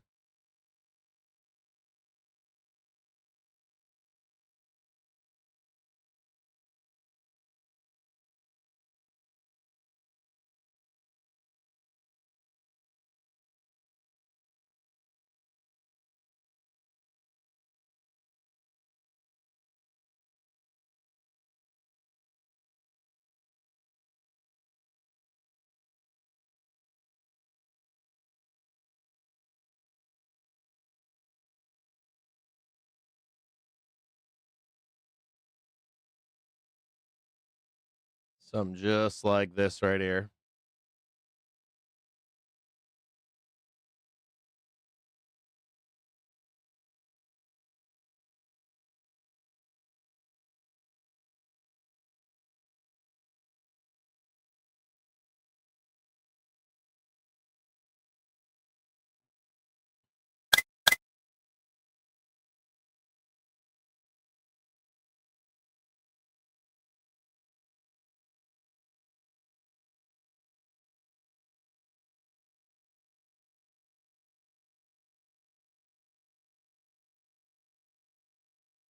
That's 686.33 right there.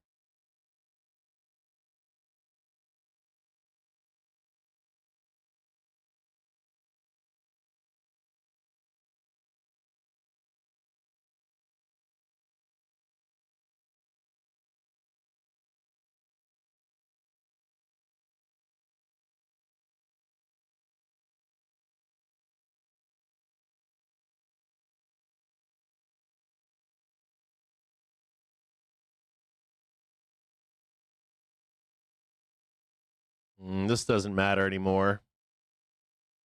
We already know where yesterday's low is. The only thing that matters is selling this 680, 633.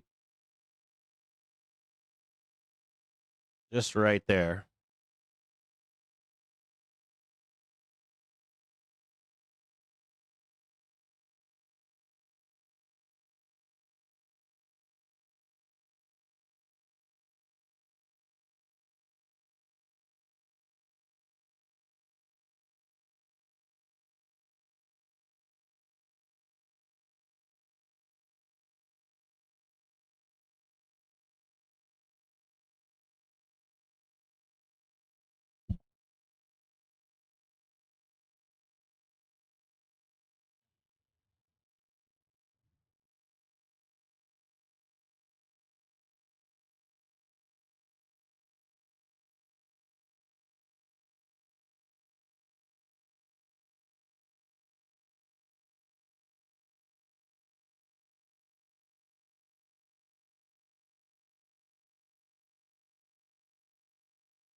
Man, I'm watching it right now. They're saying, I'm reading an article right here that says everyone's running away from tech. And I'm like, this is where you buy tech right here.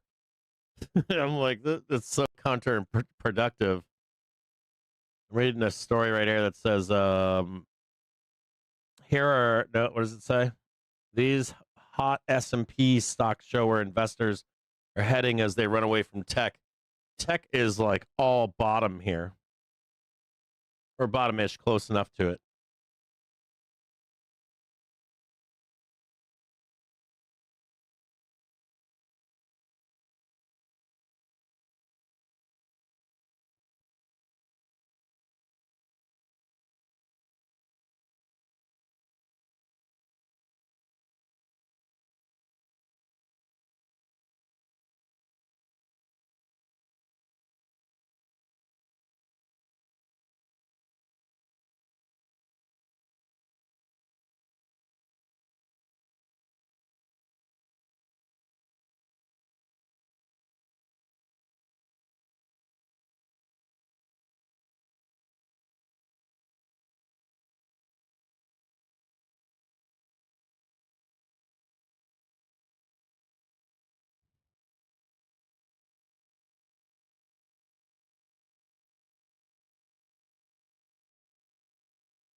Supreme Court allows new California voting map for midterms.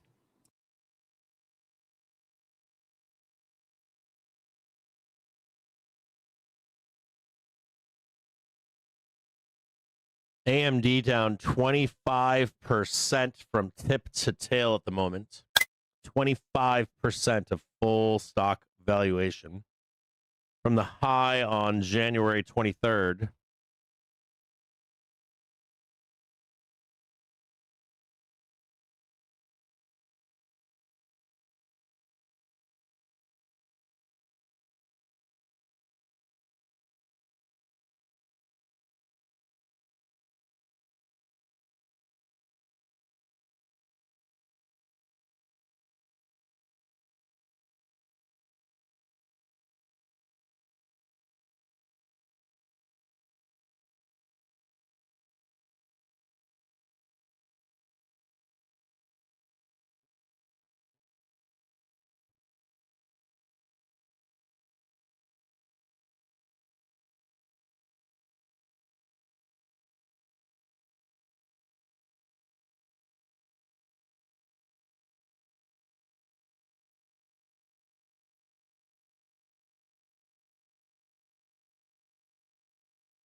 So this is critical up here. Like for sellers, this is not, it's not for buyers. So, this is like sellers critical to reject this.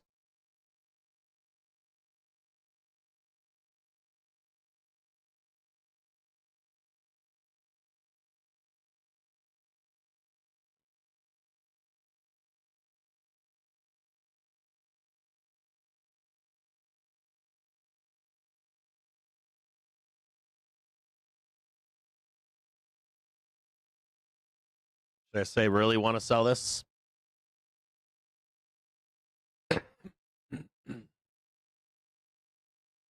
This would go with the risk off motif for closing the door on buyers. Wherever that is right there. Have the first low underneath the daily trigger, the second new low. This would be the rejection point up here.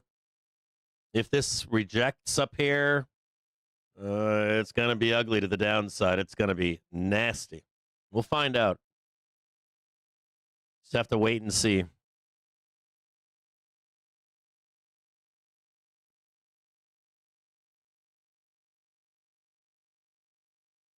If you shut the door here, though, whoo,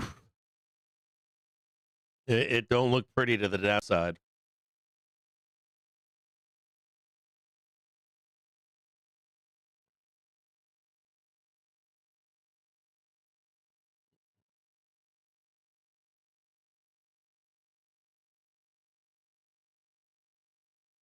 How do I? Maybe I said that better. Well, I gotta say it's better. This is where sellers are. If rejection. Seeing Adobe shares reversing course, last up 3.3%.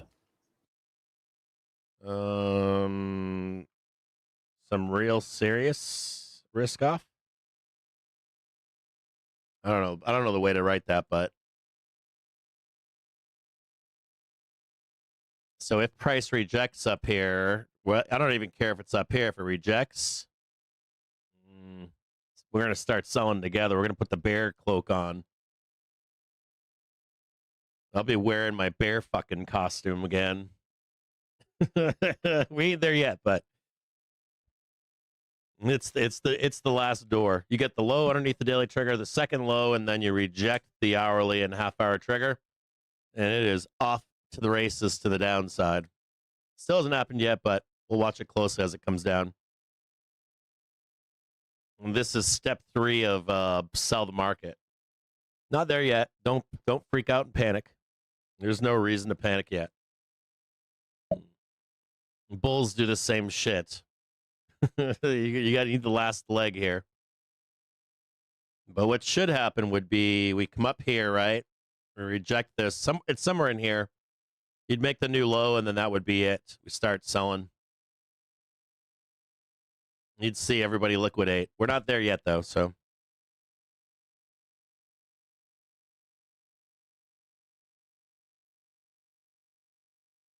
I don't know how to write that. If rejection, some real serious risk off. I don't know how to write that. But you definitely take the stance of a seller at this point. I mean, this is where the bulls are buying, but if you reject this, you flip from buyer to seller here. This has become sell the rip. We're not there yet, but it ain't looking good for bulls. I'll tell you that for shit sure. You get the low underneath daily triggers, fine. Second low, though, starts going nope. And then the percentages against bulls just start cranking to make some big new lows. But you need to check and make sure that this is what we're going to do. It's either going to be we stall in here and eventually half hour comes down and sells it, or we squeeze up and then we reject it and go down. Still not there yet, but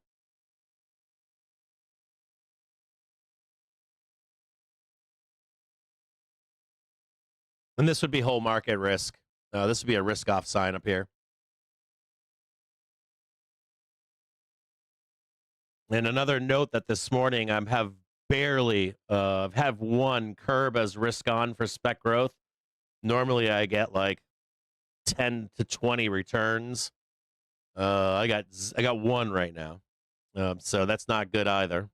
So there is a risk-off posturing right now in the market.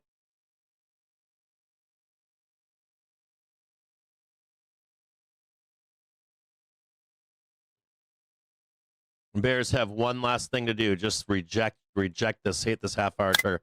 They're lower now. Now they're right here. They're coming lower and lower. You can see them coming lower. They're gonna try to rock this fucker straight to the downside. It'll be a matter of that point catching a new daily low and then risk off.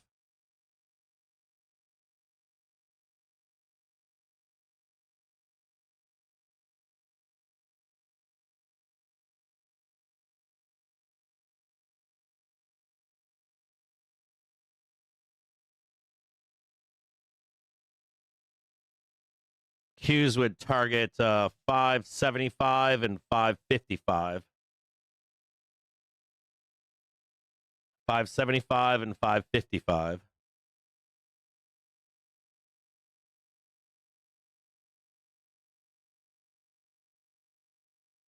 Not there yet, though. Still where the buyers are.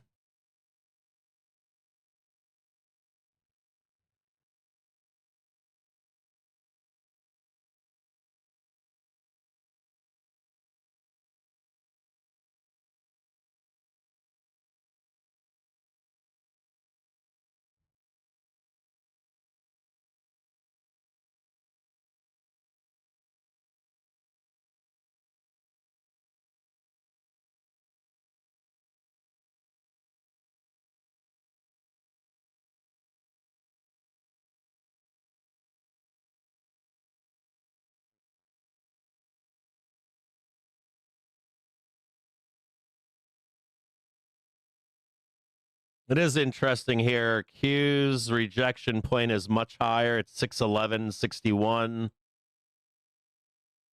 Trading 604.07.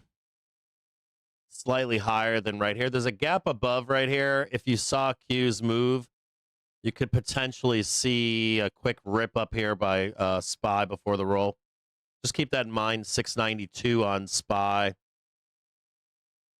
Only because of the whipsawiness of Q's. Q's is at 611.61. Maybe 610.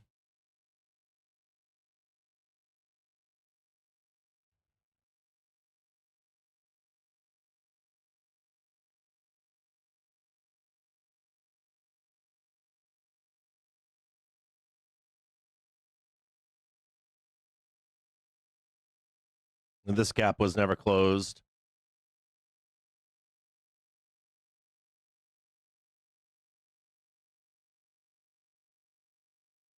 I'm going to move this back here. Just so you already know that it's there. You don't need to see it. It's going to leave this open for the trade up.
Trump says Iran's supreme leader should be very worried now.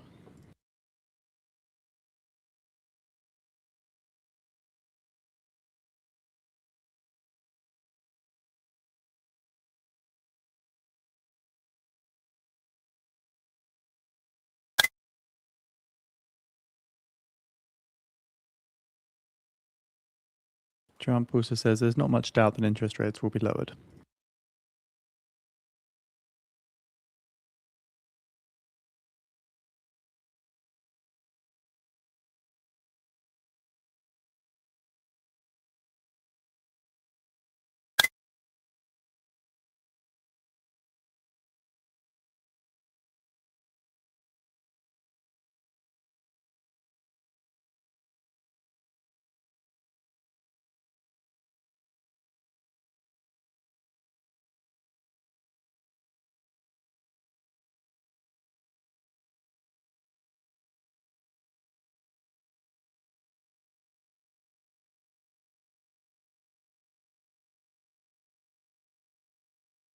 Trump says he thinks Walsh understands that he wants lower rates, would not have gotten the job had he said he wanted to raise rates.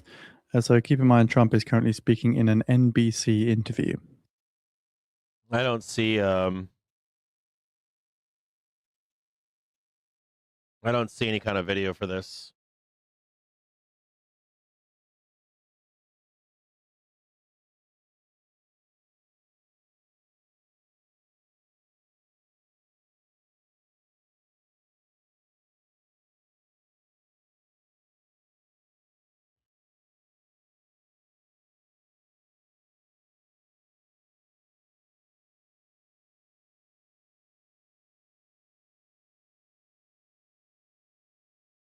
I see some Trump live stuff, but it looks like it's all repeat stuff.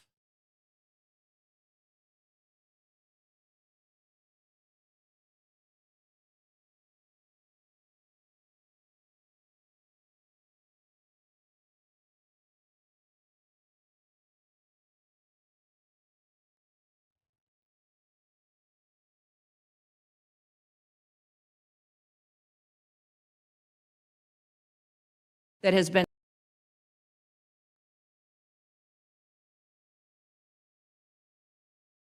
I'm looking for it right now. I don't see it.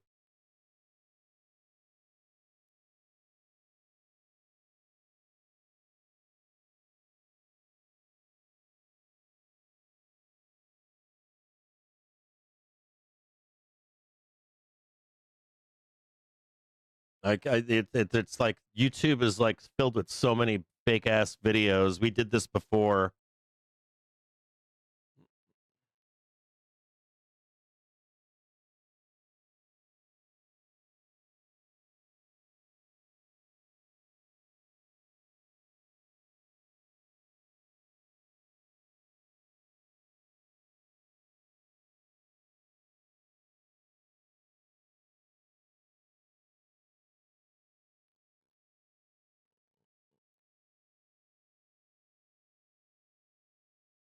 I don't see any Trump on NBC. I can't find a stream.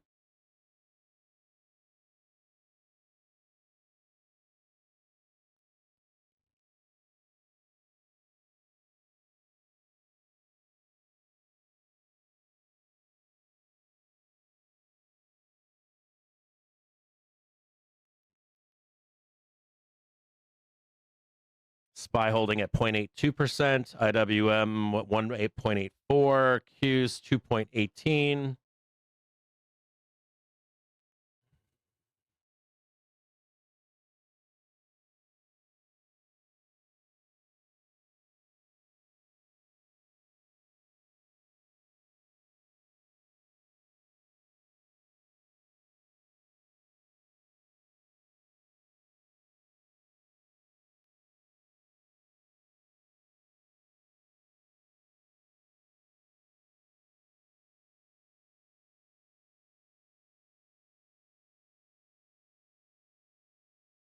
Yeah, that Warsh stuff, like, I don't know. Let's talk about Warsh really quick. So I talked about this briefly, but I don't think I got it out there enough.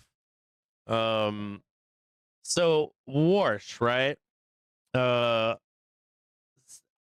I think Trump is planting him as the chair, not for right now, but for like this is all like all this Warsh stuff. I think Trump picked him not for right now. I think he picked him for when inflation rips faces off. I think that's where Warsh comes in. He was a giant hawk, I believe, in 2008, 9, and 10, somewhere in there.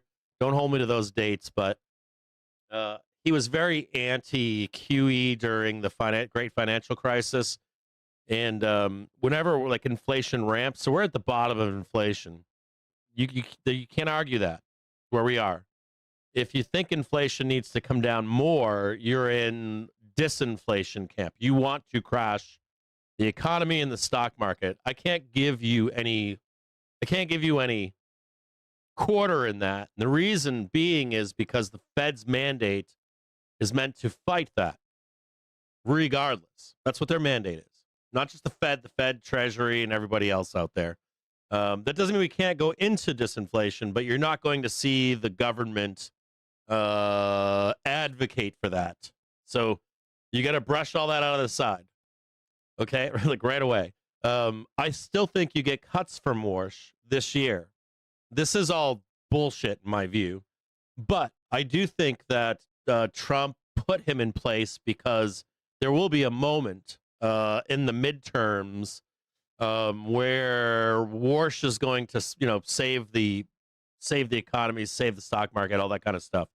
I think you'll get him being the hawk that he is, not now, but if inflation really starts ramping and ramping and ramping and ramping, which it should, and you'll likely somehow have Trump throw him under a bus then too. But Warsh is already known, and is likely the best chair to fight it. Like if you had a Fed chair that would fight inflation you got to remember when inflation came up, right? I'm going to just show you this here as we're waiting. We're just waiting for nonsense right now. But you got to remember, like, inflation over time was like this. It's like this. This is inflation over time. And briefly, you'll get some kind of disinflationary moment. The Fed will step in, right, and try to blunt that disinflation. We go above right here, the Fed will attempt to step in and blunt, so that we just get right back into line over time. This is years. Now you've got inflation, right, trend over years.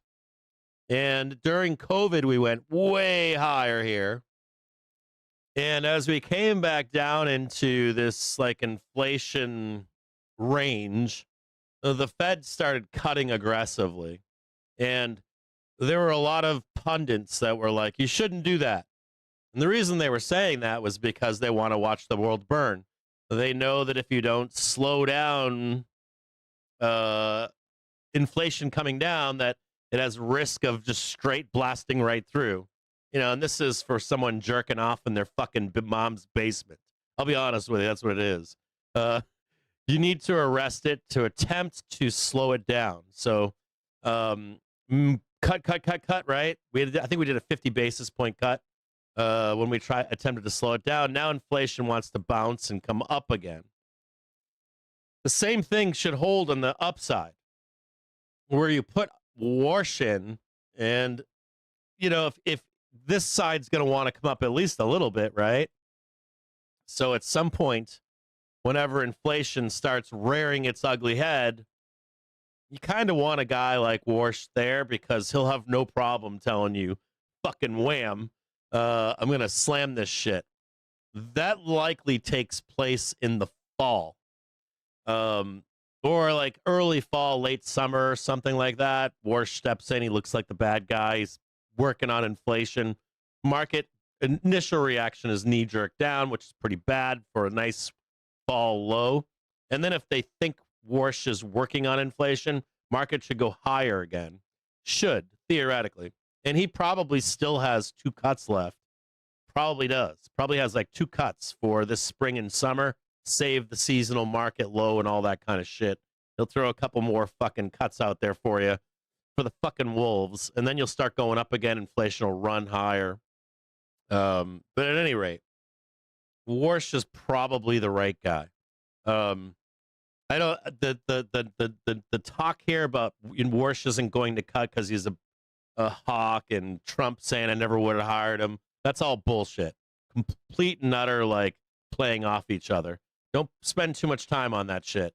Don't believe for a minute that the Fed or the Treasury Department, nor I don't know, anyone won't sprinkle more crack in the fucking market as they already are. We're already in QE. We're in like QE light right now. So don't for a minute think that the fucking powers that be won't stretch this shit out and give you more cuts.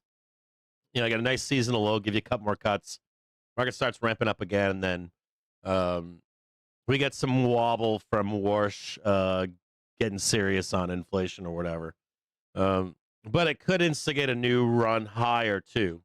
That's the other part of this, is that when inflation starts running, if the Fed pivots to a more hawkish tone, typically that a month or two later, you'll see, maybe 3, but you'll see markets start turning up again because they think the Fed is doing, I don't know what the fuck it is they need to do to curb inflation. My take on inflation, though, is that they don't have that much effect on it. They have more effect on you with sentiment, more than anything. If they're like, do they actually impact inflation? No. Can they impact you as a consumer? Yes. Can they impact the stock market? Yes. Does that indirectly affect inflation? Maybe curbs it a little bit. Can like maybe round it off a little bit, but to me, and all of these things like economic cycles, business cycles, unemployment, employment, inflation, I don't know about GDP as much, but they all tend to be cyclical for me. And the only way that I see like big crashes, like 2008, just to feed the bears a little bit, they're a little happy right now. Just to feed the bears, if you're looking for like market meltdown, bear market, not corrections. Remember, sharp corrections is not trend. Like the 1990s, we would have large corrections, 20% down, 15% down, 30, 50, and yet the market recovered and would double, triple that number. I kid you not. So we talked about this in the brief for the yearly outlook. Like if you can have a correction, but not, no, or let me rewind a little bit. If you look up like Investopedia, if you have a 20% drawdown, historically, that means that not only do you get the correction, like the crash, but you also get a bear market with it. You get both. In the 90s, that's not what happened. You'd have a crash that would relieve velocity, and then we would scream higher. And so you didn't break trend.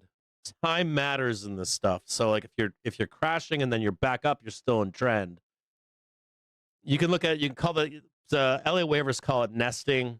But you got to remember that like we had a 20%, we had a 21.73% drawdown in 2025, right? 21.76, I think it was, tip to tail. That should have resulted in a bear market last year, and it didn't. So we didn't break trend. This is time. We just had a corrective move in the middle of 2026, and it was or 2025, which is very very consistent with the 1990s. So my point here is that, or my greater point here is that even if you get a correction, doesn't make a trend. Doesn't mean that you're in a bear market, something like that. If we continue higher into this bubble, you would expect those sharp corrections. Now, Warsh, of course, you know, like as far as Warsh is concerned, just thinking that he didn't know he was a hawk. This guy's a fucking super hawk. Even if he's going to do what Trump wants, he's going to be the right guy for, you know, whatever that fucking that inflation rearing its ugly head to the upside is. Now, for me, I don't believe in that, or I don't theoretically, I don't believe in like the Fed and the Treasury Department changes any of this shit. And a lot of the old Fed chairs feel the same way. If you read any of their autobiographies, they all admit to this. They even admit that with all the people that work underneath them, that they still just use feeling in how they apply rates to markets. A lot of these old guys will be like, I don't give a fuck what the data says. I get the feeling. So they just start blunting both ends. Even though they admittedly say that they have no impact on cycles. And I don't think that they do. You could make an argument that there was one reporter at the last Fed meeting, and she was trying to scratch the surface of it, and Jerome kind of shut her down, which was, if we go into a new economy, this is the bigger question. It's not something you can answer now. It's just we're just mentally jerking off on this. But if you look at new economies, if we're coming into a new economy with AI, let's say, and robotics and whatever, machine learning and fucking or machine learning, quantum robotics, I guess maybe this still has something to do with energy and data centers, but all that shit's an umbrella. But the idea would be, if you have, and I think Moran brought this up too in his big white paper, or he alluded to it. And I think you'll hear Trump talk about this stuff frequently. No one likes to admit this, but Trump talked about maybe no elections, Greenland, Mexico, Panama. What they're alluding to, in my viewpoint, is that we're coming into a new economy, and there's going to be greed. There's going to be scrambling and scratching for power and money in this new economy, and that could involve the Fed at some point, and the Treasury Department, and of course our elected leaders. What is their plan for this new economy, and does the Fed need to adjust to it like they did when they created the Fed in the beginning of the early 1900s? You're going to see clamoring for this kind of stuff, or a want for this, right? Whenever you have like a something new, and you could look at this at a family level. You don't need to look at this in the federal government. You could just look at it like a family, like a husband and a husband, or a wife and a wife with kids, or a husband and wife with kids. In any of those situations, when you get something big and new, big, right? Oh, we just got a new job. I just got picked up by this small local mid Fortune 200, 100 company, and not Fortune 500, and I'm making more money. Brings up new stuff, new arguments for that government inside of your own family, and every person in that family is saying, "Ooh, there's something new." So what do? They think about, what can I get in that family, right? What will mommy do for me? What won't mommy do for me? Maybe the wife of the wife is like, oh, she doesn't need me anymore. I got to keep her in my life. She's making so much more money. You know what I mean by that? So this is very normal and common to raise these questions. That lady that asked that question inside the Fed meeting, Jerome was like, I ain't answering that because it's a hot potato. No one will. The chance of anyone addressing that publicly is, for the public at least, is not until something breaks for them, which is sad. It should be addressed. There should be a plan in place. There probably is. They're not going to discuss it with you. They don't want your input unless they absolutely have to ask for it. But that's all it's like all mental jerk off stuff. It doesn't really matter at this moment. It shouldn't, unless you get like Gen AI in the next 6 months, year. There's already positing out there that these chip manufacturers, there's a game called the Bear Game. If any of you guys went to school for business, you might know what the Bear Game is. It's like business school 101. If you don't know what the Bear Game is, it's basically, there's a lot of demand right now. Do I build more factories to make more bear? Or do I just say there's a shortage? So I build these factories because you're demanding more beer. There's a shortage of, I don't know, Captain Jim James fucking lager. And so we need more Captain Jim James lager. Jim, can you build more beer plants? And I'm saying, maybe I will, maybe I won't. In this old economy, you could probably get away with building more bear plants, and for the rate of expansion with people and growth and all that kind of stuff, yeah, it's fine. But where we are right now, it's an unknown quantity if chip fab makers should open another chip plant. Not only that, are they even needed? I can't answer my phone. I don't know who's calling me right now. One of you guys calling me? My phone ain't working. I got a phone in the mail somewhere. I'm literally being locked out of my life right now. If you're in the show and you're calling me right now, I can't answer my fucking phone. If you're a friend of mine watching this show right now, I cannot answer my phone. I've got like an authenticator app. Like all my authentications are being kicked out. I gotta wait till I get my phone to being like locked out of my life right now until I get my new phone. If you're trying to call me right now, you can't. I can't answer the phone. I got no way to answer it. It got to like Friday. Let me just check and see where my phone is in the mail.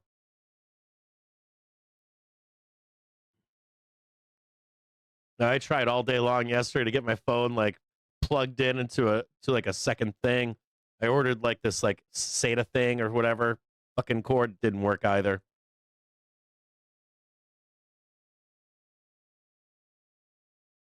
What is this?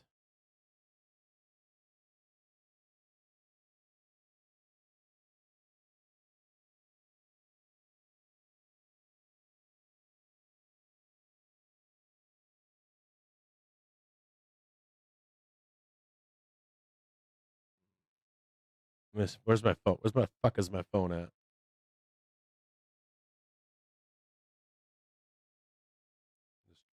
What is this? A Samsung Galaxy? Oh, wait a minute. That's really weird. What the fuck is this?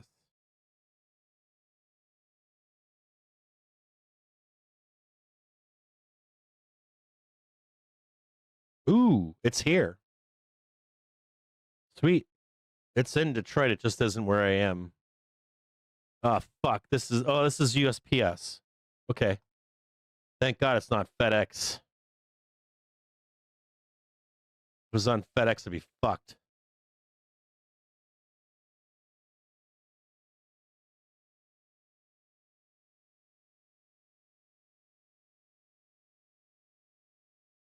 All right, I gotta tell USPS just leave the fucking phone up front. I'm driving higher right now. Half HT coming down to meet price currently. Market grinding higher. Still no risk off. We're risk off right now, but we're in a risk off warning. If the market rejects above on either SPY or Qs, half HT, we start rolling down, we will go into risk off behavior, or not risk off, but we will go into risk off. We're not there yet, but we need to watch to see if the sellers can send us to the downside.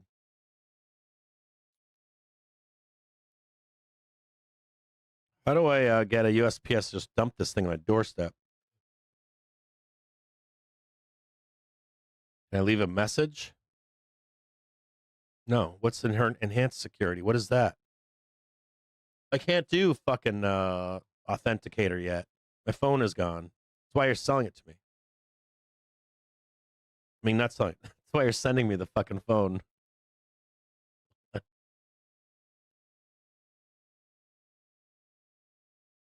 Where is my package? All right, hold on here.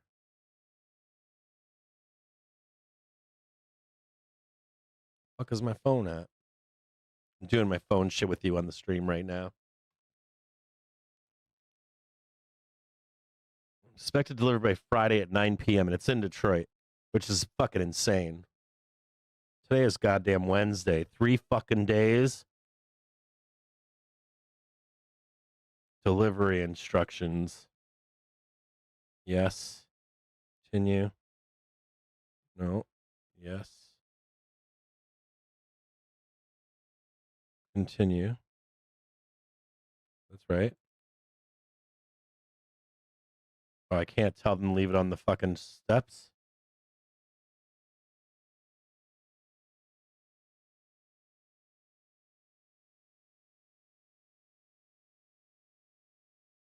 What is it doing here? The USPS site's not working.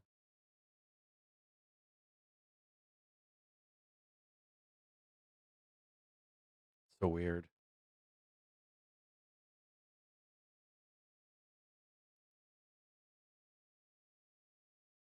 I don't know what the fuck is going on here. Tell me to fuck off right now. Squeezing higher now, trading into the day.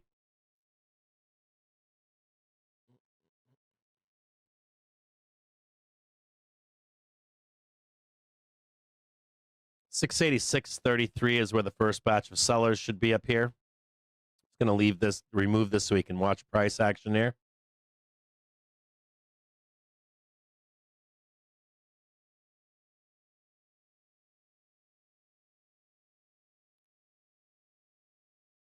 $686.33 is where the first batch of sellers are.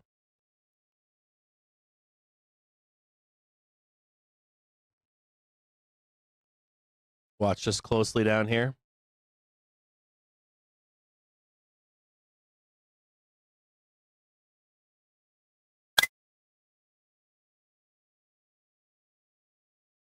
SPOO's now squeezing higher, trading 686.02.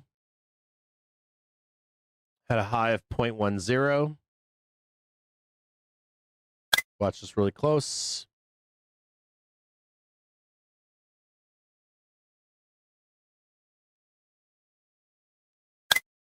That's like watching fucking paint right now dry. SPY only giving up 0.51 on the day. Looking to complete a risk-off trade to the downside on a rejection above. Q's now down 1.80%. IWM coming back from a huge deficit. They're now up 1.39. Curb's still the only risk-on stock that I see on spec growth.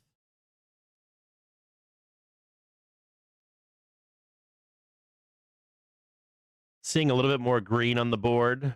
Claire is green right now. It's KLAR.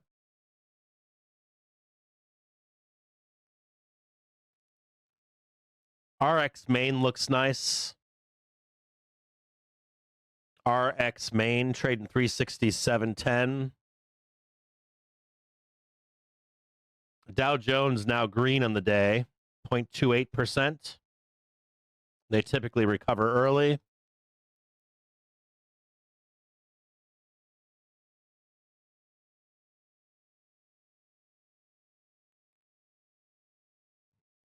Four-hour candle from 130 now turning nice and green.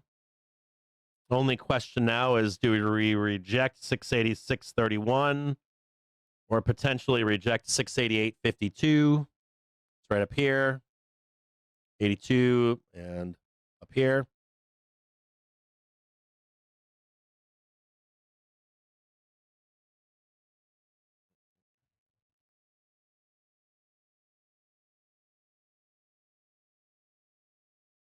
All the pain for the bulls going away for the moment.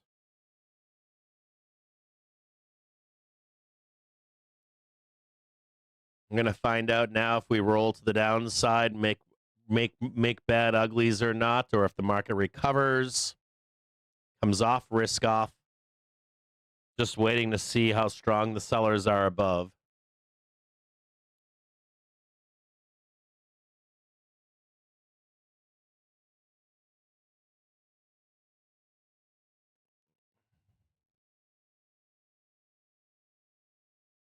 $686.33. Should see a batch of sellers up there.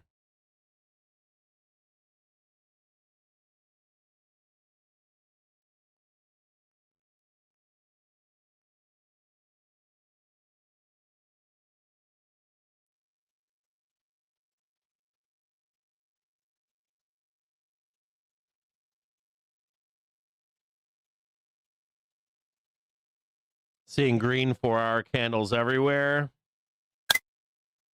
Cycling through the market right now. Jesus, look at Hood.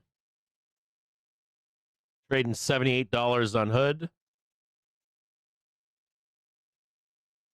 I like the idea of longing this too. Robin the Hood.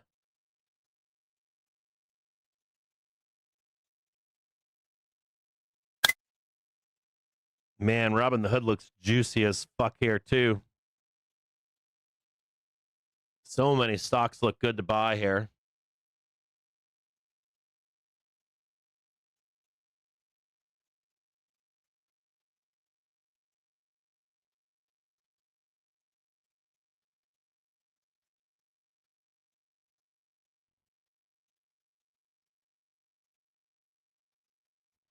SPY recovering to the, or somewhere near the Friday or the yesterday low.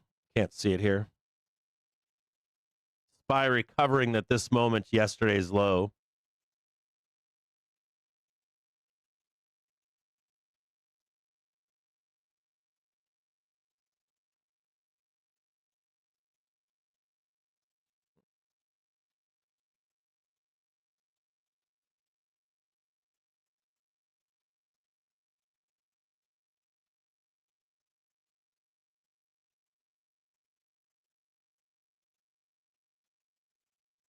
Man, I'll tell you what, this chart looks fucking, I'm looking at SPY right now. It looks nasty. This is a huge inflection point here for SPOOs.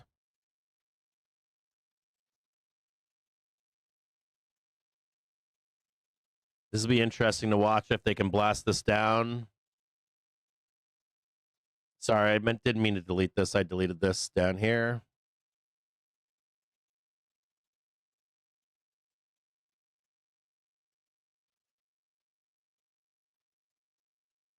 Just so you can see this right here.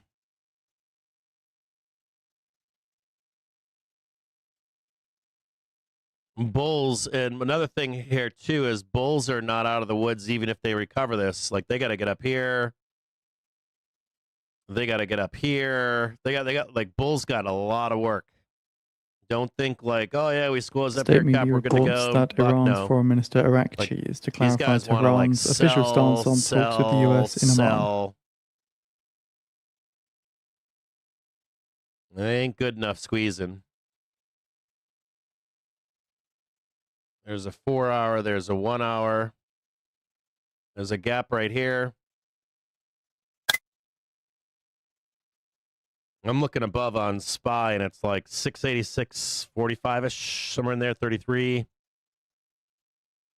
You got another one up here, like you could theoretically say 688.54. There'll be sellers up there too.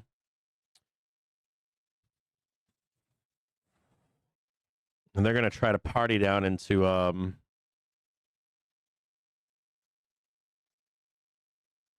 NFP on Friday. Sorry, let me bring that back over there.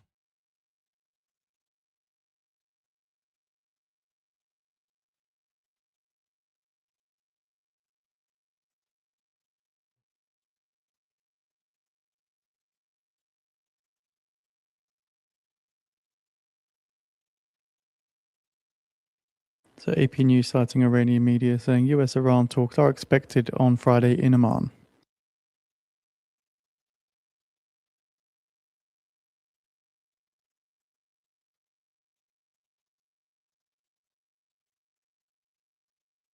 Amazon still dogging at the bottom. They have an ER coming up in the next day. Tomorrow's close.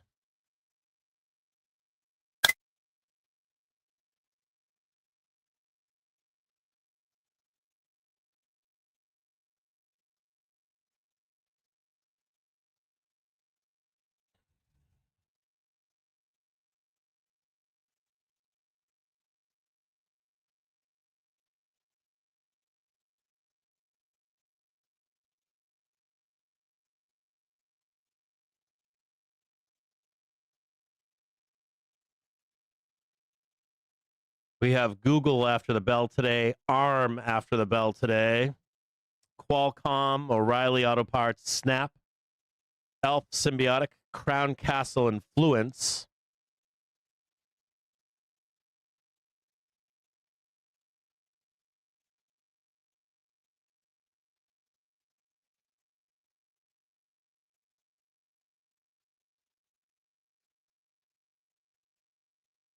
And Google parked sideways right now.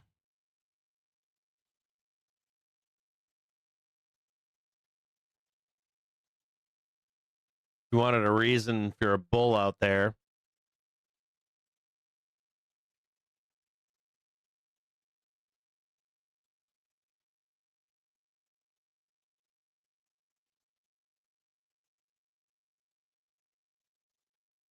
Google parked at the bottom of trend since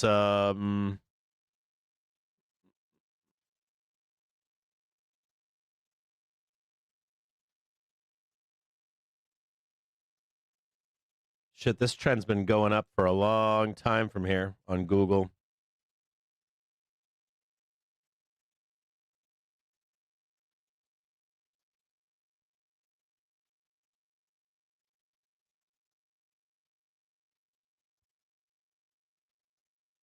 So the Labour Department confirming that it plans to release the weekly jobless claims report tomorrow as scheduled. SPY now squeezing higher, trading 686.53.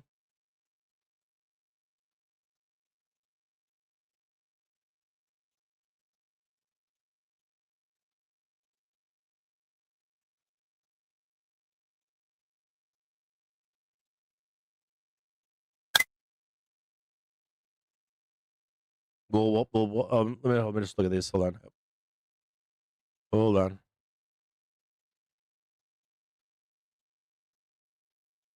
ARM looks good right now, too. It's at the bottom. It's recovering.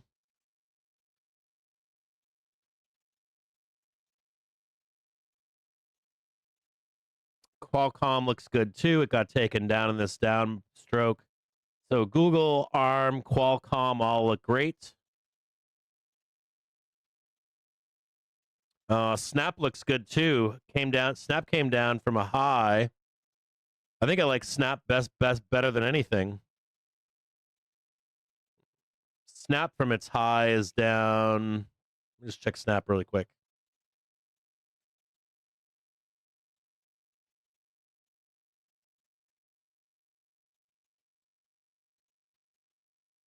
Ooh, I like Snap here. Keep your eyes out on Snap.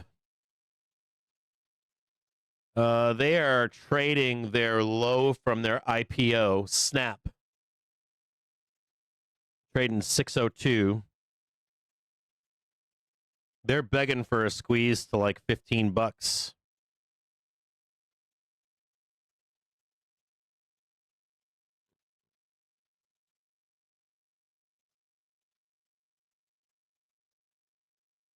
Snap looks really good. Fuck, I need to add that to my... I need to add Snap. I haven't looked at Snap in a minute.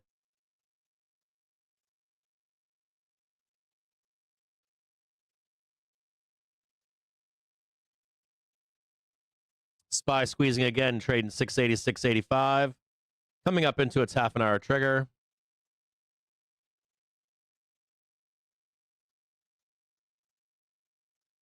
Market smashing volatility at the moment. Snap has a gap to close at 581.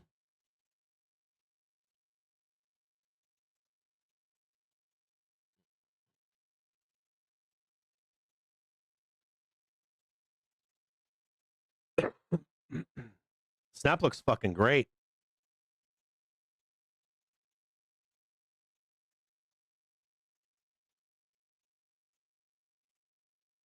They had a March ER, March of 2020 ER. They went moon.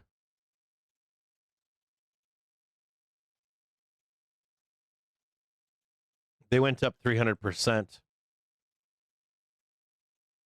It took about a half a year, but it fucking mooned.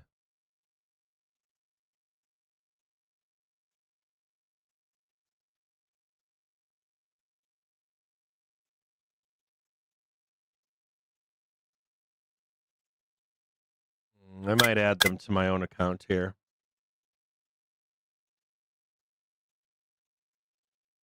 I'm going to add some.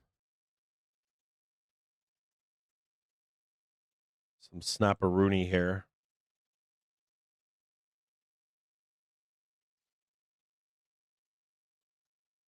Can we get it down to like $5? I haven't owned Snap in years. I haven't fucked with Snap in a long time. I've had nightmares about Snap. I said I would never trade it again.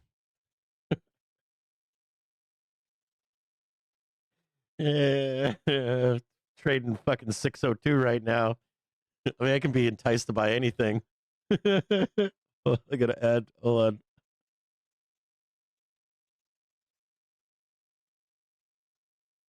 I'm just gonna buy the underlying and sell some puts against it.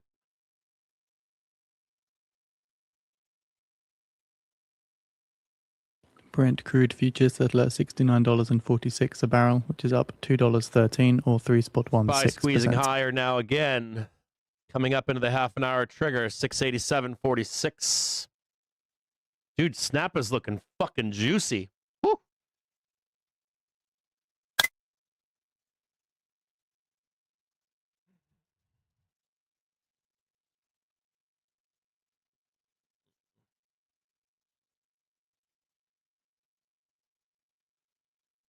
And put that in the DGen account. Fuck yeah, Snap. Let's do it.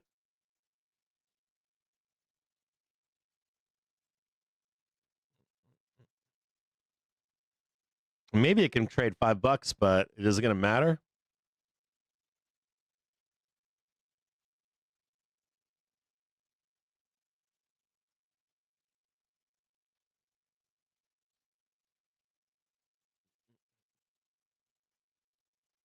Spoo's coming into where we think sellers are at the half an hour trigger. If you're looking to jump off the boat, there it is. If you're a seller, you're looking to become a seller above now. You're just going to be looking for a failure up here. If there's any failure, don't start selling just yet. You're looking for a loss of the 1 in 5 minute trigger. Just keep your eyes on that 1 in 5. Don't start selling it just yet. There's a long way down. You have plenty of time to sell down. Don't fuck with it. There you go. That'll teach you not to fuck with it. Right there, nice green tick right there. Spoo's squeezing again.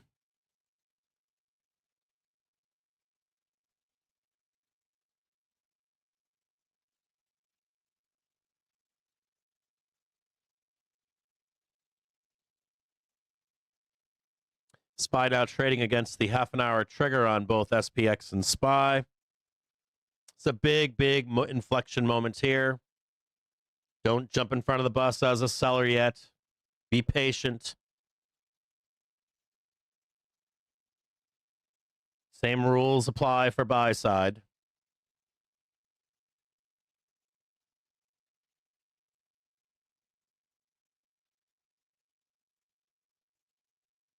Still need the rejection. Has not happened yet. So Iran's Foreign Minister Araghchi confirms that nuclear talks with the US are scheduled to be held in Muscat on 10 a.m. Friday. Dude, didn't we have nuclear talk? Didn't we fucking have a nuclear agreement with Iran? I swore we had nuclear talks with Iran and Trump fucking ripped it up. What the fuck? Is this like the create a problem, fucking make a problem shit? I swore we had a nuclear arms agreement with Iran.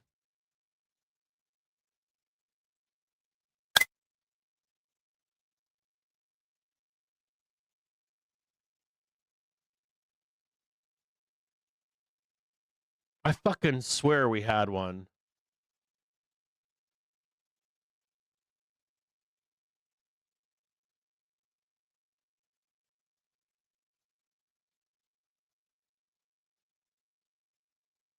I just tried to look it up, and there was all garbage news. I'll have to look it up myself. I gotta go to the fucking source. Ugh, I hate this fucking timeline. You can't even find fucking facts. You gotta look them up. God. I can't even Google search a simple question and not get a fucking steamrolled. I swore there was a nuclear arms agreement with maybe I can look up the history of nuclear arms agreements. History of nuclear arms agreements with Iran.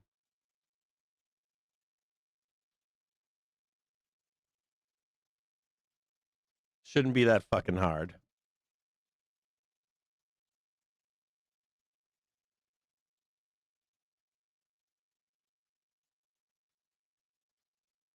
Okay, so where does it say here? Discovery of covert weapons capable facilities in 2002. Key milestones includes the 1968 ratification of the NPT, the 2015 JCPOA, Oil pairs that's the gains Iran in nuclear post-settlement deal. trade with WTI near $64 a barrel And then it after Iran's says foreign minister confirms that nuclear talks with the US are scheduled to be held in Muscat at about 10 a.m. Friday. After years of sanctions, Iran signed the Joint Comprehension Plan of Action, JCPOA, in 2015, agreeing to limit uranium enrichment and reduce centrifuge numbers in exchange for sanction relief. The U.S. withdrew in 2018, leading to Iran breaching limits. As of 23/25, okay, so we withdrew in 2018. Who the fuck withdrew? How the fuck did we withdraw in 2018? Why did the U.S. withdraw from JCPOA in 2015?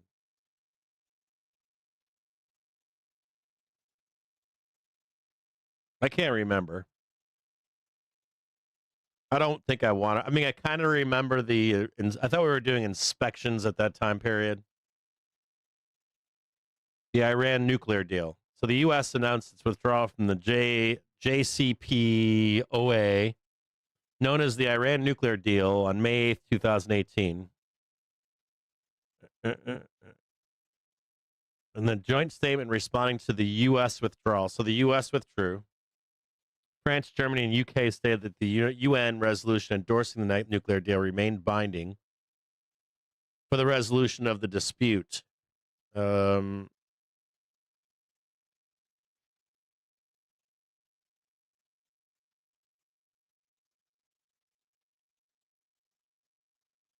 have to read through this later. I fucking know we had a goddamn deal. It says that they started doing what the fuck they wanted after this thing was rescinded in 2018.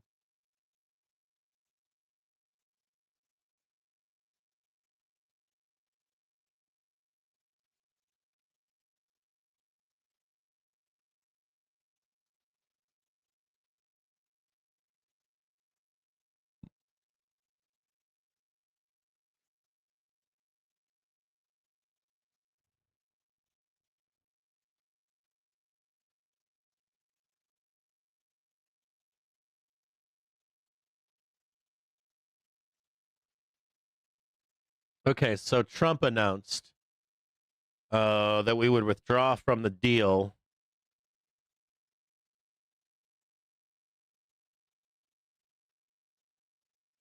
Said Trump announced the U.S. would withdraw from the JCPOA or whatever it's called. They called the agreement a horrible one-sided deal that should never been made, and added it didn't bring calm, it didn't bring peace, it never will.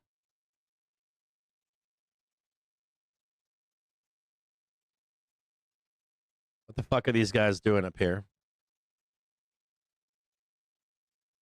We got to watch this closely here. Got to smash the fuck out of these sellers. Fucking bears think it's their time and it's not.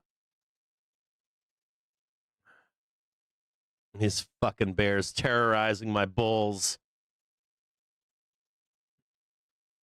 Got fucking bulls sweating, panicking, calling their fucking wives boyfriends, rather than looking for where the buyers are. Probably got bulls jumping sides right now as sellers. They don't even want to wait to see it happen. They're just already in the wrong side of the trade again.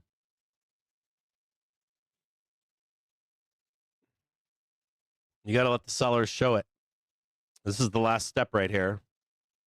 We got to watch this closely. See if the seller's as bad as they say they are. Now there's a lineup at the close here today. We got Google, ARM, Qualcomm, Snap.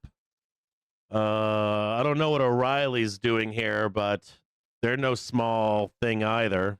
Let's look at O'Reilly.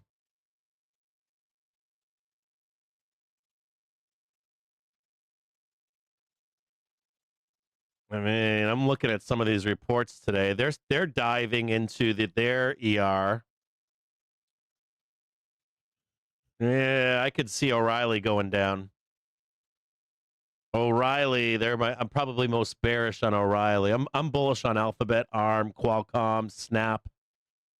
I'm a little bit more bearish on O'Reilly. Not necessarily bearish, just they don't really have. I don't see them. I see them easily trading $90. Hold on here. Coherent.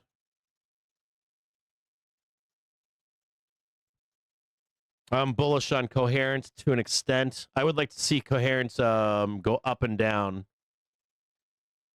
and sweep a low down there, maybe at 190-ish, 92 maybe. The three of the best so far that look good to me is Alphabet, ARM, and Qualcomm. More bearish on O'Reilly. I'm bullish on Alphabet, ARM, Qualcomm, and Snap. I'm more bearish on O'Reilly, Coherent. I'll check ELF really quick. Bullish on ELF. Wait a minute. Nope, wrong one. Hold on, I get the wrong fucking thing. Bullish on ELF, and ELF is climbing back nicely right now. For some reason, I clicked on Estee Lauder. They actually look good too.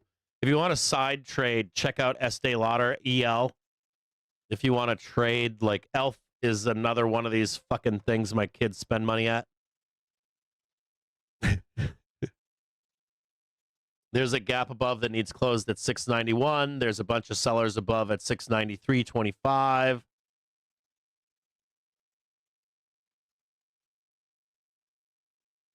What else am I looking at? Symbotic, I can check them out.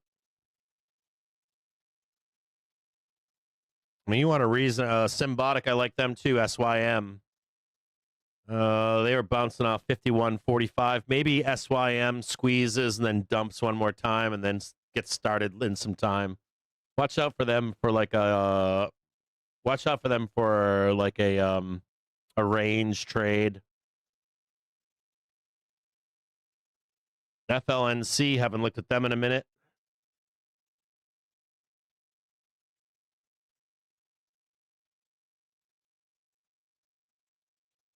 FLNC, I like them too. They look great. They got shanked. Their calls should be rated a rip. I like FLNC. Snap.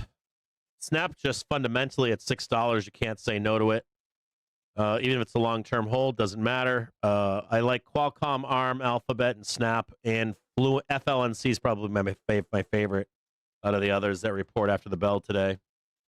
We got a bunch of energy companies. Estee Lauder, they report tomorrow in the morning, so you could see some carry-on effect, so you can sell them at some point before their earnings. Then we got Amazon on Thursday.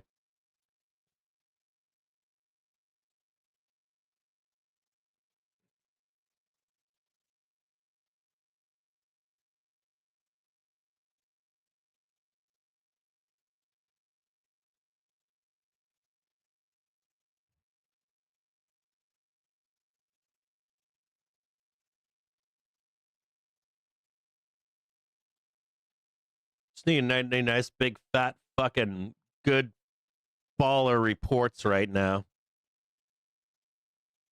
And rip the faces off a sell side.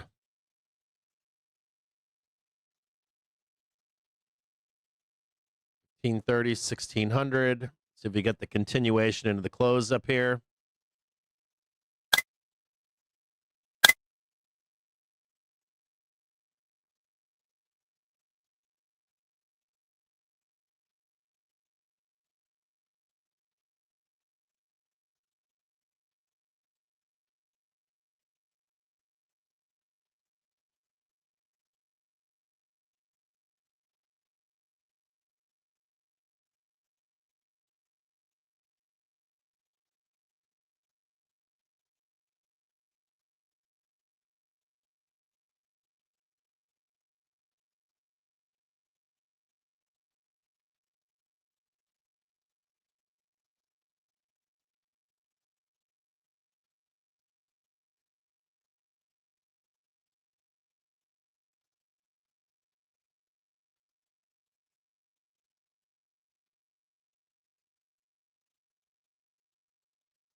SPOO's right back to where it was on support.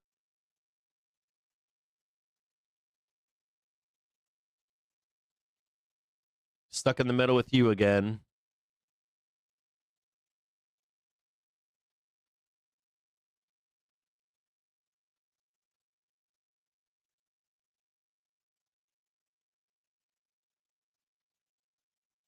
Sellers looking itchy over here.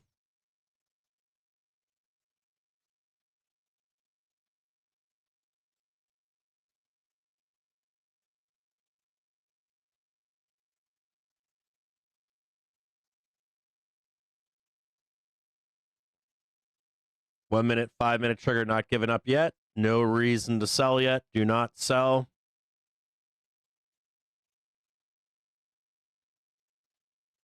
I mean sell side, not buyers. Buyers, you can get out. Sell side, don't fuck with it yet.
Man, I'll tell you what, like I've got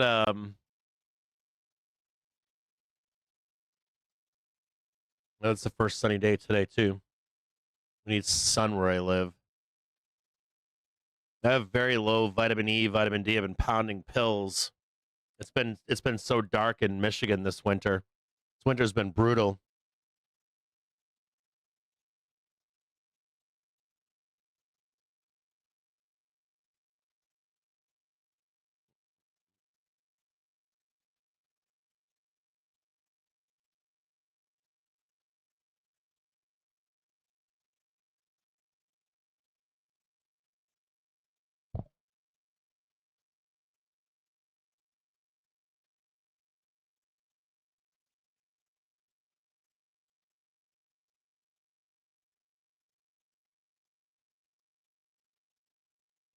Where's Goog? I want to watch Google in particular. They probably have the largest rank or weight.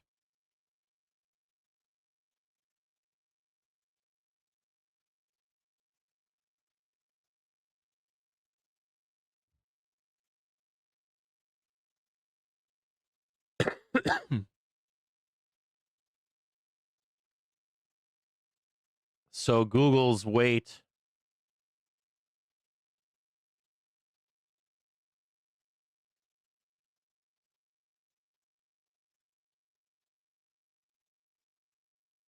Class A is 2%. Oops, sorry, I got that wrong. Excuse me. Class A is 3.32%, and Class C is 3.10%. U.S. official confirms Iran-U.S. talks in Oman are to take place on Friday. Thursday. Those are fucking huge. That's 8% of the fucking S&P 500 reporting on just those two tickers this week.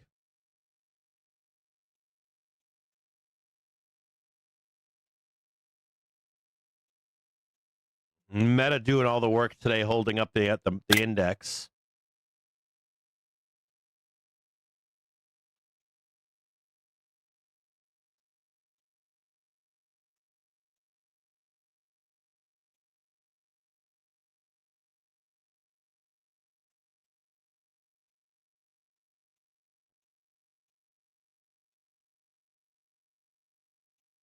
I can just hear the bears out there right now. They're like, we got to kill Crush Google, crush Amazon, 8% of S&P 500 crushed. Bunch of savages.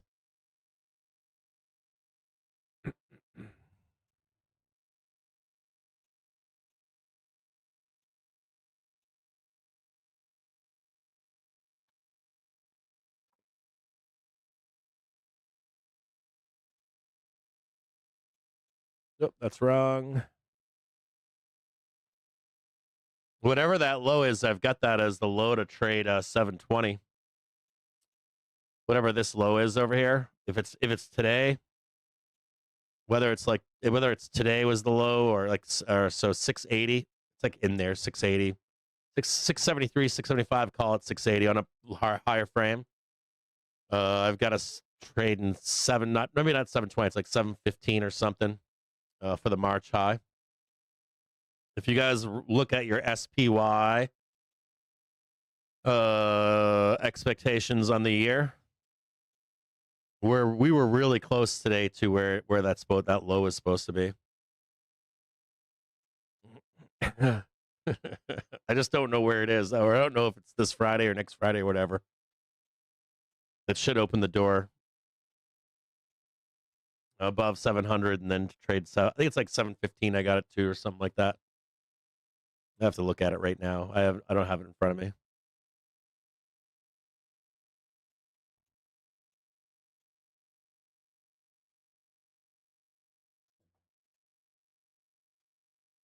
Give me a second here. I gotta talk to my wife about USPS. Hold on.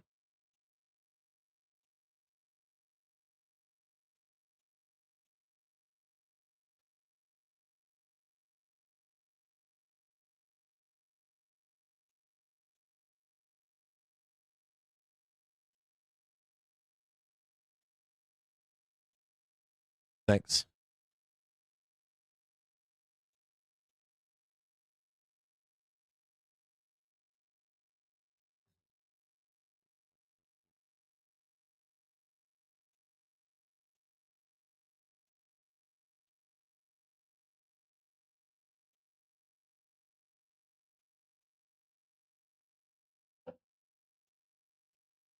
Just parked up here in the half-hour trigger. We might get pinned in here, awaiting the doom and gloom of Google.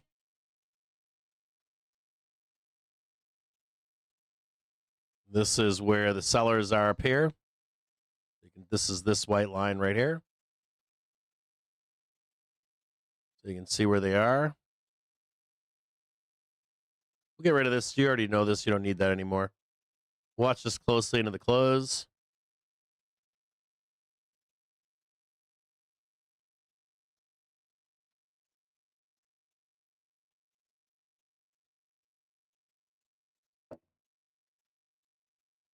Hey, how's your that new piece you've been working on, Maggie? Sorry, hold on a second. Sorry, I got my kids are just coming home right now. Hold on.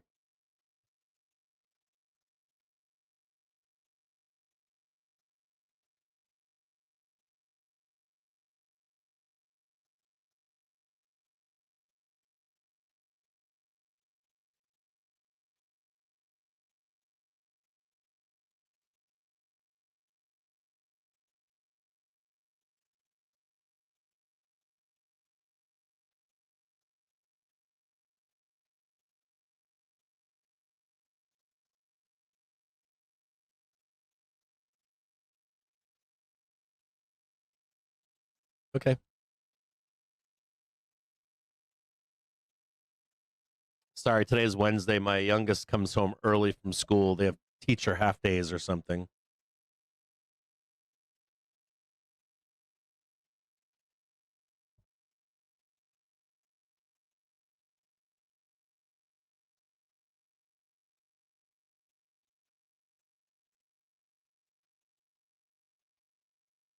Give me 1 second here, guys.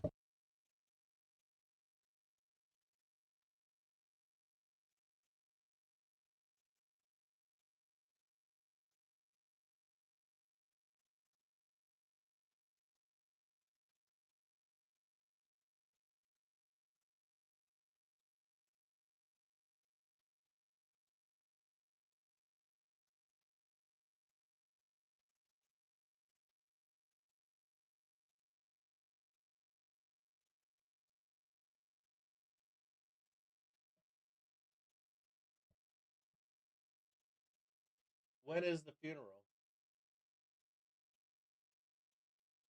Have you asked?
What?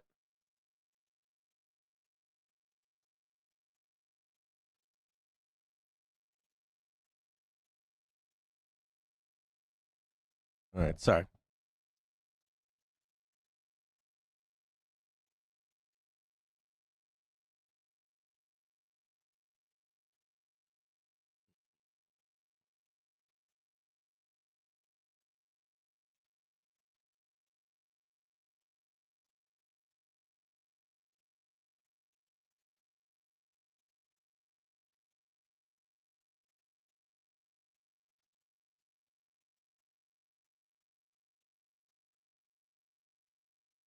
My daughter's first real Detroit friend, dad passed away.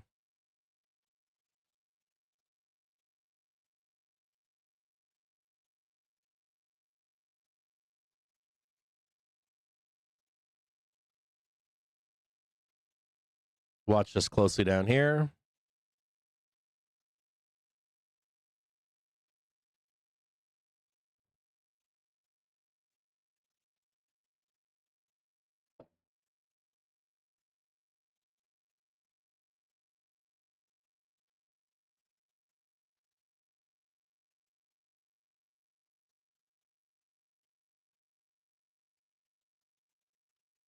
Don't sell this yet.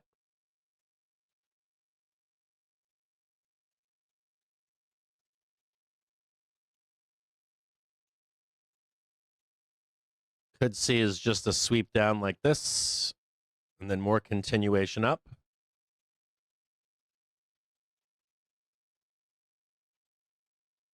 Don't sell this. Don't do it. Not yet.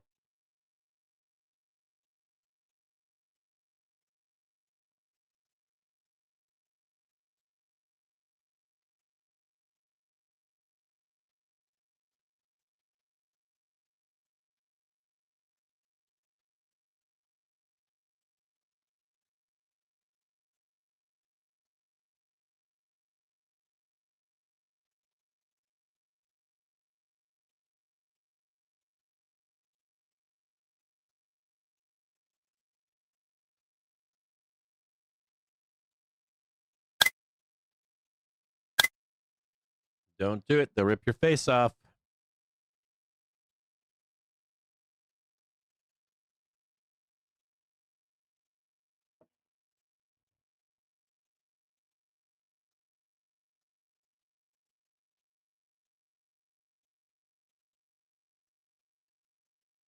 I think that the better sell is maybe the open tomorrow, if there was a better sell.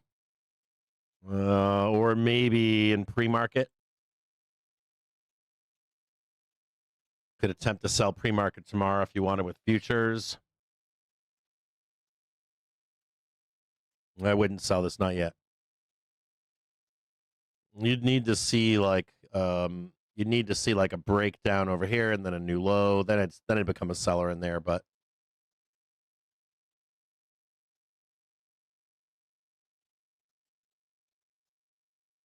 they're liable to rip your fucking face off up here. Trade like 695 on the open tomorrow. Way the fuck up here.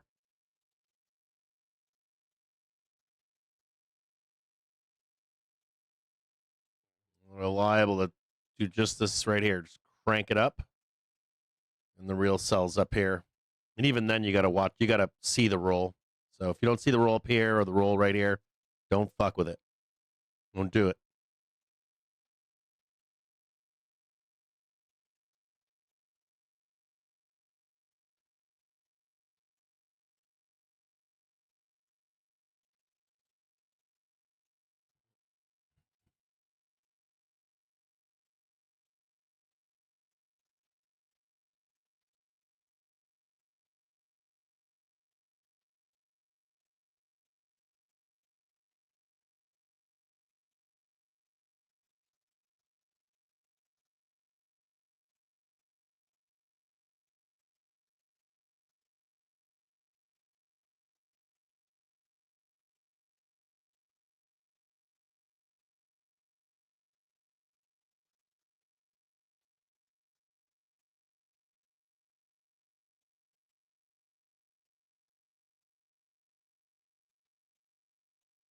There's also another thing. If we squeeze to 694, they would backtest 686, and it would be a inverse head and shoulders for the bulls. So be careful.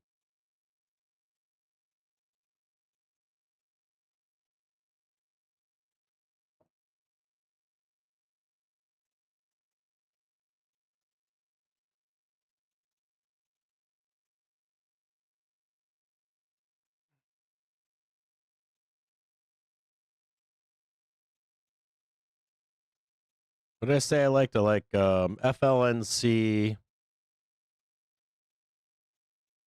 Said I like Snap, right? Snap. I'm gonna bring these up.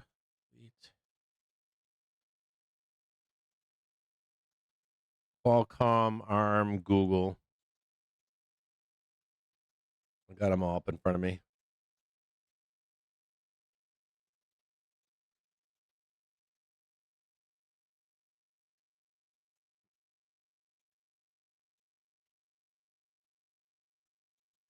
Still no risk on spec growth.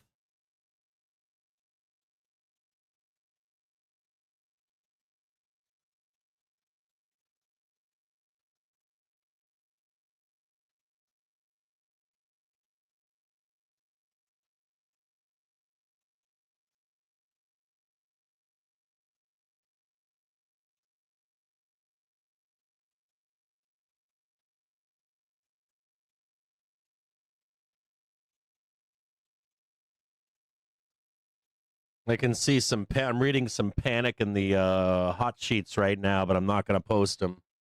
There should be no panic yet. I'm not going to post this stuff for you in the Discord. There's no use in it. They haven't completed. I don't know why they're posting this right now. I'm not going to post it for you in the Discord. That shit shouldn't be posted. If you're reading this anywhere else, like doom and gloom, repeat of March, any of that kind of stuff, you can't do that until you reject up here. Like, you can't post that. It's just verbal diarrhea. It's toilet paper. Like, you need the rejection to post that kind of shit. That shit pisses me off. That's intended to freak you out. You got to wait for the rejection up here to start looking for a major correction. We're not there yet. You got to have the rejection first. I'm going to rip your fucking faces off consuming that shit. Don't consume that stuff out there. Not yet. You need to see the rejection first, and then you read that shit. Because that's real. We ain't there yet. Don't freak out yet. Wrong people freaking out. FOMOers. Stay away from their bad. Buy side and sell side. Bad, bad, bad, bad, bad.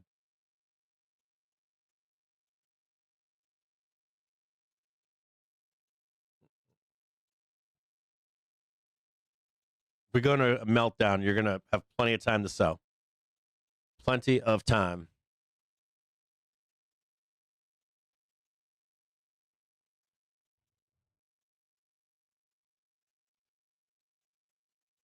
Another half an hour. Let me go potty really quick. This is going to drag out in here. You'll just see this kind of like drag in here. Be like 5 minutes. I'm going to go to the bathroom really quick. Hold on, be right back.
Google strong into their close right now. FOMC a little bit of dogging.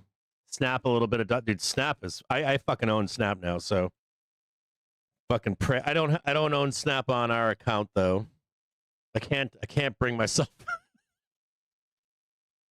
I can't bring myself to let it all ride on Snap, but I should, but I don't. But I love Snap here. I just like owning it now. I'm a Snap owner, so I'm just gonna tell you that they're gonna fucking print. QCOM looking good. ARM looking good. ARM's looking great right now. Goog. These 5, 1, 2, 3, 4, 5. We just need like Goog and ARM and Qualcomm to perform. I don't think that Snap is going to carry the market.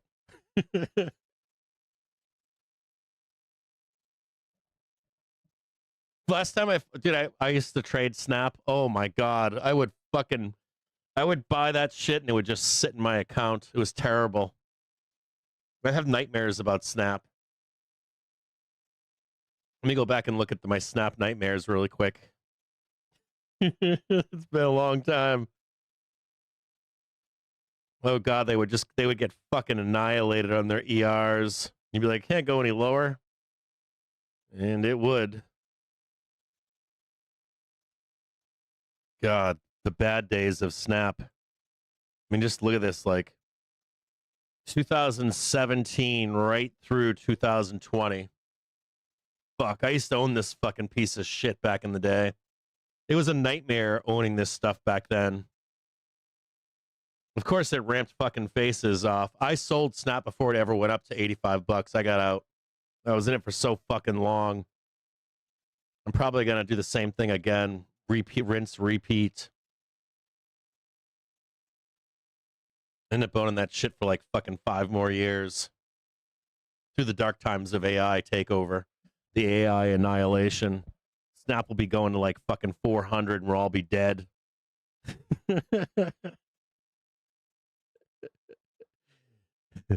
Before the Snap AI took over. Stock market keeps trading higher and higher and all AI tech stocks. I'm shitting right now, but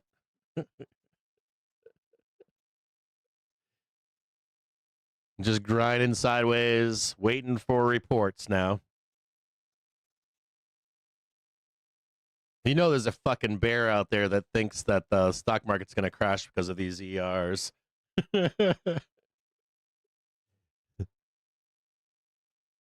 The ER apocalypse.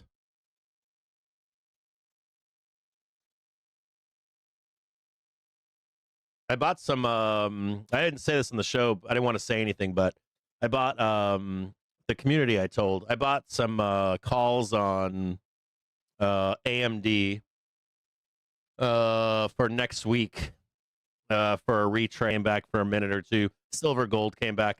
These have been nothing but buying opportunities. Any stock that's been shanked has come back. So I'm hoping for the same here with AMD. I took a trade yesterday. I had a brief moment where I had some time yesterday, and I long spoos for the rip higher. I didn't catch all of it to the close. I got out before. When it green barred straight up, I was like, oh, fuck, I can't look at this. So I took the money and ran. So I added some and I kind of was pissed off because you guys weren't able to trade that with me. So I was like, well, we'll take a risky trade today to kind of wash it with the community. And so we got a trade going on right now with AMD. But it's not for today. It's for next week for a recovery trade. I think they're down, they were down something like 25 or 30% or something like that. Pretty severe downside chopper on AMD, and I'm bullish on them. We have to do a video on Amazon and AMD in particular. There are stocks like the rotation, this larger rotation that's been going on since last summer. There are stocks that have not completed their 5th wave. Those are 2 of them. AMD and Amazon are both on a higher frame, are extremely bullish. You could make an argument that the 2 up moves on AMD and Amazon should not complete a 5th wave, that it was just a corrective upstroke for a larger down move. That's where all these like market meltdown people are. I can see their, like, I don't disagree with their, I don't disagree with their what they're saying is going to happen. We just haven't seen the price action to say that that's going to happen. So the price action we've seen so far is that that will not happen this year. I went through every fucking thing, currencies, fucking shiny metal objects, fake internet money, went through all the indexes. What the most fascinating part of the indexes right now are pretty much those two. There might be one more in there, but I meant to do a video about it 2 nights ago. I was like, if I can get to it tonight, we'll get to it. But those two stocks need to be watched. No matter what happened with AMD in their ER, don't think about that stuff. Those two tickers, and they haven't broken. AMD hasn't broken its fifth wave, like the potential for a fifth wave. They haven't broken it yet. Even right now in this down move, they're still in the middle of it right now. So those two stocks could. The information reports that its new large language model is the most capable to date. Straight fucking bananas. In both their reports, we had AMD yesterday with Amazon on Thursday. So that's, if you want to know why I'm long on AMD, that's the reason. If you have like two potential MAG TMT things, like the best potential, it's those two stocks. Those two stocks are just looking to rip faces off in a bad way. That should be only thing anyone should be talking about right now is AMD and Amazon. They should have been talking about it all week. All right, should have been talking about the whole month. You could see it back in December, November, late November. In December you could see it. And it hasn't given it up yet. It hasn't given up the ghost yet. Neither AMD nor Amazon. They're both looking to go vertical, like straight fucking bye-bye. And that brings up another question. When they rotate out of those two, the others should be turning up. So you get like a spring low, and all the other TMT Mag 7 are turning up. They should carry the market. And then small cap should come in at the end of the year to bring us even higher.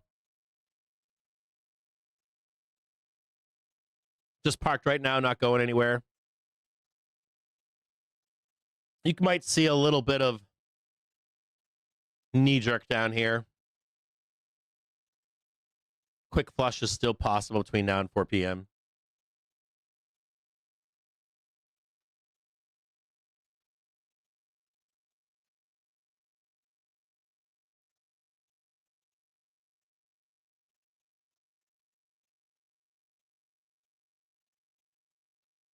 All I want to do is close the gap on AMD at 170.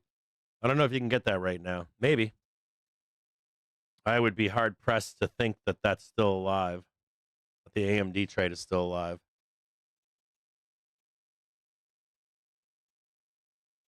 You got 1, 2, 3, and you still haven't even completed 3 yet. AMD hasn't completed. AMD has completed 1. There's 2. It's just waiting for 3.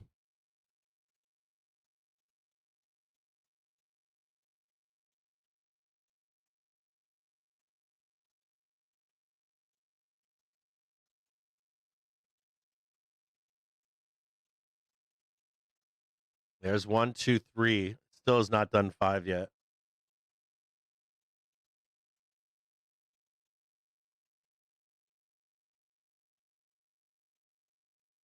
If it doesn't, that fucker's going to crater. That's where everybody's getting. They like AMD crater down to like 170. Oof. Giant ass gap down there.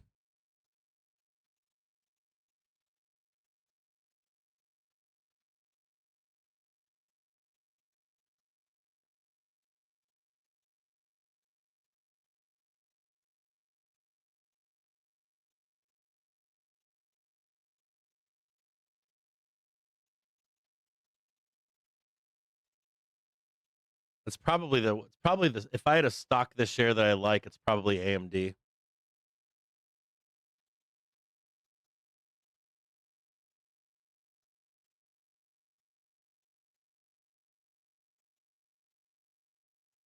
like into year end.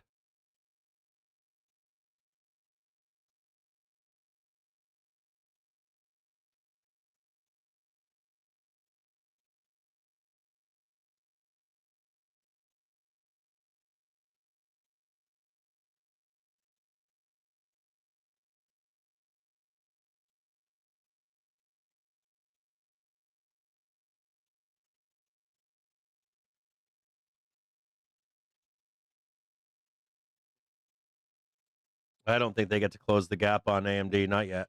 Not until like mid-March. They can close it in like April, May.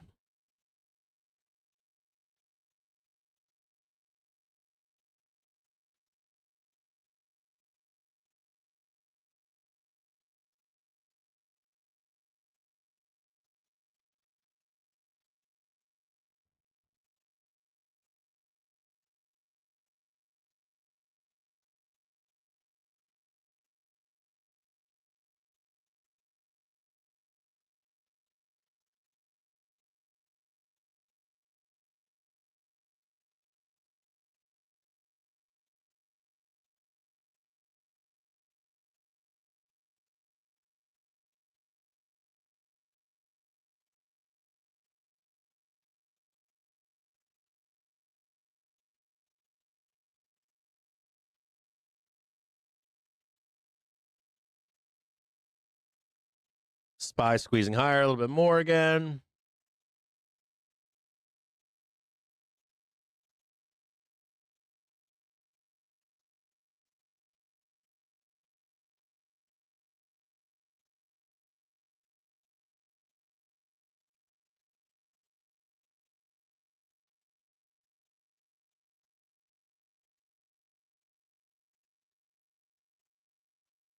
Where that goes down there. Down there.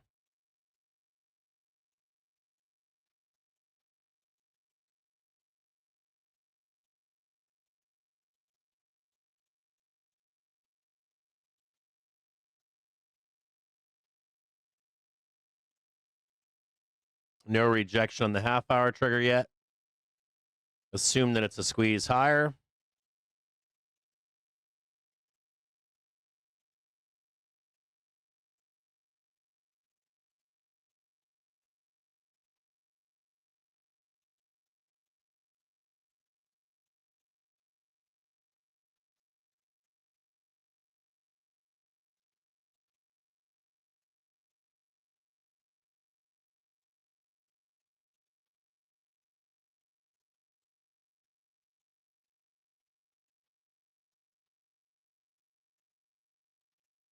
SPY's trying to break above support and trade up to the gamma flip, which may have changed. I haven't looked yet. See where the gamma flip is now. Might be lower. We have enough put buyers. Nope, still up at 694.5. Beware of more squeezing. Still in some slight negative gamma. Could squeeze all the way up here.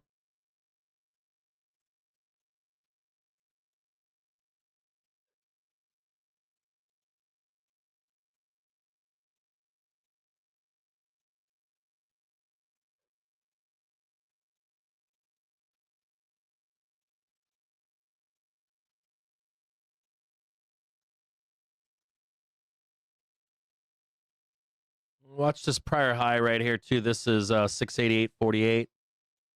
Still haven't had a new high yet. I guess I'm being a little premature here. Just want to see a tick higher. It's like that. I'm being a little premature. They're still up here.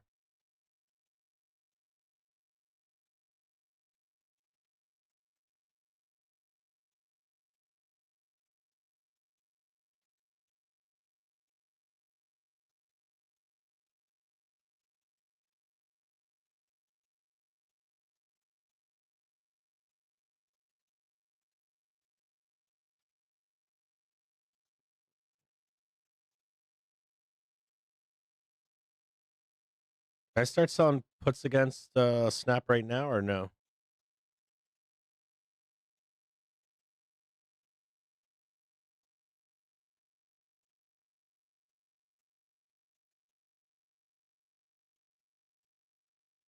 Oh, they got March 20th too.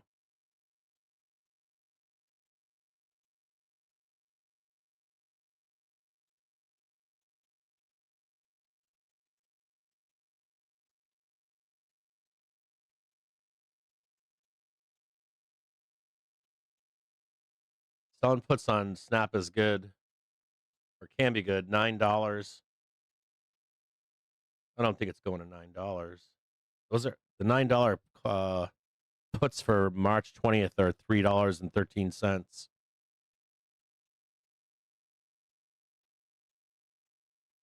It ain't going that high. No fucking way is it going that high. About $7 puts.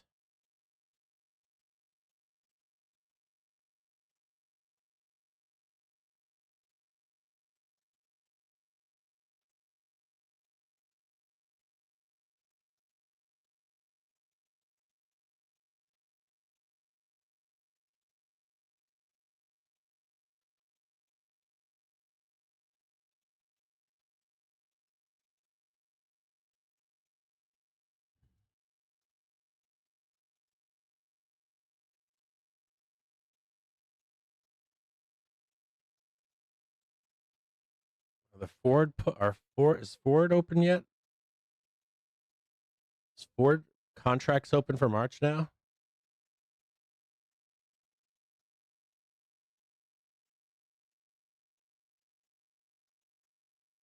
Ooh, yeah, March fucking 20th. Oh, fuck yeah. March 20th puts are on sale right now for March 20th.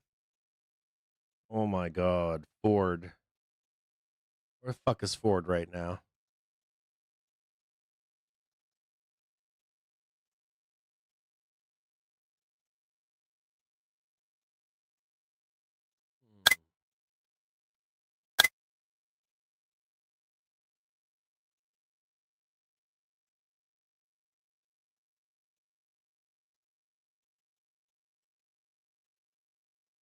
March contracts are open.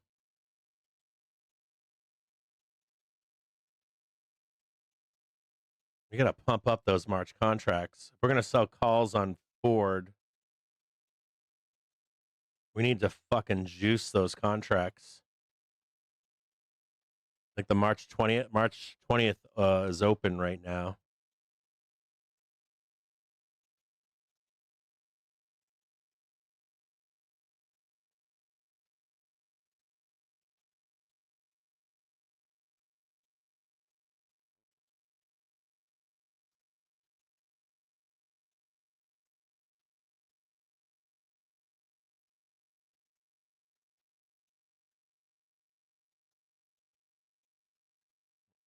Disney had a nice run today, 2 days, went vertical.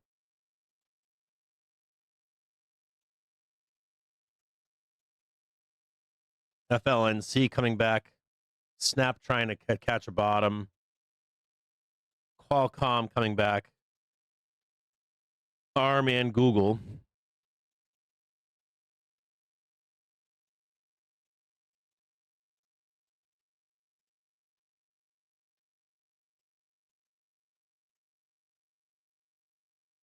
I don't see any information yet on MOC. 3 more minutes.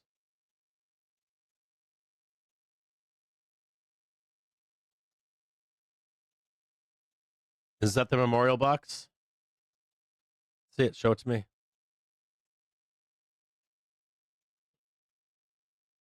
It looks great. Day of the Dead. It's awesome.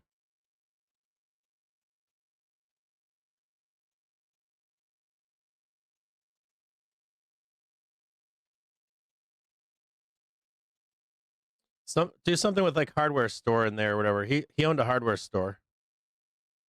Do something like just do a picture.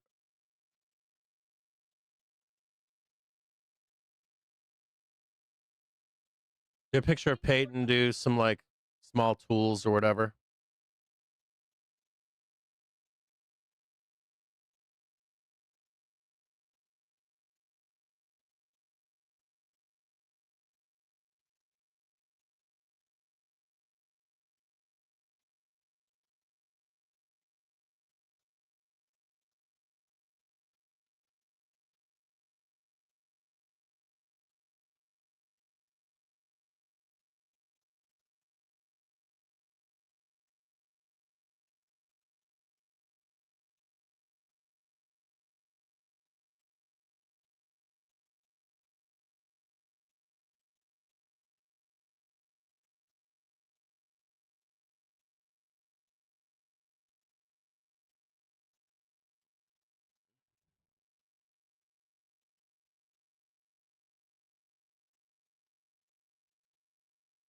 1 minute to go now to begin the market on close imbalance data.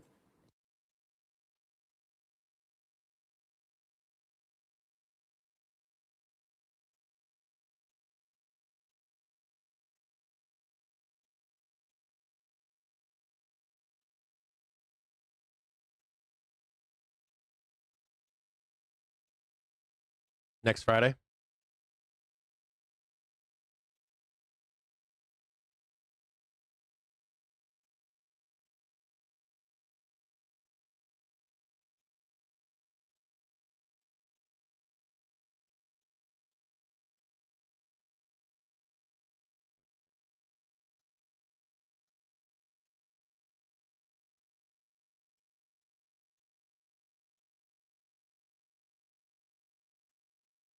Just watch this prior high right here. This one right here. Market on close imbalance. S&P 500 buy side 1 billion, Nasdaq 100 sell side 36 million, Dow 30 buy side 200 million, Mag 7 sell side 7.4 million. I'll post this in the Discord for you. So a reminder, in about 10 minutes time we get Google and Qualcomm earnings. Google EPS estimate of $2.65, revenue estimate of $95.2 billion. Qualcomm EPS estimate of $3.41, revenue estimate of $12.2 billion. So we'll be getting Q4 2025 earnings for Alphabet, Google, and Q1 2026 earnings for Qualcomm. Top 5 buys. Tesla hit my target this morning, or 96-ish. Tesla, largest buy flows out there. Then Apple, then Google, then XOM, then Berkby. Top 5 sells: Microsoft, MU, AMD, SYK, APH. Mag 7 net is buy.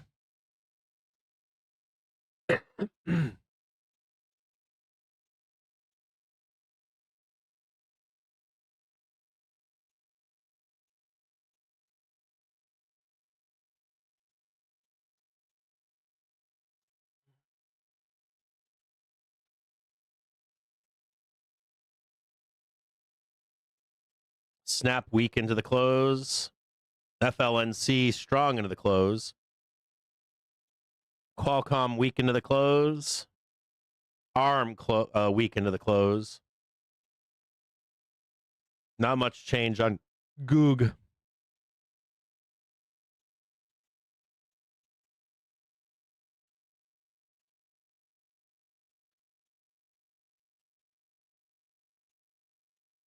This is where the sellers are. We know that.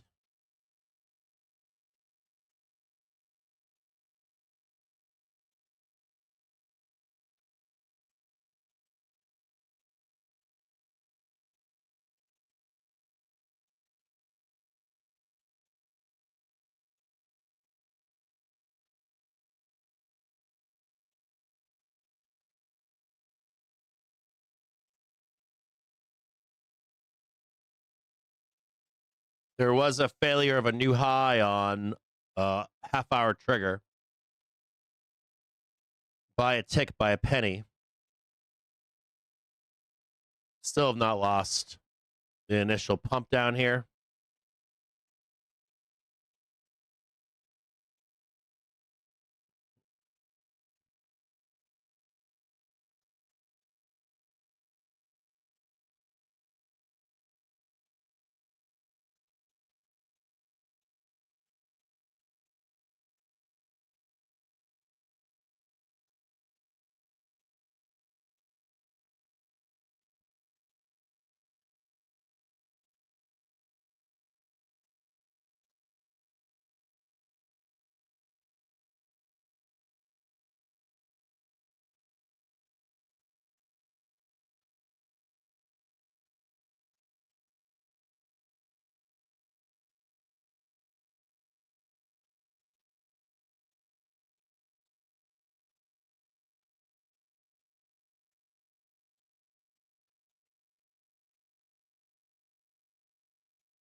Goog parked sideways.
A little bit of weakness in Google into the close.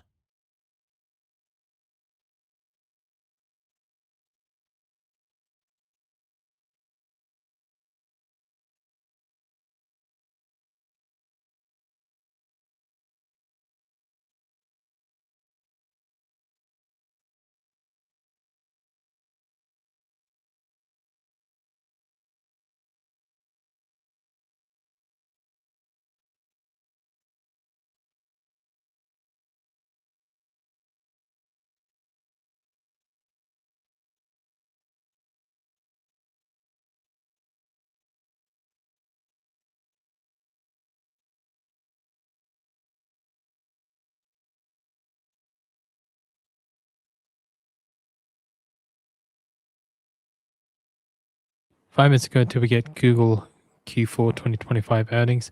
EPS estimate of $2.65, revenue estimate of $95.2 billion. Qualcomm looking for the Q1 2026 earnings. EPS estimate of $3.41, revenue estimate of $12.2 billion.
Where are you going?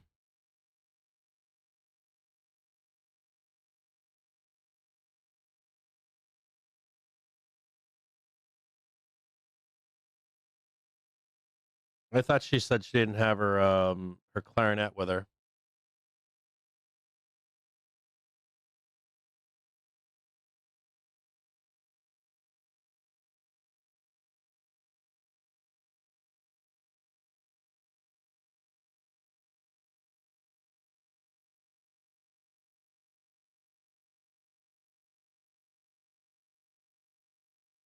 Two minutes.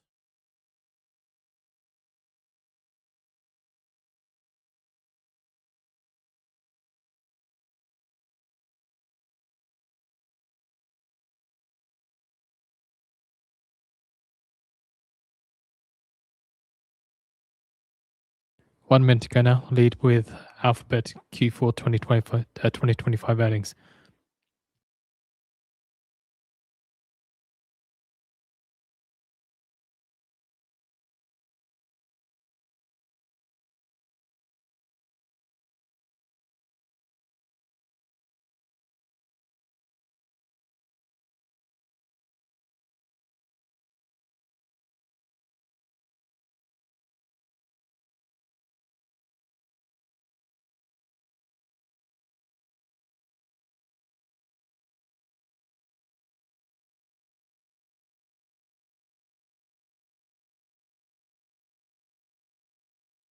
Here is the last few moments of the MOC.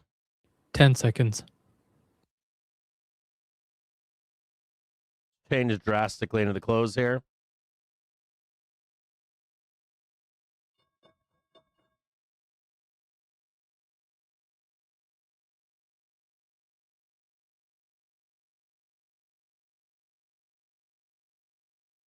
Still waiting.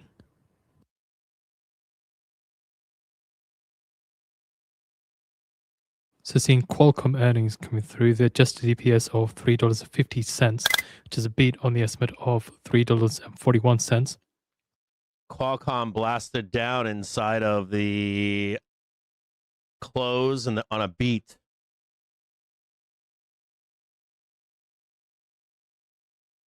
Also seeing Q1 revenue coming in at $12.25 billion, which is a beat on the estimate of a miss on the estimate of $12.2 billion. Still waiting on the Google earnings to come through. Woof. They didn't give a fuck.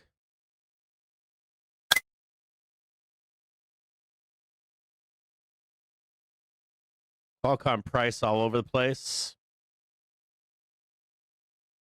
Also, Qualcomm, they see Q2 revenue at $10.2 billion to $11 billion. Estimate was $11.2 billion. They see Q2 adjusted EPS of $2.45 to $2.65. Estimate was $2.89. They remain on track to achieve fiscal 2029 revenue goals and near-term handset outlook impacted by industry-wide memory supply. Goog cranking after the bell right now, but still no report. Seeing shares of AMD closing down 17%, the most since 2017.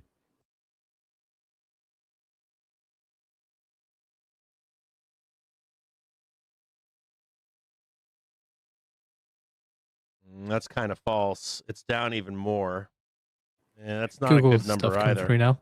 Q4 revenue of $113.83 billion, a beat on the estimate of $111.4 billion.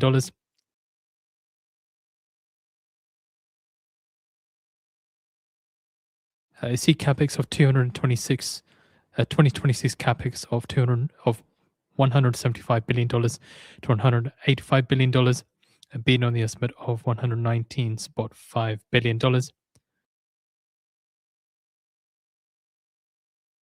Google ad revenue of $82.28 billion, a beat on the estimate of $80.89 billion. YouTube ads revenue $11.38 billion, a miss on the estimate of $11.78 billion. Getting taken to Google the services woodshed revenue right now. $95.86 billion, so beat on the estimate of $94.9 billion. Google search and other rev $63.07 billion, a beat on the estimate of $61.37 billion.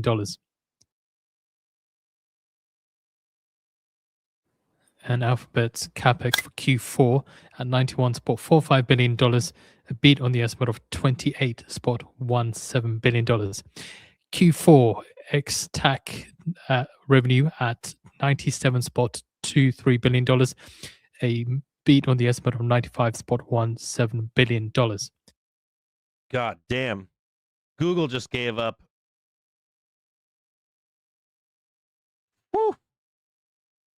So just keep an eye on Google shares post the market, then down by about 5.5% post their revenue coming through and their earnings coming through.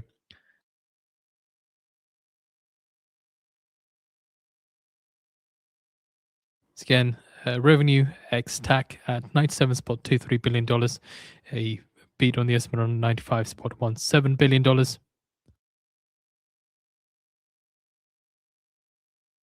Google down a total of 12%. 12 total from top to bottom 2 days ago. See Alphabet's Q4 EPS at $2.82, which is a beat on the estimate of $2.65. That is not pretty. FLNC up 2.3%. Google says Gemini app has grown to over 750 million but selling monthly off active users. Qualcomm down 7% from their high. You ready for this?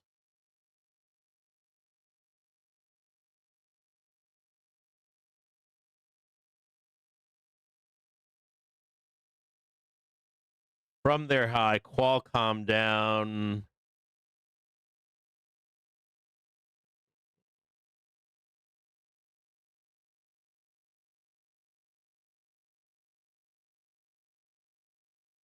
29%. 29% from Alphabet's top Q4 operating income at $35.93 billion, compared to the estimate of $36.95 billion. ARM from tip to tail.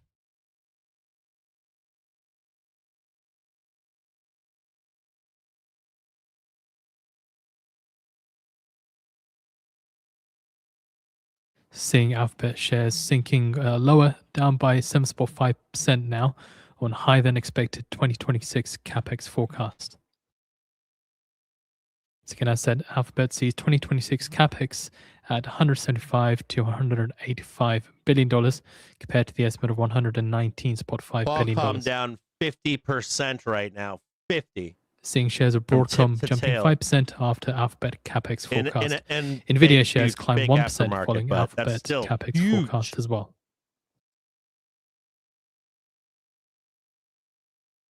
%50 of value from ARM holdings.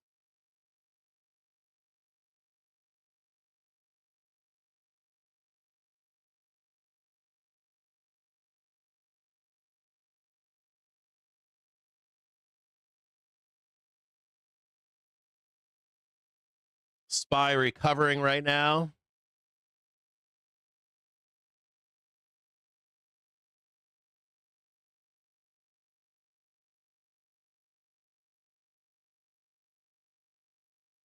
FLNC got anything FLNC gained, they gave up. Trading $25 right now. Fluence Energy. Snap. I bought them. They're up right now at 601. I haven't heard anything on Snap yet. Qualcomm shanked. They're getting bought right now. ARM's getting bought on their low. Google's being bought like a fucker down there.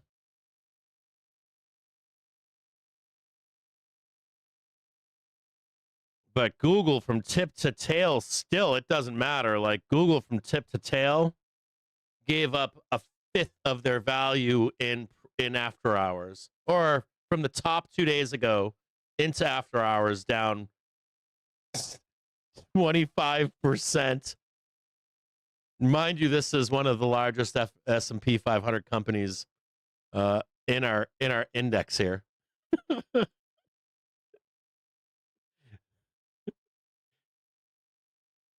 Google coming back right now. 350 to 308. It's like 23%, something like that. no, maybe not that much. I'm being a little overreactive here. I said 25. I'm a little wrong on that. 350 to 308. That's it's not good. It's not quite like Google coming all the way back right now.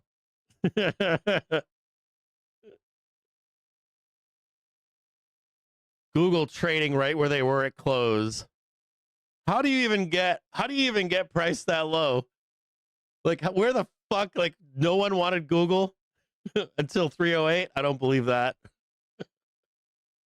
Now Google is green, up 2% right now.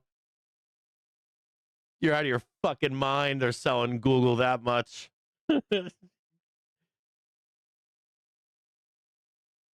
I should have bought Google down there. Fuck. I would have put that in my account. $308 on Google, yes. Give it to me, daddy. Snap is green right now, up 1.7%. Now seeing Alphabet shares turning positive. I haven't heard anything on Snap yet.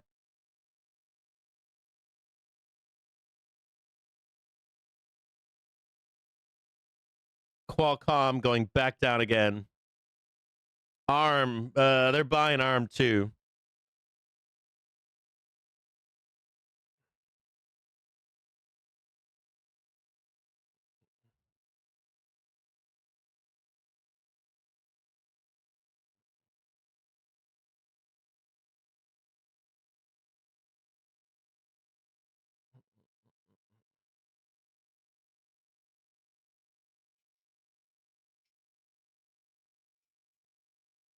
Looking around here, checking a bunch of other stuff out. Google at $300. You're out of your fucking skull. Qualcomm says Chinese phone makers are That's reduced the build biggest plans. fucking scam I've seen.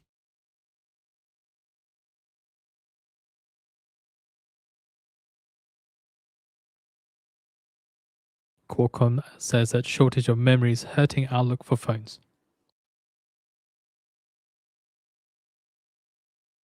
God, I should have bought fucking Google down there. Fuck me. Duh.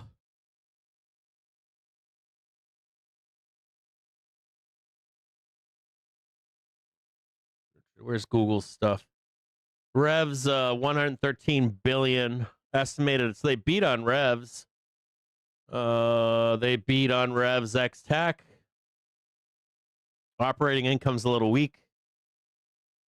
They beat on services revenue. They beat on advertising revenue. Google search and other revs, they beat.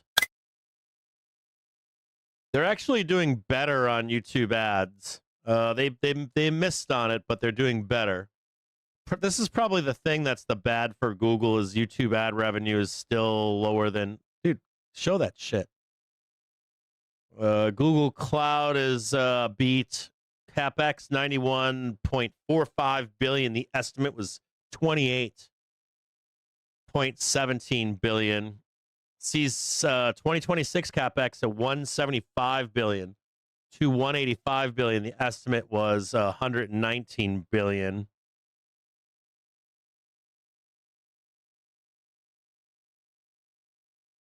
Jesus. So Google's on a spending spree. I guess that could be... So Google wants to spend money. Okay. They want to spend a fuck ton of money. That could be bearish for Google. Watch Google closely here. They're rolling down again. So they want to party and spend some money. That makes some sense. That's why you would take that hit. Nothing bad, though, from Google that I can see that I'm reading here. The only bad that I see is that they want to buy shit. They're looking to spend a bunch of shit. They want to spend money. That doesn't sound like recession, though. Let me just check Snap ER really quick.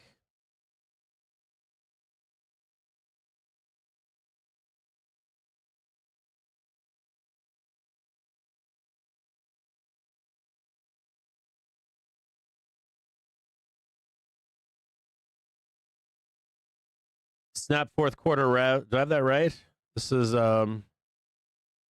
yeah.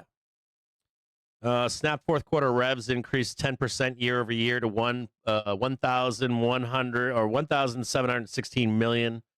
Fourth quarter gross margin of 59%, up 4% points sequentially and 2 percentage point year over year. Fourth quarter operating cash flow is 270.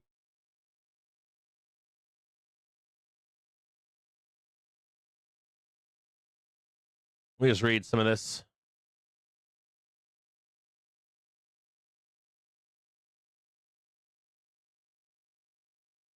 Their revs look good.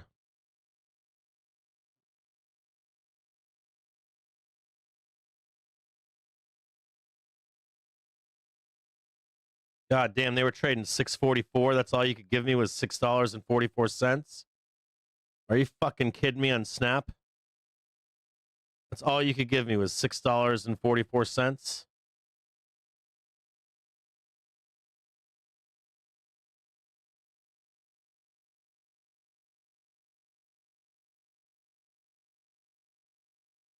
Yeah, I expected at least $6 and more. I expected like $6, $7. Let's take a look at the market wrap for the US session. US investors continued rotating away from tech heavyweights, long favored for their steady earnings in uncertain times, and toward a broader set of stocks tied more closely to improving economic growth. Bitcoin fell sharply. Stocks trimmed early losses after signs that nuclear negotiations right between now the US and Iran were hours. still progressing, following reports that they had briefly stalled. The S&P 500 finished modestly lower, though most of its I can see Google constituents down, just advanced. not that much The Nasdaq down. 100 dropped 1.8%, weighed Google down by gave renewed up, selling in software companies and even just check steeper their low declines really among quick. chip makers. After the close, Alphabet slid after forecasting spending that exceeded expectations.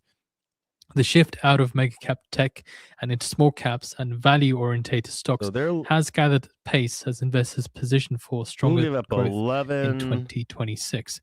Evidence of broadening participation was seen Not in that the much. It's still equal-weighted huge, S&P though, 500, where large and Google. smaller companies carried the same influence, Tip which to tail in climbed 2 days, 0.9%. 11% on CapEx. The rotation I don't proved know. especially punishing for momentum-driven strategies. Dude, if you're Assets tied calling me right stocks now, with my strong phone does recent not work. performance I cannot suffered answer. It sharp just declines, rings. underscoring how quickly leadership is changing as investors reassess positioning. The S&P 500 fell 0.5%. The Nasdaq 100 suffered I can't its even see worst shit on this two-day thing. decline since October, and slipped below its 100-day moving average. A software sector exchange traded fund dropped 1.8%, while the chipmaker index tumbled 4.4%. Bitcoin hovered near $73,000, with derivatives markets increasingly pricing in further downside. The yield on 10-year U.S. Treasuries rose 1 basis point to 4.28%. The dollar gained 0.3%.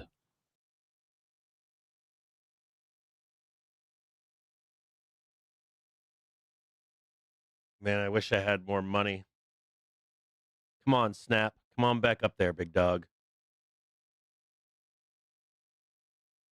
I sold puts on Snap, too. I bought Snap and I sold puts on it.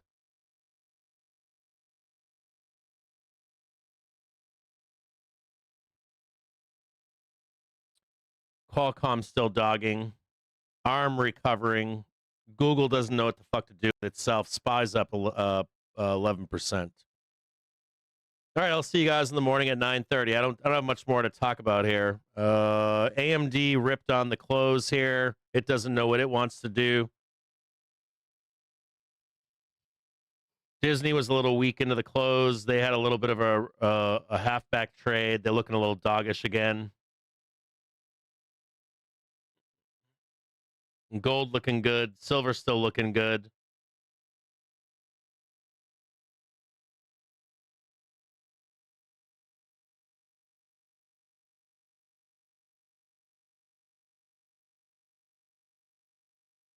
Spoos doesn't know what it wants to do with itself. You know what else about Spoos is it's not So it it's a gave minor up with that Trump. 688.48 is not traded above it yet.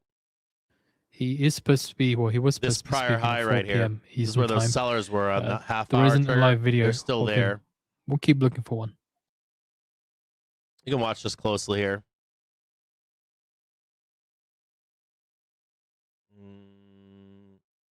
The reminder with No, we're Trump, past he's 4:15. participating in a Okay, I'll see you guys policy meeting. tomorrow at 9:30 in the morning. That's not good. No bueno. Don't like seeing that. I'll have a market brief